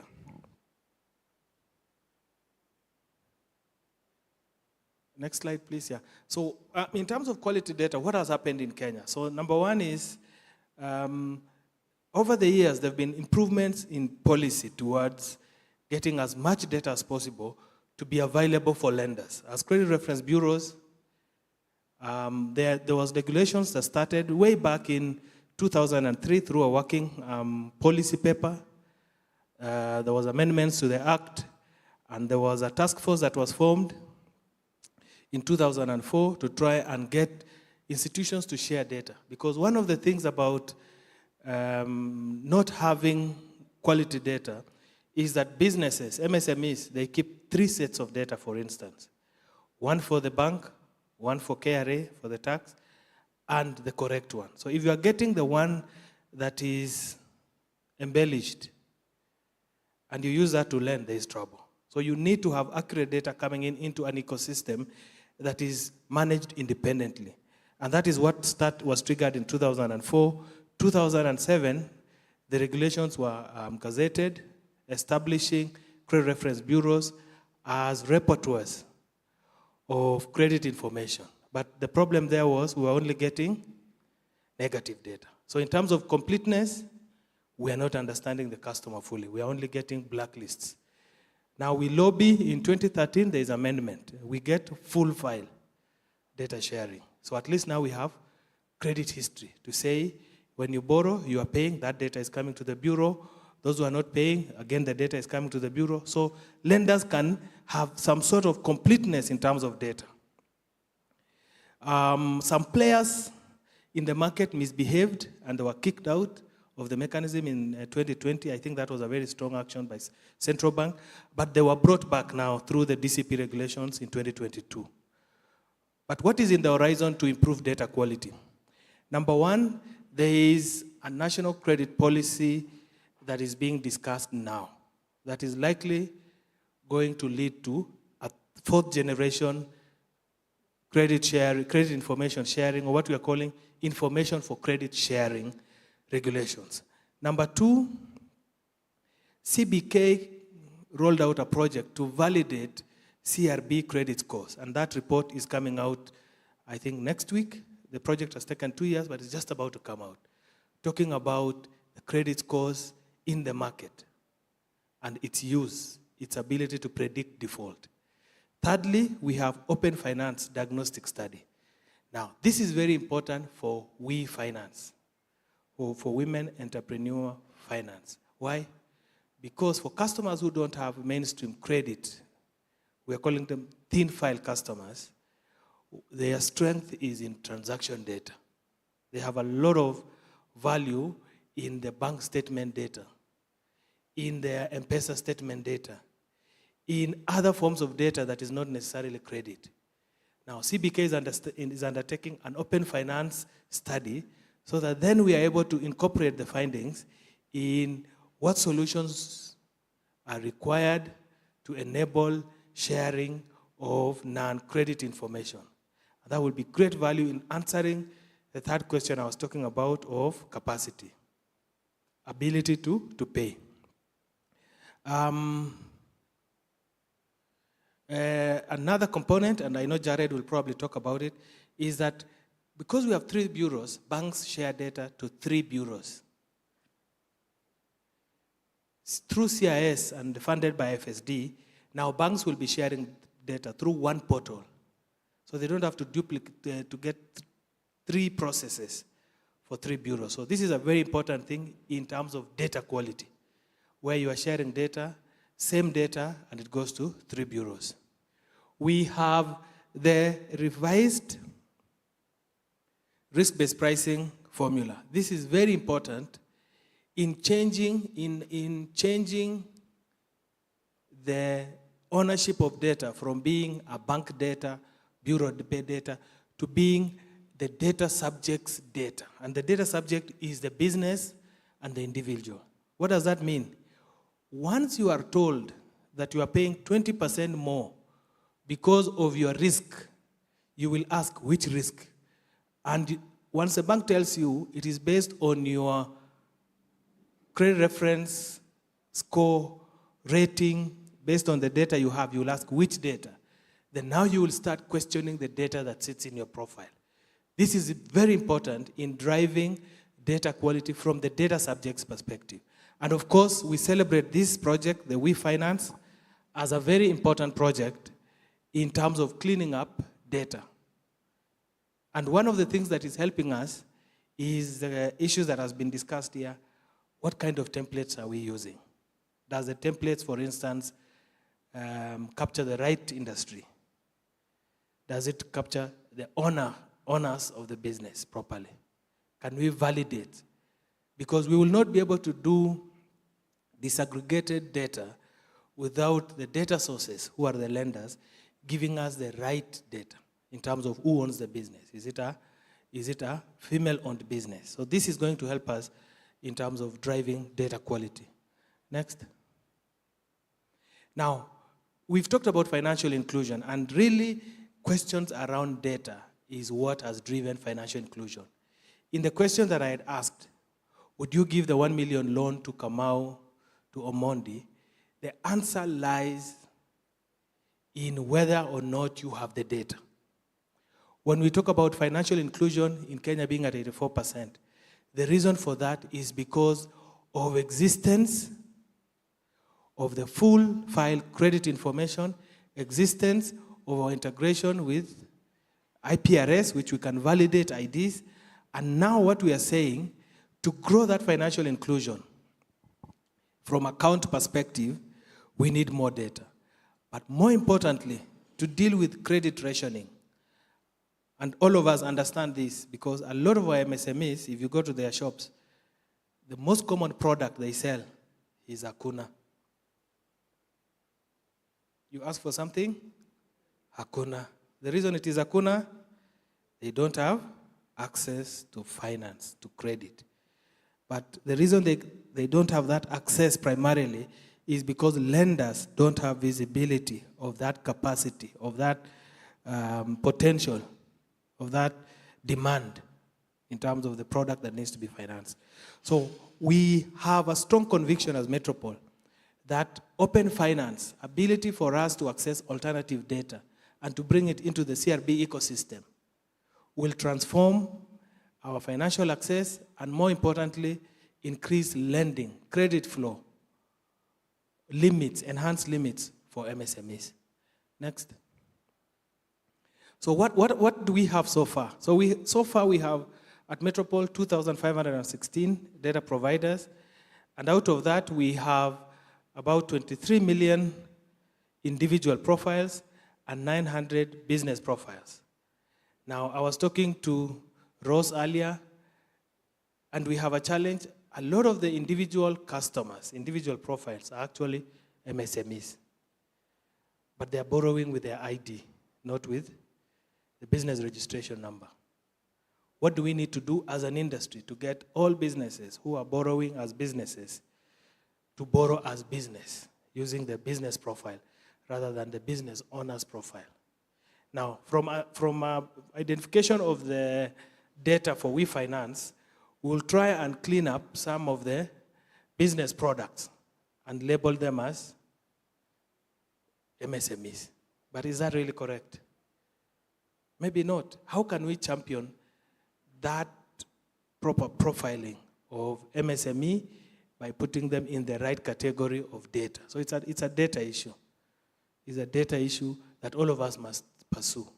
But at minimum, we should also deal with it at product level. So individuals who are taking loans for consumption should be indicated as consumption. If they're taking for business, they should take a business loan. What we see in the template in DST version 4 is that we still have a category called personal. So it's not clear, is it for business or for consumption? Next. So we've seen growth in terms of, and we see growth in terms of new entrants into the market for individuals. Next slide, please. We are also seeing growth in terms of profiles and active loans. There was a drop, but we are seeing growth in terms of business borrowers coming into the credit market. And this is courtesy of the data from the 2,516 institutions. Next slide. Another very important dimension is that you can see growth in number of female profiles. And this is not the business, this is individuals who have come to the borrowing market, to the credit market in the last, comparing 2024 and 2025. Next, please.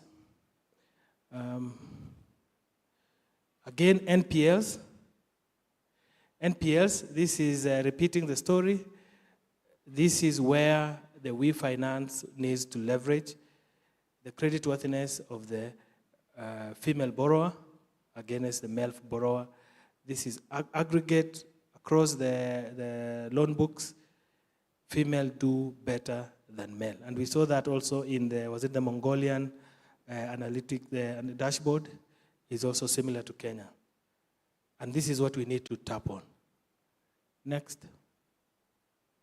Yep. So I wanted to talk about this very important shift in changing the narrative of credit assessment and quality of data to the data subject. In advanced markets, people try and maintain and manage a good credit score. In this market today, it's not a thing for consideration. You meet a person on the street, you ask them what is their credit score, they don't even know what a credit score is and whether it is important. Now, that is slowly changing, and this is going to help us with improving data quality. The new risk-based pricing formula, which has been in discussion for many years, we've had many iterations, all the way back to 2018 when the banking sector charter was launched. We are seeing, even as late as yesterday, this formula was, there was a circular going out. Kesonia, it sounds like Kepsea. Yeah, Kenya shilling, overnight interest rate, rate plus a K factor plus fees and charges. So as an MSME, why are you concerned about your CRB profile? It is because your score, either as an individual or a business, if it is a small business, micro and small, we give them a business score ranging from 20 to 90. If it is an individual score, it ranges from 200 to 900. If it is a large corporate, the rating ranges from D all the way to AAA. And those ratings have a PD translation, so there's a probability of default. At the product level, we have a translation for loss given defaults for each product. Now, with that, we are able to calculate the K factor. Now, with the K factor, we can determine, or the models that banks have determines your interest rates. Now, when you think about it, your interest rate is determined more by the kind of data that is kept about you. Now, if you have loans that you are not paying, or if you have loans that you are paying, but they are not being sent to the bureau, which would then improve your credit score, you will start asking yourself how to engage the lender, how to engage the bureau to make sure that they have the right data about you. So this is a very important dimension of improving data quality and the use of data in ratings, scoring, and eventually in risk pricing. Next slide. Now, generally in the market and in the project that CBK validated, most of the individuals and most of the businesses have skew to the positive. We have defaulters, and this market over time, because we have been using default status to lend, has so much shifted a lot of borrowers. So you can see a bell curve that is skewed to the right. Eventually, we would get a bell curve that is natural once all of us move to using credit scores for lending rather than default status. When we move to full credit risk pricing, we will go to mature markets where you will see the bell curve that is standard, that we have good borrowers, and generally, most of the borrowers will be in the middle, and then bad borrowers will be on the left. And it is typical. Default is an outcome of so many things. Next slide. Yep, so to finish, just to highlight again on the consequences of mainstreaming conversations about data quality. With that data quality, it goes into scoring and ratings, and with that scoring and rating, you get a score, and this then becomes the basis for decisioning in the credit market. This is a matter that we have to bring to the tables of MSMEs as we engage them even in this We Finance Code project, that we have to tell our MSMEs to work on improving their credit scores and ratings so that then they can access finance. Next slide. Yep, and that brings me to the end of my presentation. And I want to really finish by saying we appreciate the efforts that FSD and development partners are putting into this market. A lot of the things that financial institutions, financial service providers are taking advantage of in terms of policy, in terms of market readiness, are works by teams like Tamara, everybody in the development partner space, who do a lot of the work behind the scenes so that they can create an enabling environment for entrepreneurs, either as borrowers or as lenders, to play in. Thank you very much, and I wish you a great afternoon. Unfortunately, I have to leave. Thank you very much.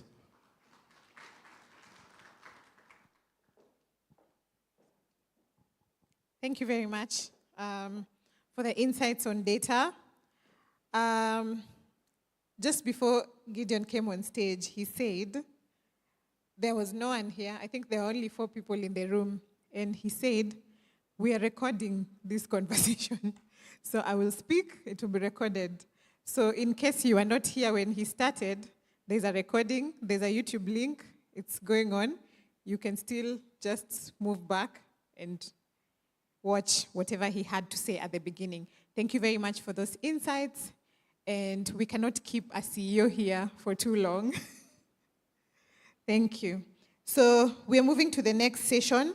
I would like to invite Karine Fersan. She's in charge of peer learning. She's the peer learning director at the Financial Alliance for Women, and she'll be joining us virtually. So maybe just to do a check to confirm if she's here, she's listening. Yes, hello, hi, how are you? Fine, thank you. Thank you very much. The virtual floor is yours.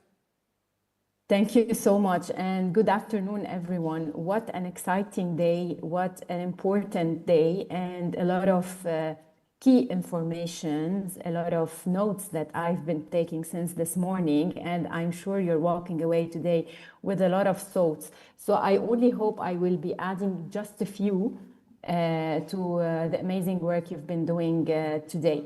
So I am the peer learning director at the Financial Alliance for Women, and in this role, I lead the design and delivery of the global peer learning program for the Financial Alliance for Women, but also for the We Finance Code, creating platforms where financial institutions and partners can exchange best practices, learn from each other, strengthen their capabilities, and accelerate women's economic empowerment.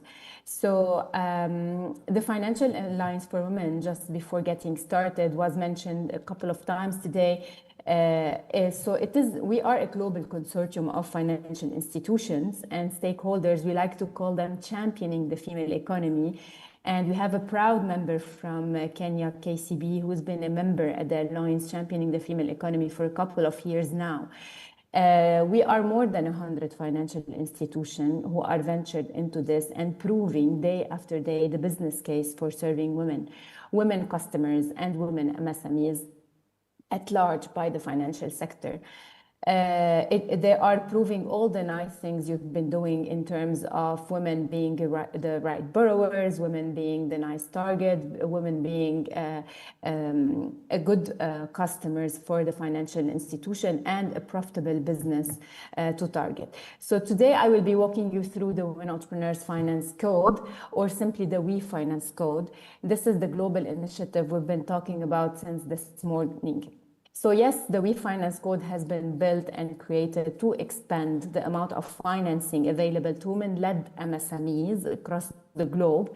And it does this by increasing transparency among financial institutions, creating accountability through reporting data, and incentivizing actions, collective actions, which is very important, that close the financing gap. Ultimately, it contributes to the economic empowerment and resilience of women worldwide in a systemic and high impact way. So when rolling out the code nationally, the model is to adapt it to local contexts. It's very important to understand, and we will go through some cases, that each country is alone, needs to adapt its own code to its own context, whereas a lot of lessons, a lot of best practice examples can inspire every country when they are creating and adapting the code for their own countries and designing what seems and looks adaptable and successful for their own context. Taking a step back, just very few. We are talking about 1.7 trillion financing gap for women SMEs and having access only to 2%. So it's not only Kenya, it's not only Mongolia, it's not only the countries that we've mentioned today. It's really across the globe. And this is why it's important to adopt the code one country at a time and to create this greater impact across the globe.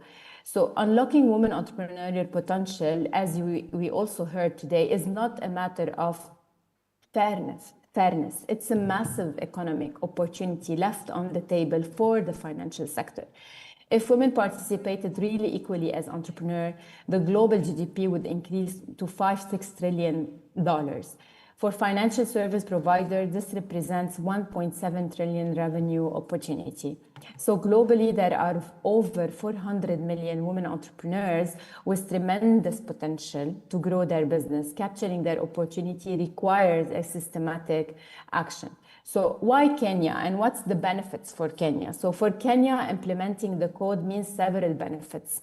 First of all, strengthening data collection and analysis on women-owned MSMEs. And I've always said, and I will repeat it again and again, it's not about the data. The data is not the goal. Using the data is the goal. Understanding the data is the goal. And learning what the data is trying to tell us to improve our offering, to customize our offering to women SMEs is the objective of really understanding the data, capturing the data, collecting the data, analyzing the data. So the ultimate objective is really using this data to create innovative solutions to better serve the female economy. Second is leveraging the data further to enhance policy making and solution design. So it's not only about creating products, it's not only about creating credits, it's not only about creating loans, it's also about creating policies, creating an enabling environment at all levels to support women SMEs. Building financial institution capability to serve the segment, crowding in international funds and rallying the national ecosystem around this shared cause. It also positions Kenya as a global leader, benchmarking against other code countries and accessing a global community of champions. So just to operationalize the code nationally, 5 building blocks are key. First of all, establishing a national coalition with clear role and responsibilities. We need to bring key players together, regulators, financial institutions, public agencies, and other partner and industry stakeholders who are active in the WMSME sector. So we define who does what and how the coalition will operate. Second is about recruiting signatories. Signatories are really the FSPs.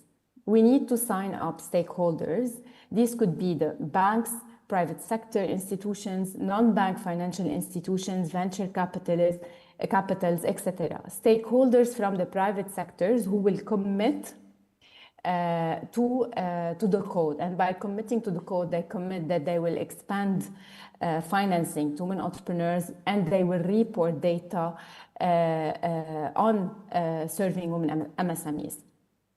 3, which is very important at the national level, is defining WMSME. Who is women entrepreneurs for the national level? So to support women-led businesses, you must agree on a common definition on who is women-owned or women-led MSMEs. Number 4 is setting up the data collection, and David mentioned a lot of today people mentioned also the importance of setting up a one data reporting mechanism and hopefully dashboard where you can capture all this data into one place, into one core place. And finally, developing an implementation plan with key milestones to really make it an actionable and achievable plan. So these elements ensure cohesion, accountability, and also impact. When we talk about national coalition, we talk about different actors, players, and different actors plays different roles.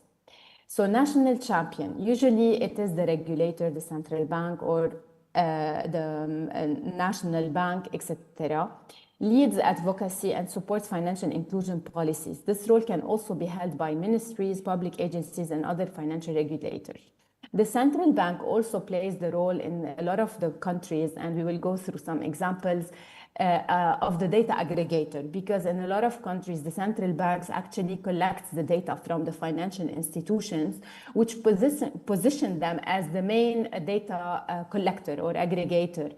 So it goes without saying in some countries that the central bank would play the role of the data aggregator to manage the data collection, update disaggregated data, provide market insights. And the data aggregator role is also to be to analyze micro-level gender data, share this data with the We Finance Code criteria or OECD, who is the global data aggregator, or also share it at a national level to exactly understand what the data is telling us and how we can innovate, create more products and services, but also create more policies to support the financing for women and expanding finance to women MSMEs. So the signatories are really all the FSPs who are signing the code, who are committing committing to advance WMSME finance, appoint a senior leader, and report on progress. The last role, which is a key in the national coalition, is the national coordinator. So the national coordinator organizes and convenes the coalition, recruits signatories, track commitments. He is like the main leader or the main orchestrator of the code, making sure that this is well implemented at the country level, and also it's all the stakeholders are involved and it is moving on the right track. In some cases, the central bank leading the implementation of the code assumed the role of the champion or the coordinator, but we have also seen countries where the coordinator role is either assumed by another stakeholder or shared responsibility. For example, the coordinator could be Bankers Association, or responsibilities could be shared by the central bank who convenes coalition and the Bankers Association who recruits signatories, for example. And we will also see a lot of examples to help you out. So MDBs also plays a major role because they support the implementation of the code through technical assistance, capability building, and expertise. What we really like in this coalition is this public-private partnership that is key in moving the sector forward, and where everybody is involved and equally engaged, motivated to support the main ultimate objective of the We Finance Code implementation, which is expanding finance to women MSMEs. So each country identify 1 to 3 champions. These are C-suite leaders from finance ecosystem players who can mobilize resources, community support to really drive this forward. After understanding who does what, the national coordinators, as I mentioned before, is responsible coalition and needs to set operating procedure. This means defining the roles and responsibilities within the coalition to ensure clarity among members, establish meeting protocols and frequency to track milestones, setting decision-making process, how are we going to take key decisions around the We Finance implementation, codifying the decisions, ensuring commitments are documented and milestones monitored, forming a working group like you're doing today to address specific issues and learning objectives, maybe a working group on data, developing MSME value proposition, how to target women's market, etc. And also working groups on definition to agree on one definition. So communicating key outputs, it's also one of the role of the national coalition, of the national coordinator, to connect with the coalition and all the signatories and communicate to them key decisions and key milestones. To sum this up, I would like to show you like a sample of a roadmap or an implementation guidance that we really recommend you to follow. So it's 3 tracks that works in parallel. So we have, first of all, the track of building the national coalition. The second track is agreeing on MSME definition, and sometimes you take less time, of course, in one track than the other, and they don't literally go at the same pace. And the third one is the data journey, but it's very important to accelerate the 3 of them at the same time. So the national coalition building tracks focus and mobilize stakeholders, but it's always an ongoing process to continue on recruiting new signatories, to continue on engaging new ecosystem players, to continue on inviting more financial institutions to also sign, commit, and join the code. So it's an ongoing process. MSME definition, it's clear, standardized MSME definition is crucial. So we need to set up a process to agree on this. And once it is set up, it's done. It's agreed upon, it's adopted by the central bank, by all the stakeholders, and it's going to be applied. The data journey, this track is very important as it ensures the collection and use of sex-aggregated data and the reporting of data at a national level and then at an international level. So this is very important to set it up in place and to have like a clear roadmap into how you can develop this aspect. So just to give you a little bit of experience from the global sector, it all started in the UK, as you know. The Rose Review in 2019 highlighted barriers for women entrepreneurs in the UK, where women entrepreneurs faced an estimated at £250 billion. So this new value could be unlocked if women started and scaled businesses at the same rate of men. Yes, we're talking about the UK, and this is why the UK launched in 2019 the Investing in Women Code, supported by banks, by VCs, and by angel investors. Results have been impressive. Signatories grew from 12 champions to 250 financial institutions, representing over $1 trillion in assets under management. So key measures included financial education campaign, dedicated funds, incubators, and mentoring hub. So the UK code now has 250 signatories made up of banks, angel syndicates, and 178 venture and growth investors, representing GDP 1 trillion in assets, as we said. The number of startups of women increased from 50,000 per year in to 152,000. So the data showed that the rationing for women is very important, and it is growing at all levels, from the startup to the small and to the medium enterprises. So a lot of banks also committed to put, like for example, HSBC, 250 million fund to invest in female founder, and British Business Bank to put another £250 million fund to invest in female founder. And this is why the data is important, and this is how we can use the findings of those reports and the findings of the data. What is the data showing us, to really understand the gap and to really see where we can put more efforts into funding specific sector and into creating specific program to expand the amount of financing for women entrepreneurs. You can check the report, it's online. You can simply write Report 2024 UK Investing in Women Code, and you can read everything about them. It's published and it's online. The second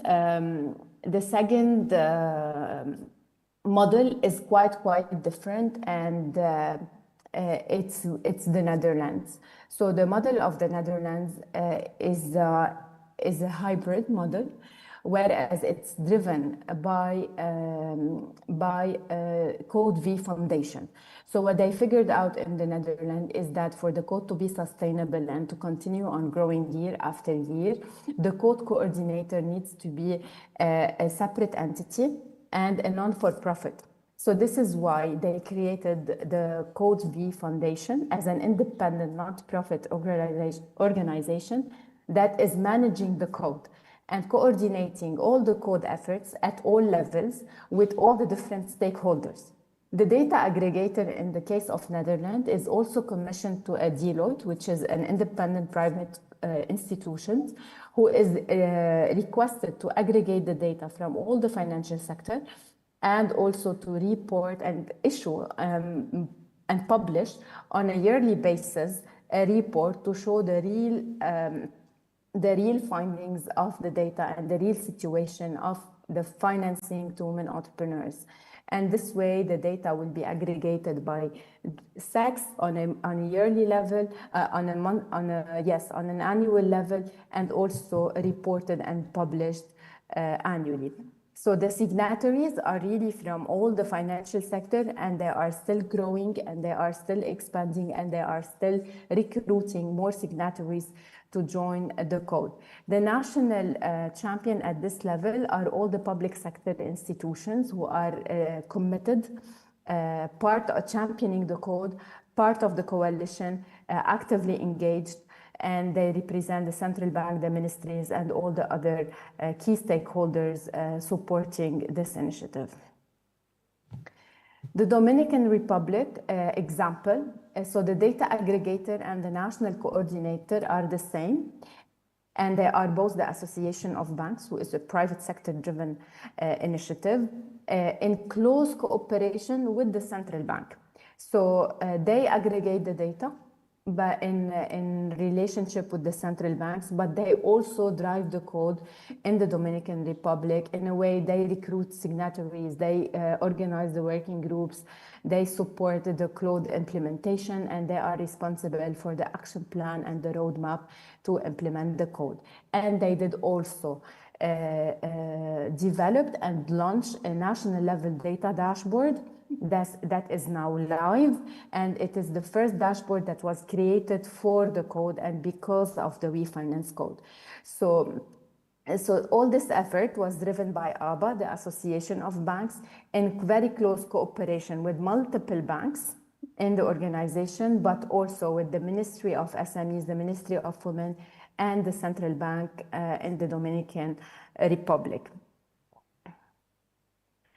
So just a little pause. I had mentioned to you that we are a leading bank of financial institution, and why us? Why the Alliance is really involved in the WeFinance code, and why we are driving the programs globally, and we are also supporting a lot of countries in implementing the code at a national level.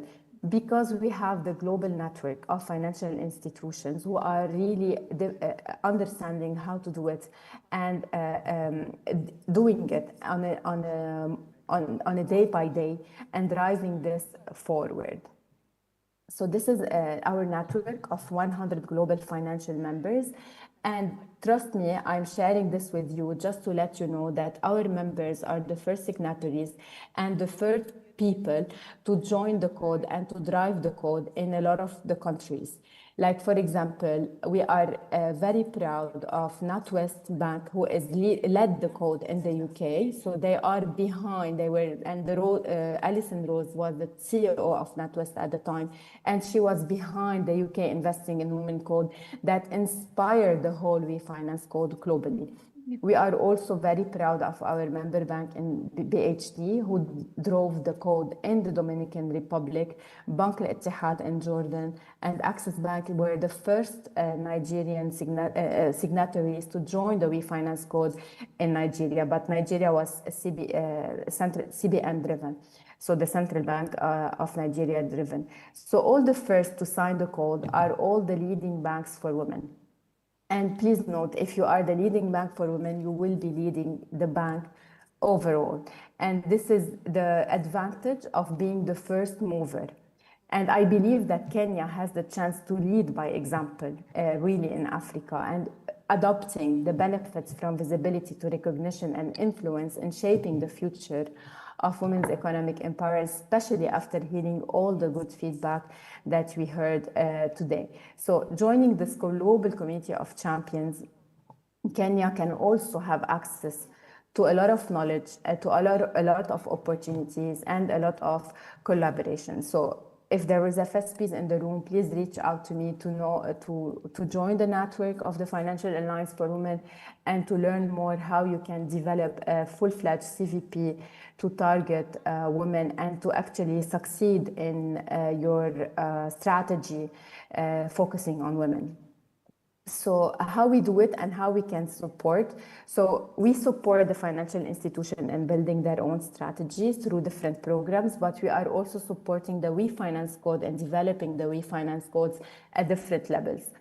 So I will walk you through those two separations. So the financial institutions, we help them as the Financial Alliance for Women through peer learning, where we connect them with other financial institutions who did it and who succeeded in doing it across the globe. And this includes in-person, like for example, training sessions for 5 intensive days, like the one we're doing in February, to focusing specifically on how to build a strategy to target women, or online learning activities that we are driving, like for example, the next gender data learning series that we are launching in October 9. to November 6th, which is purely online, a 5-week-long course. The targets are different, the objectives are different, but the aim is to support financial institutions to better succeed in their journey of delivering value to women across the globe. Second, we have a lot of research and knowledge that we have built to support the financial institution better understand different aspects of how doing women's market. Data analytics is definitely a key pillar in our offering, and also advocacy and impact. So what we're doing for the code is really the community of champions, which I invite you all to join, and I will be sharing the QR code. So this is the virtual and quarter meeting for the community of champions across the globe, where you can learn from other countries how they are doing things, what's working and what is not working. You can ask your question. You can be connected with our like-minded champions from different countries. The primer on the strategic and business case, which is a program, 4-week-long online, that we created to support financial institutions understanding the strategy to target women's markets. And then I mentioned the gender data learning series. It's really targeting data analysts, a data aggregator within your coalition and your financial institution to better understand the whole journey, the 5 steps of integrating gender into your core banking system or into your MIS system. To join the code, you can click scan this QR code. We are in the last part of the year. We still have 2 meetings. One of them is September 4, and it's focusing on data. And the other one is November 13. As I mentioned before, we have the WMSME gender data driving business decision. This is mainly targeting data aggregator and data analyst in FSP's signatories. And then you can check all the knowledge products that are available on this link or on wifi.org Resource Hub. And once you are becoming part of this community of champions, you have access to a lot of different platforms to connect and communicate with us, but also with all other champions across the globe. So the WhatsApp group, the LinkedIn group, and the community of champion weekly meetings, and the in-person annual meeting that happened in Rwanda this year in June.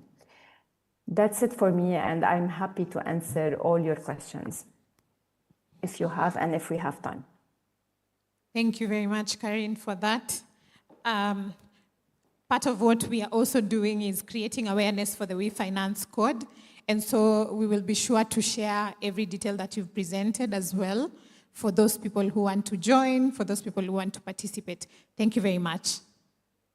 Thank you.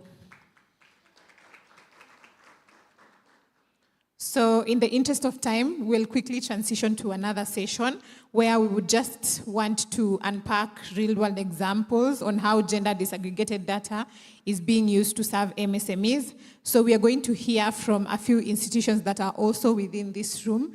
And so we are going to start with the State Department for Gender and Affirmative Action. And I would like to welcome Mr. Joseph Mutisia, who is the Deputy Director for Gender. Join me in welcoming him.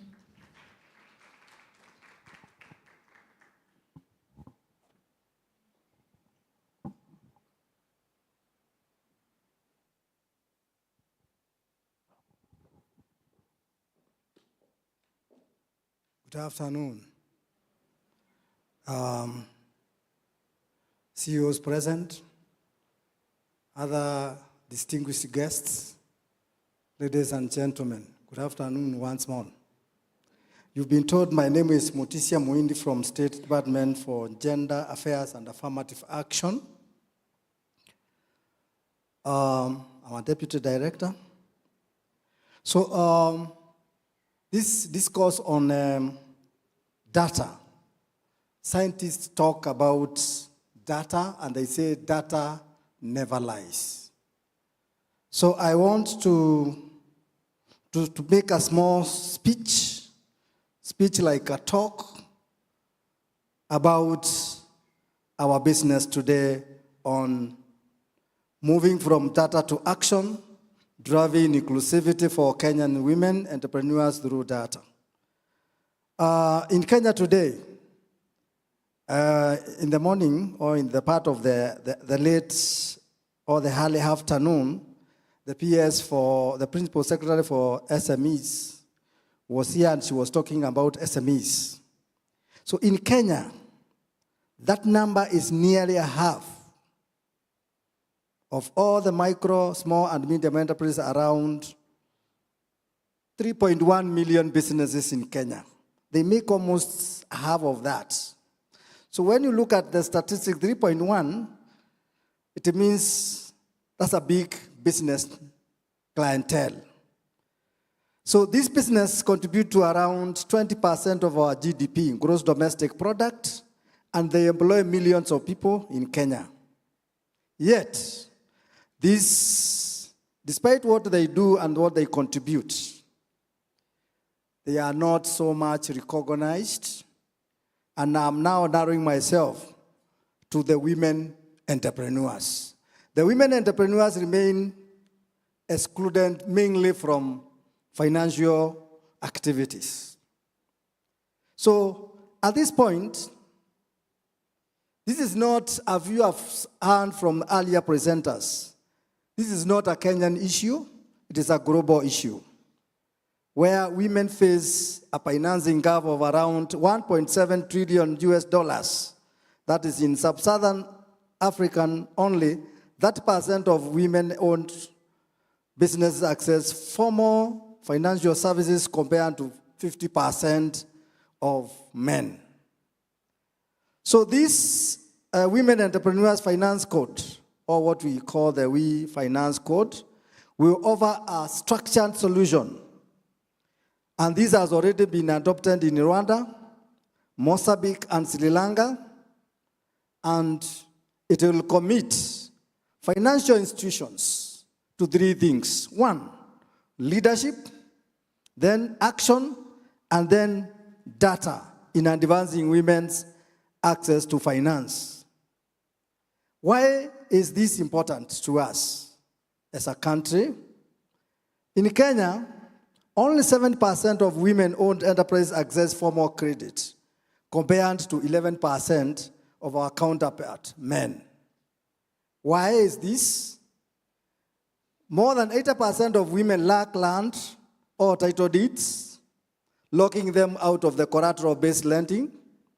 When you look at the loan sizes that are given to women, on average, 30 to 50% smaller than those loans which are given to men. When you look at HAGPO, which is access to government procurement opportunities, which is legally reserved for that percent of the women, youth, and persons with disability, they only manage around 18.1% of the contracts. This mismatch between policy and practice shows why sex desegregated data is inevitable. It will show some rights on inequalities and guide some reforms. What are the policy implications for this? We require sex desegregated data to strengthen our planning exercise as a country. We have talked about AGIPO, access to government procurement opportunity. It will also strengthen and enhance the opportunity for women to get more of the 30% that is reserved for them. Remember, I've talked of 18.1%, which is below what is already reserved. So what we are saying is the central bank as a regulator, which should take lead, should move ahead and follow an example of their colleague in Rwanda. What they did, we should also do it. So there's need for us to move very fast to address the missing metro. That is the issue of the women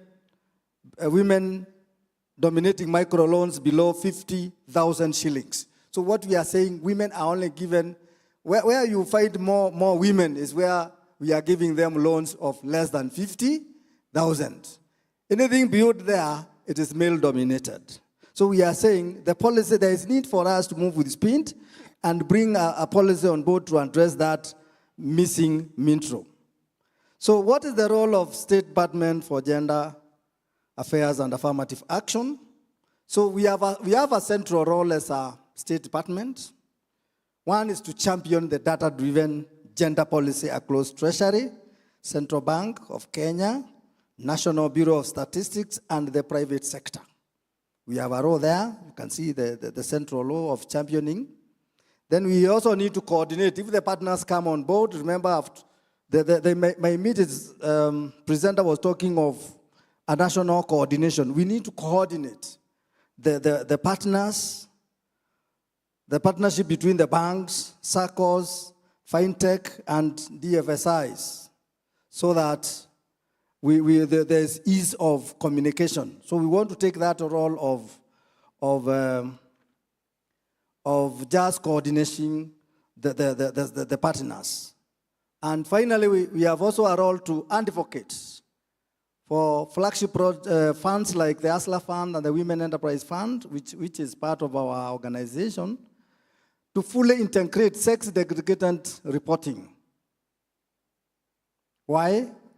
I've talked of the data. We are saying that we need to adopt gender-responsive products. We need to reduce collateral requirements and provide mentorship. Remember, the principal secretary talked of when you are a financial institution, you need to give products, and then you also need to build the capacity. So you need to offer the mentorship, and that all this is not done. So we require to refocus as an action all the financial institutions to offer gender-focused loan products and offer capacity building to the beneficiaries. Why this is important to us, the benefits for this.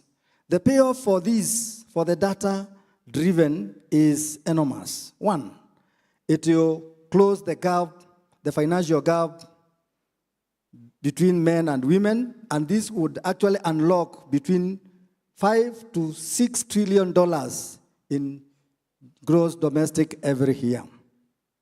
It will also enhance equitable financing for women-owned enterprises.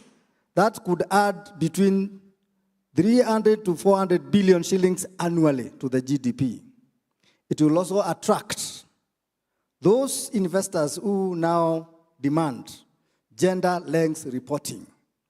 There are some institutions I know, like World Bank. If you approach them to fund you, they must tell you, you must have some gender lengths, some youth lengths in your project for them to accept. So when we bring those idea of the data on segregating the information as far as women, men are concerned, and then bringing out the information, you'll be attracting donors who are actually now focusing on gender length reporting. And finally, it will also ensure accountability. For example, the 30% arguable reservation will actually not be just a promise, but a measurable outcome if we are following data. Then the call to action, all of us, we need to join the movement. Now I'm calling upon the Kenyan banks, SACCOs, microfinance institutions, take the bold step of signing the We Finance Code. In doing so, you signal a commitment to inclusivity and to unlocking opportunity for women entrepreneurs. Regulators and policymakers, you need to shape the future by making sex-segregated reporting a mandatory. Because when institutions track and publish data by gender, we build the foundation for smarter, evidence-based policies. Together, we can power the change, unlock finance for women, meaning enabling them to grow business, creating jobs, strengthening their families, and building resilience across our economy. Rwanda's experience shows us that the scale of this opportunity will close its gender finance gap and could unlock over $700 million in GDP every year. Kenya's economy is larger than that of Rwanda, so we have an even greater potential than Rwanda. So in closing, I'm saying as a State Department of Gender and Affirmative Action, we will reaffirm our commitment to turn data into action, action that powers women entrepreneurship and drives inclusive growth, because data is not just numbers, it's accountability, and it is the engine of change. And so let us remember, what we measure, we can influence. What we influence, we can transform for Kenyans, women, entrepreneurs, for our nation's prosperity. Thank you.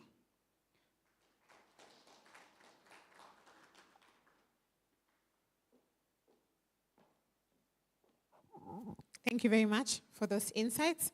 So we will quickly move to the next speaker, and this is Patricia Mwangi from IFC. Patricia.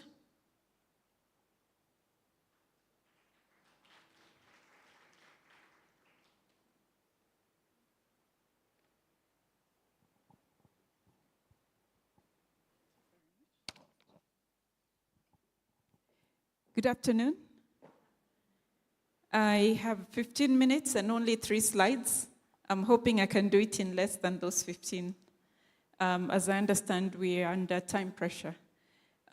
If my presentation is ready, please could you show it? Otherwise, I'll start speaking with, yeah, thank you.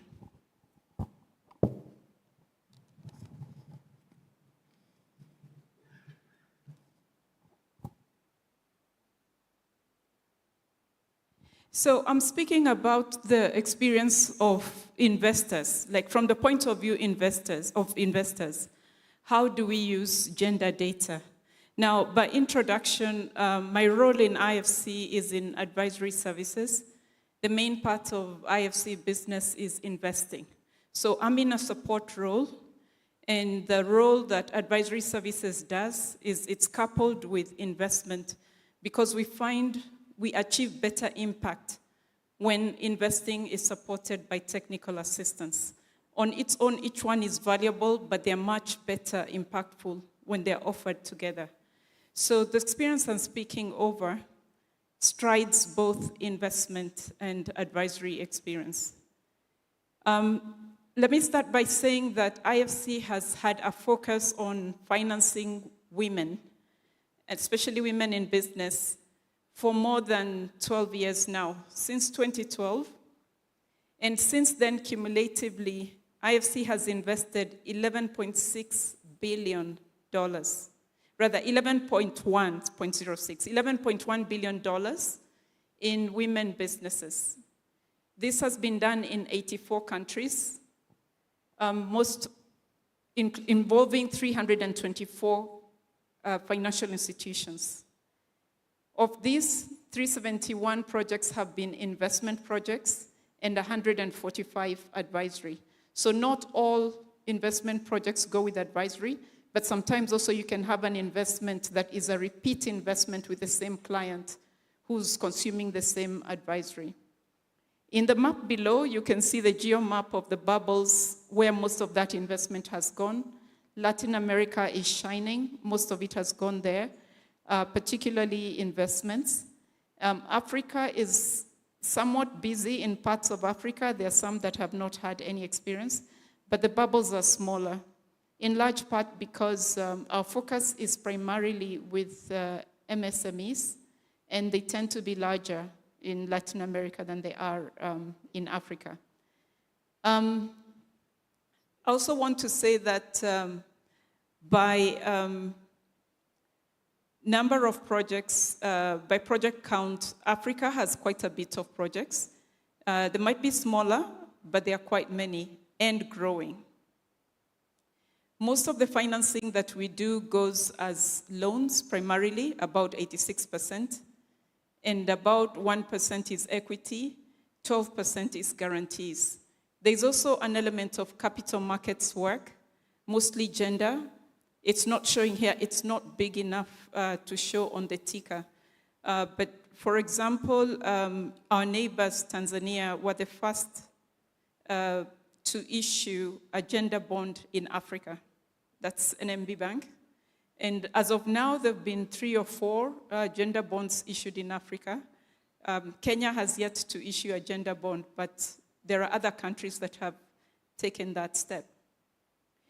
Where are these women? Where are these financing opportunities? And I'm deliberately using the word opportunities because it's what it is. We are in this for development impact, but we are also in it because it's good business.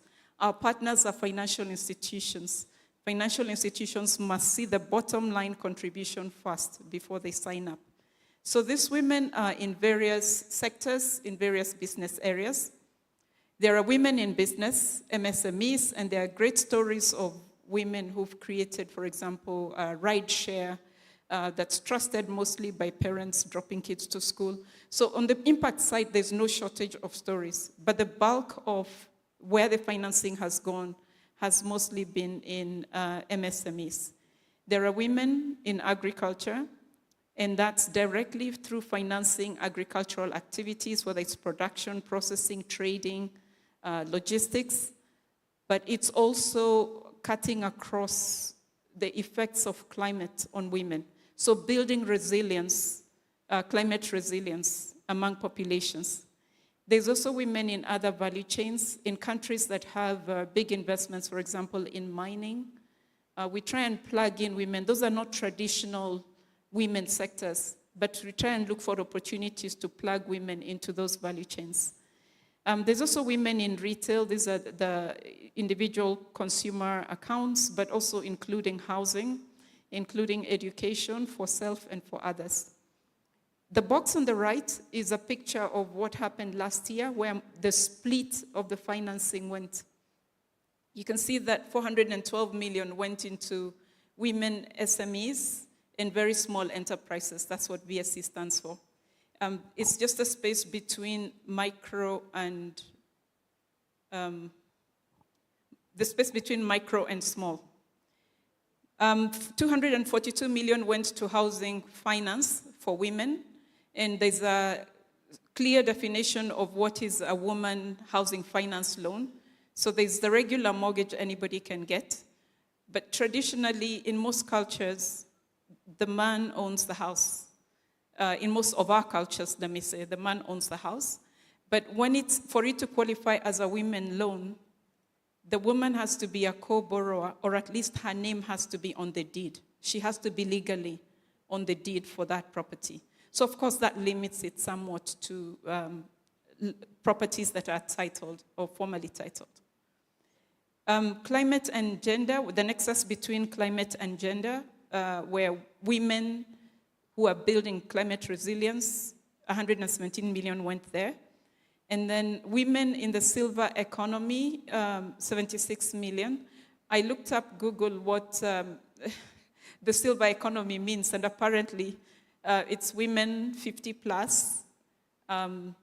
Usually it's how their consumption is driving certain sectors. It could be health, it could be education, technology, housing, etc. The last is gender bonds, which was smaller compared to their others, but this is a growing area. I know it was said earlier that banking women is good business. It is, and it's now starting to show up more frequently under sustainability bonds, and that's where the capital market comes in. The last thing I want to talk about is how we use data. Someone said earlier today that data is an enabler, and for us it is a critical enabler. Data is what drives the decision with our partners, whether they will invest in that opportunity or not. And when they see the opportunity and they want to go after it, and we propose to support them either in financing or in technical assistance, we also are able to raise funding for our own activities, again using data. So our funders rely on data to determine how much to invest in us and where to invest. And we, in turn, use data to decide where to invest. So the first aspect, the first decision that's made is identifying and measuring the gap. Where is the market, and what is the size of that market opportunity? So that's the first part of the conversation. And a lot of the research we have done in the past has been in demonstrating to financial institutions there is an opportunity here, in part because we are measured on the impact we make, both social impact and economic impact. So we have to support our partner financial institutions to identify the opportunity. And sometimes it's data they have, and sometimes it's market data. But once they've identified the opportunity, the next step is to baseline and target effectively. Earlier, we saw the Mongolian data chart that was even showing the seasonality of when people borrowed. I was impressed by that. Because then it means you can use your resources effectively. You don't have to be sporadic. You don't have to put money out there hoping it will go out. No, you can size the right amount of investment to put out there. As part of baselining, it's also measuring which women are we working with in the bank. Now, speaking in the context of a bank, which women do we already have in our portfolio? How are they performing? What are they consuming? The next most important question is, are we offering them the right solutions? Again, it was said earlier that if you solution for a woman, you automatically have solution for a man. But the other way, it doesn't always work. So we are deliberate in going to the market with our partners to listen to the needs of women and to support them to gain insights from those needs and to then develop solutions that speak to those needs. So even in the same market, two banks in the same market may not have the same menu on what they're working on because their customers may be different, or the customers they want to target may be different. Similarly, over time, 3 years later, 4 years later, those women have shifted in their interests, in their needs. So of course you can have an ongoing method of tracking what their needs are, but they do evolve. So every once in a while, it's important to go back to the market. And what are you doing? You're collecting data, at this time, primary data from the market. Once the data is established, the opportunity established, and the solutions identified, then you identify how much you need to invest to support that solution going to market. The investment will oftentimes be driven by what kind of bottom line, what kind of outcome you expect from that investment. Again, it's data-driven. We support banks to analyze the profitability of the accounts that they're working with, the women account. We look at the cost of what's needed to grow that segment more and how much it will cost. So even the investment decision inside the bank is data-driven. Once all this is done and the offering has been put out in the market, the most important thing is continuous monitoring of profitability. Again, it comes down to data. If you continue capturing data on how these loans are performing, how these customers are performing, it's not just loans, they're also bringing you deposits. When you consider the benefits of what they're bringing in, it makes future decisions around future investments for women much easier. However, the caution here is gender flagging and disaggregation must be very intentional. It can be challenging. That has been our experience. It's very easy for most banks if you ask them, do they have a gender flag? Oh, yes, we do. And sure, you look, you find their retail customers are all gender flagged. On a good day, sometimes the data is not clean. But most often, it's very easy for most banks to implement the retail gender flag, the individual people. But when it comes to businesses, this is where it becomes challenging. One, you're lucky if the bank has a definition of what a woman enterprise is. And we found a wide range of definitions. Some are focused on the gender of the owner, but where there are multiple owners, some will extend it to perhaps the board members, the majority board members. Others will extend beyond the ownership and say, if that business is serving the women market, then we consider it a woman business, which is debatable. I think of the case of Kenya where a lot of this hair additions, like a lot of those companies are not owned by women. And you consider them a woman business, but they are serving the women's segment. So it really depends on how a bank decides to define a woman business, but it's critical. I heard earlier here that one of the objectives of the WIFI chapter is to adopt a common definition. Invest as much as you can would be my advice in participating in those conversations, understanding what's driving those definitions. Because when it comes to implementation, it will really help you when you can conceptualize what was driving those decisions. We want to make it as easy as possible for the people who are placing this gender flag to not sweat and be subjective in their decisions. If you do that, you have a better chance of getting clean data. Now, the data baselining exercise itself can be challenging, especially if it's being done for the first time. It tends to be iterative, and a lot of times, in most cases, I don't think there's an organization can say they have perfectly clean data. It typically involves a bit of data cleanup as well. And I just want to close by saying that ultimately, we are more likely to fund where we see a demonstrated opportunity. So the quicker an institution gets a handle on their data, the more likely that we can end up with an investment or with a technical assistance program. Before I leave, I just want to say that part of how we use data as a development finance institution is in measuring impact. And one of the things that we've observed is that for every dollar IFC invests, the partner financial institutions invest 6 times over 5 years. So we call that a multiplier effect. There's a 6 times multiplier effect. We're embarking on tracking job creation. We've started a new methodology. In 2025, we estimated that 47 gender-inclusive projects that invested 1.3 billion were projected to create 144,000 jobs. So that was the end of last year. I mean, the projection for last year. Over the course of the year, we are looking for ways to make sure we can go back and confirm those jobs were indeed created. And as I said at the beginning, we find that investment is usually more effective when it's coupled with advisory.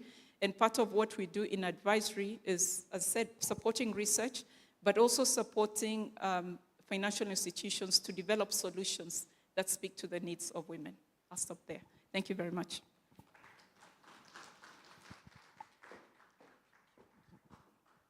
Thank you very much for that. So we will move to our last presentation of the day. And this is a presentation from Mr. Ernest Wasake from Uganda. He's the country representative for Consumer Centrics. You're welcome.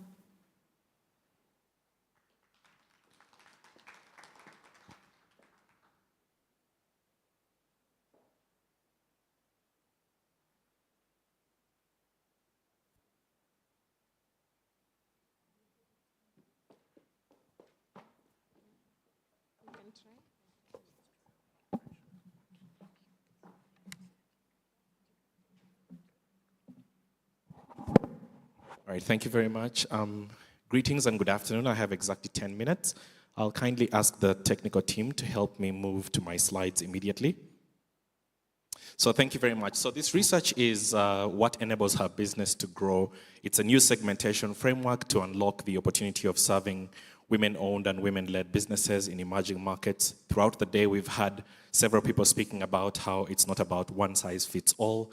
So the interventions are several, of course, that look to remove barriers and ensure women can compete on an even playing field. To address these gaps, the partners on the screen, funded by Agidias, collaborated with Consumer Centrics to develop a new inclusive framework for WSME segmentation that is both practical and easy to implement, alongside a practitioner toolkit, providing a step-by-step guide for users to implement segmentation and optimize their value proposition.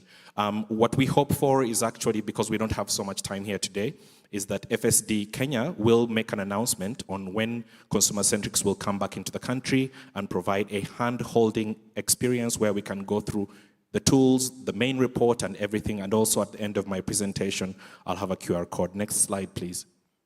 No, let's skip this. Thank you. So the goal of the study was to understand and to change how financial intermediaries, business support organizations and program funders design solutions targeting women SMEs. We focused on formal women-owned or led enterprises in emerging markets. We conducted a literature review, primary research, and data collection, statistical analysis from over 200 WSMEs in 3 diverse emerging markets. That's Colombia, Uganda, and Pakistan. But for this presentation, some of the examples that I'll focus on will be from Uganda. This enables us to highlight, if you will, the business case for serving WSMEs in emerging markets, to define distinct characteristics and growth levers of different WSME segments, and also to identify, if you will, segment-specific financial and non-financial service solutions. Next slide. All right, thank you. So before we dive into the segmentation framework and the segment-specific value propositions, I want to start by explaining the value of a customer-centric segmentation, because this is typically what you'll find in financial institutions. Most practitioners segment WSMEs by enterprise size based on annual revenue with product and services offered broadly. And then they do this by defining micro, small, and medium enterprises, and then they layer on top the definition of women-owned and women-led businesses to identify the proportion of WSMEs within each size segment. But this approach is lacking. It lacks the nuances that are critical to understand the growth potential and the unique financial and business support needs of women business owners and their enterprises. And as you'll see when we go along in the presentation, that the profile or persona-based segmentation offers a deeper understanding of women entrepreneur clients and offers a valuable complement to the size-based frameworks that you'll commonly find in financial institutions. Next slide. So we collected and analyzed data on not only her business traits, like the sector, the business model, the number of employees, but also her personal characteristics, professional and business skills in the environment that she operates. And the research identified 3 key growth segments. That is at the top, the high growth, the moderate growth in the middle, and the low growth, where growth is defined as the expected percentage increase in annual revenue over the next 5 years. What we found is that all these factors set her and her business on a growth pathway, which is either high growth, that is at over 50% annual growth of enterprise revenue, moderate growth, which is 20 to 50% annual growth of enterprise revenue, and low growth, which is less than 20% annual growth revenue. So what we are saying is that enterprise growth rate is the most significant differentiator of WSME segments. And what can be seen is different business traits, entrepreneurial characteristics, and financial and non-financial needs that are based on whether the business is either high growth, moderate growth, or low growth. Next slide, please. I'm going to take a few, on these few slides, I'll take you through the first being personal characteristics. So what you'll find is that the high growth SME is driven by her own personal ambition for success and wealth. That's the motivation. In terms of their risk appetite, they are willing and able to take bigger risks, especially when calculated. They have family support, it's robust, including spousal support, financial support. But when it comes to dependents, most of their dependents are already grown or they don't have any dependents. On the lower spectrum, what you'll find is that the low growth segment is motivated by market opportunity for financial need. They are more risk averse and they seek stability. They're less supported by the family, and they'll have children who are under 18 who depend on their care. And that's for the personal characteristics. Next slide. On the professional and business skills, you'll find that in the high growth segment, they directly have applicable education and previous work experience. Their business networks are quite strong, so they build and nourish a wide network that they can turn to for support and advice. They have strong skills, especially if you're looking at business skills that are good for business financing and accounting and cash flow. And then they also actively pursue values such as business development services for their skills development. In terms of the low growth segment, you'll find that they're educated but not in directly transferable topics or skills. And they also, in terms of business networks, they'll lack valuable contacts, and they are lacking in many areas when it comes to the hard business skills. Next slide. I'm going to spend a little bit of time on this particular one because it specifically looks at the business characteristics, which are quite important. So for the high growth enterprises, these have different traits in terms of access and appetite for finance as compared to the low growth enterprises. A greater share of the high growth enterprises are registered companies. They are equipped with larger payroll teams. They aim for national and international expansion, and they power their business with technology. They have more established forms of collateral. They even use a greater range of financial services, and they may be interested in equity financing. On the other hand, the low growth enterprises tend to be sole proprietorships, and they're run by smaller teams, often utilizing temporary workers. And what you'll also find is that they lack collateral required for asset-backed financing, and they're not smart about utilizing financial services for their businesses. And many of these also do not separate their business from personal accounts. Next slide. So on this specific slide, what we also discovered is that within each of the three growth segments, that is within the high growth, moderate growth, and low growth, there are two distinct entrepreneur profiles that further differentiate the businesses based on the entrepreneur's motivations, financial behaviors, and support needs. So we did this through statistical cluster analysis, and they would be best described, these 6 profiles, if you will, as the motivating forces that are driving the entrepreneur at each stage of their growth. So within the high growth, there are 2 specific categories. There's the wealth creation entrepreneurs. These prioritize aggressive revenue generation. And then there's the legacy entrepreneurs. These prioritize creating value that will remain in the family. The distinction between these 2 profiles in the high growth is that of risk appetite and the approach to business growth. The wealth creation entrepreneur is motivated by profit. They're willing to take bold risks for high rewards and are interested in obtaining equity financing. On the other hand, the legacy building entrepreneurs, they show less risk appetite. They want to keep the business in the family, so they are not interested in outside investors. Now, wealth creation SMEs tend to be more technologically sophisticated. They are supported by wide and diverse business networks, whereas the legacy building entrepreneurs tend to be locally based and can include family members in the business. Within the moderate growth, there is 2, that is the aspired expansion versus those that seek stability. The aspired expansion entrepreneurs are better equipped with skills and networks. Her business operates in multiple markets, regional, national, and even international. They have broader access to collateral. With an extra boost of support, they could actually advance to the upper category, which is the high growth segment.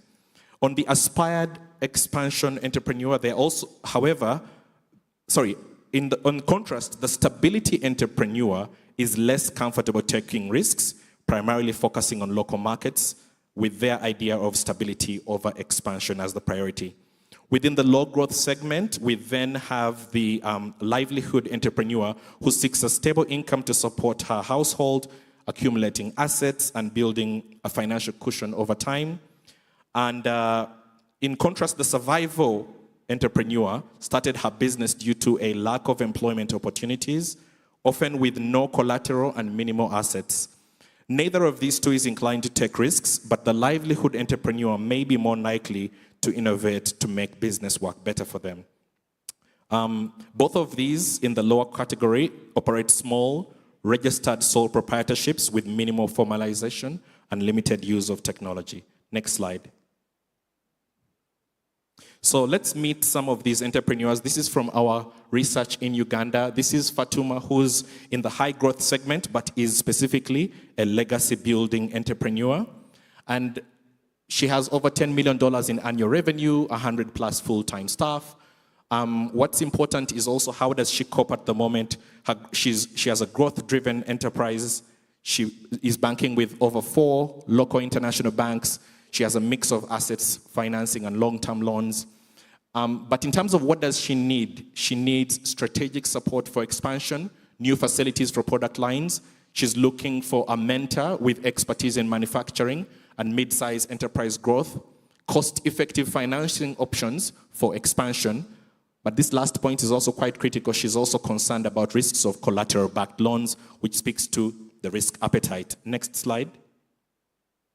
And then in the medium growth, if you will, the moderate growth segment, this is an aspired expansion entrepreneur. In terms of her business, has 10 full-time employees. She sells to retailers across the country. She plans to export to countries with a high percentage of Ugandans. How does she currently cope? She initially got her funding from a loan from her mother, but at the same time, she took a business loan from the local SACCO. She uses a personal bank account or business transactions. She's also very well connected through the agricultural incubator. What does she need? She's looking at she faces funding challenges due to a lack of collateral, and she may qualify for local agricultural grants, but needs guidance.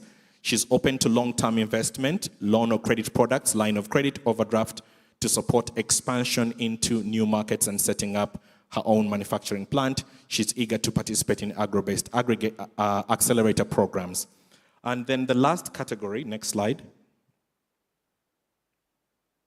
is that of Mariam, who is in the low-growth livelihood entrepreneur segment. And she's a sole proprietorship. She owns a shop as a fixed asset. An interesting anecdote here is that when we were doing this research and when we presented some of these to some of our partners with big women programs, they often did not expect a woman at this category to actually have, for example, 4 full-time employees, to have a delivery vehicle, to have some financial records, and also to have 50K annual revenue. And this is important for the exact same message that has been echoed throughout the day, is not to have this one-size-fits-all idea of who these women entrepreneurs are. How does she cope? She uses a bank account, an offline point of sale. She avoids loans, preferring to invest profits from the business and borrows from the community if needed.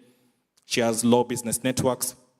What does she need to grow? Access to grants targeted at women business owners, business networks, training in financial digitization, cash flow. Next slide. This would be my second last slides as I wrap up. On this particular slide, as we've already illustrated the difference in access and usage of financial and non-financial products between the segments, I want to emphasize the opportunities for financial service providers in terms of risk capital providers and providers of BDS services.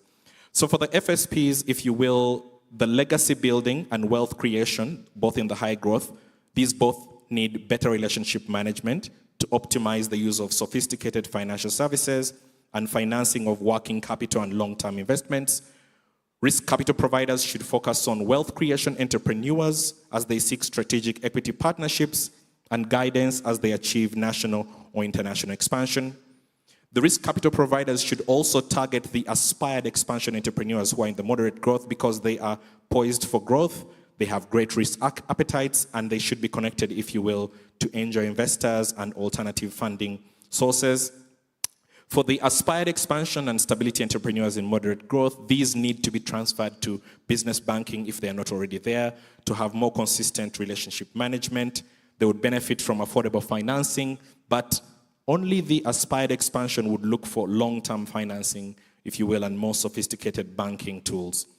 For the livelihood and survivor entrepreneurs in low growth, these are less banked generally, so for the livelihood entrepreneur, you would need to transfer them to business banking. And also what you want is for the survivor entrepreneur, she likely needs to start by separating her business from the personal finances via an account. Now, when it comes to the business support needs, if you will, non-financial services, there are huge distinctions as you move from the high growth to the low growth. The wealth creation, legacy, and aspired expansion entrepreneurs, these are all quite savvy. They know how to access business support services. What they need are more intentional solutions using tailored accelerators and going into mentorship. And then for stability entrepreneurs, some of these lack business skills, but you want to provide business trainings and courses that are online through entrepreneurial hubs. And then lastly, for the low growth entrepreneur profiles, what you need is basic support services in terms of helping them to understand through, say, online skill building programs, information hubs. And then finally, on this slide, next slide, what we're looking at here is the tool, which you will be able to download on the next slide. And the goal of this tool is to enhance how direct stakeholders understand segment and support WSMEs and their growth. We developed a step-by-step guide as a final product for this work. So for local financial intermediaries, this will help you to develop customized lending and financial products that align with the needs of each WSME segment. For funders, this will help you to assess the risk and allocate funding to support high-potential WSMEs. For business support organizations, this will help you to design tailored programs and address challenges specific to each segment. I'll stop right there, and then the next slide is basically the QR code that will lead you to the Consumer Centrics website with the main report and the business tool, which, like I said, FSD Kenya will be able to advise on when we can come back, hopefully, to provide more detail. I apologize for a very speedy run, but I hope that this has been helpful.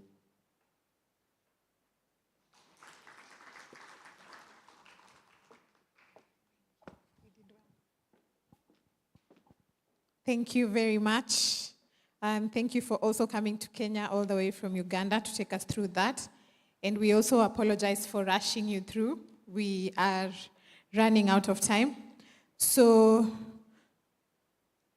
just a few housekeeping. We have a feedback survey form that you will see on your screens. So you can scan this QR code and share your feedback on today's event. And then for those who want to join the We Finance Code Kenya chapter working group, please feel free to you will feel free to register outside once we are done. There's a desk outside by Stacy. Now, before we close, I would like to welcome Mr. Jared Getenga, the CEO, CIS Kenya, to come and give the official closing remarks and to give us official call to actions. Thank you. You're welcome, Jared.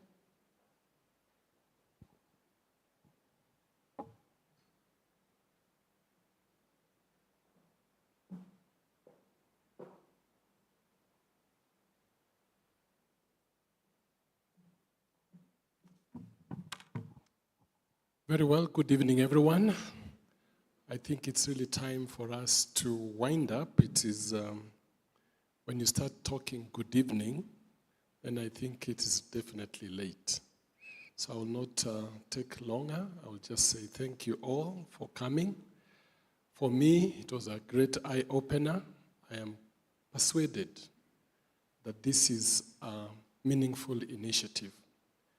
And there are a number of things that struck me throughout the day as we went about the discussions. Those that come to mind very, very strongly is a controversial statement that was made that products for women are products for men. And it's not always vice versa. I don't want to disagree. I just say it was profound. And then that makes us really wonder why we would not be motivated to quickly move in this direction because of the impactful element. It's a very weighty factor that it's not just really unlocking finance for women entrepreneurs. It is for the whole community as a consequence of that reality. I was also impressed by the thought that given the performance distinction between men and women generally, having a regulatory background, I would think that this really is the way to go, unlocking finance for women, because then we have more stable financial systems because of the diminished risk management, greater sustainability of the financial system, and greater inclusion. So for me, as a former regulator, I find those very compelling reasons to promote finance for women entrepreneurs, and so my support for this mechanism is motivated by that factor as well. I'm also impressed to note that the community we are being invited to is not an isolated, very exclusive setup. It is a community that is well networked at the moment with, I noticed, over 30 countries that really guarantees peer learning.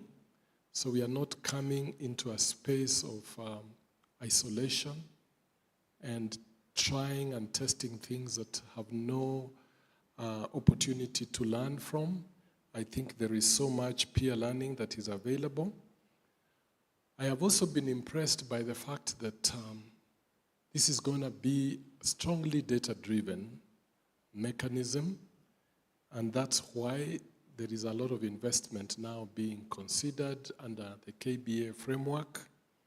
And I think that data-driven strategies are always the best in terms of how to impact growth. So I laud the process at KBA and with other stakeholders who are involved.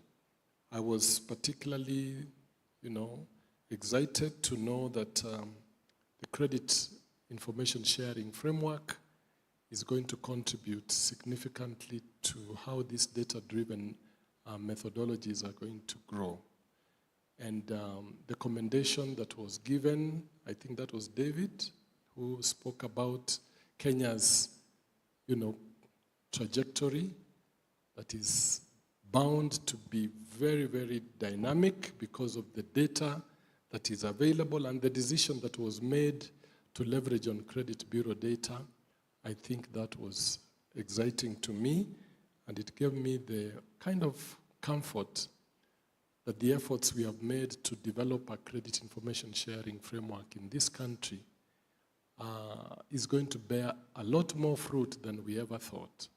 And anyone who thought that credit bureaus were just blacklists is going to be surprised, because they are not going away. Credit bureaus are here to stay, and they are going to be here to support many, many initiatives such as this one. So our shift from a negative-only perception in the credit bureau environment to full file, as we call it, full file meaning both positive and negative data, and the benefits of that ecosystem are amazing. And so the partnership between KBA and Metropole is definitely going to demonstrate part of those benefits of having a very, very robust credit bureau system.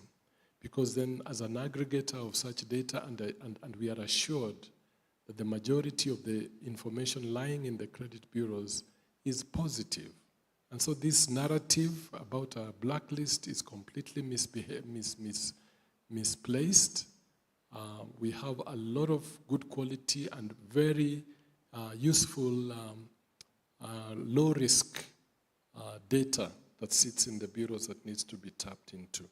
Speaking about credit bureaus, because that's the area that I have spent a bit of time on, I would also say, which I think Gideon said, that the new dispensation for credit bureau ecosystem is going to be very, very revolutionary, given what we are going to launch in the month of September, a new tool for data submission that introduces efficiencies, introduces quality, introduces self-regulation, and so the space to watch going forward is the space of credit information sharing.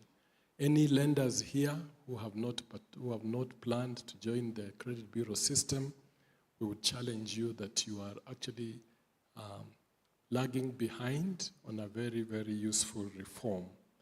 I would close by saying that this process has been driven by very, very enthusiastic people that we need to join and to support. And for this particular event and for this whole process, I want to appreciate in anticipation the role of the Central Bank of Kenya that is currently discussing how best to support this WeCode program. The Ministry of Cooperatives, and particularly the State Department of MSME, we saw them here. The State Department of Gender and Affirmative Action, I'm also grateful that the World Bank and now the spelling or the pronunciation of this fund, what we call the Agidius, is that how we pronounce it? Agidius. Okay, I would prefer Agidius, but now you don't like that, so I'll call you Agidius Foundation. Thank you, Nikita, for the support that you're giving to this process. IFC, thank you very much. We just had a very exciting presentation a few minutes back. FSD, of course, FSD Kenya, the leadership and the coordination, the Financial Alliance for Women, the Wi-Fi Code Secretariat, under Wendy Telekis. Did I pronounce? Teleki. Not S. Oh, S is, yeah, her leadership. Yeah, thank you. CRBs, of course, we had Metropole here today. The Bankers Association, through that partnership, the Wi-Fi Code Working Group, which is doing an amazing job putting all this together and inviting us into this space. The Hopawi Management Consulting Limited, the Women's World Banking, Consumer-Centric, and the list is long. If I have not mentioned you, please know that we appreciate everything you are doing. The call to action now is that we stop talking too much. Let's just proceed to register. Let's do the signing. I'm now remembering that there was you were part of the secretariat. So let's get moving. Let's demonstrate that women's affairs or women entrepreneurship is not, is not delayed tactics. Conversations are not where women's affairs linger too long. The women's affairs, which are beneficial to the whole ecosystem, they move fast. So I don't know, when can we sign? When is the signature? Where do we sign? The Gates Foundation, in case I forgot to mention you, thank you very much for supporting this. And tell us where we should sign, and then we'd like to proceed. Otherwise, I want to wish you a very good evening and look forward to more engagement. At CS Kenya, we are fully in support of this process. Thank you very much.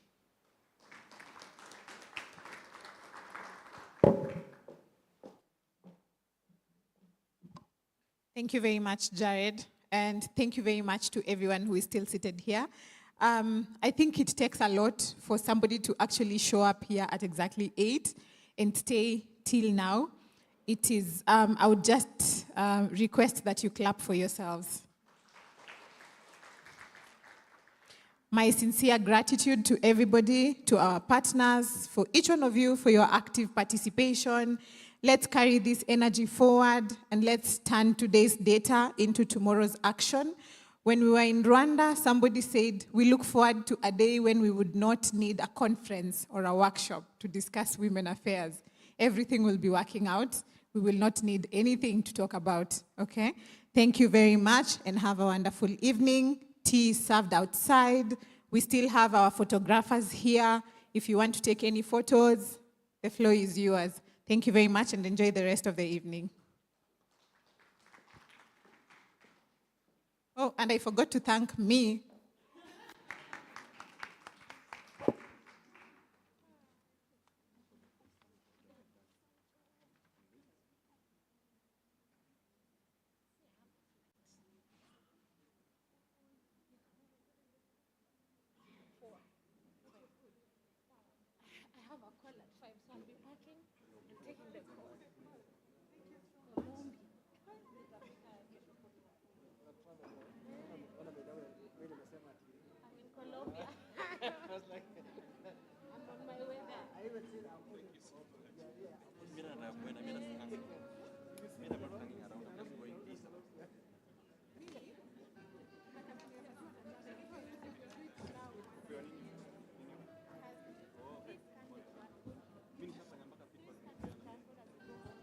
Please don't forget to scan the QR code as you go home, and give feedback. We need the feedback. If we were not talking nicely or good English, you write there.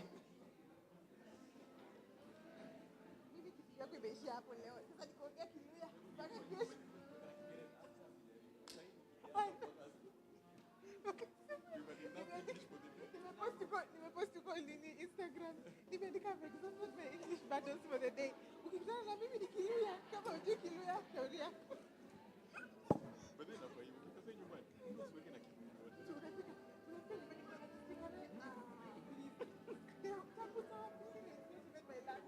Sasa wa primary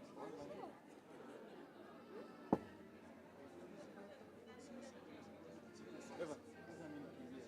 Sasa nipata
So just another reminder,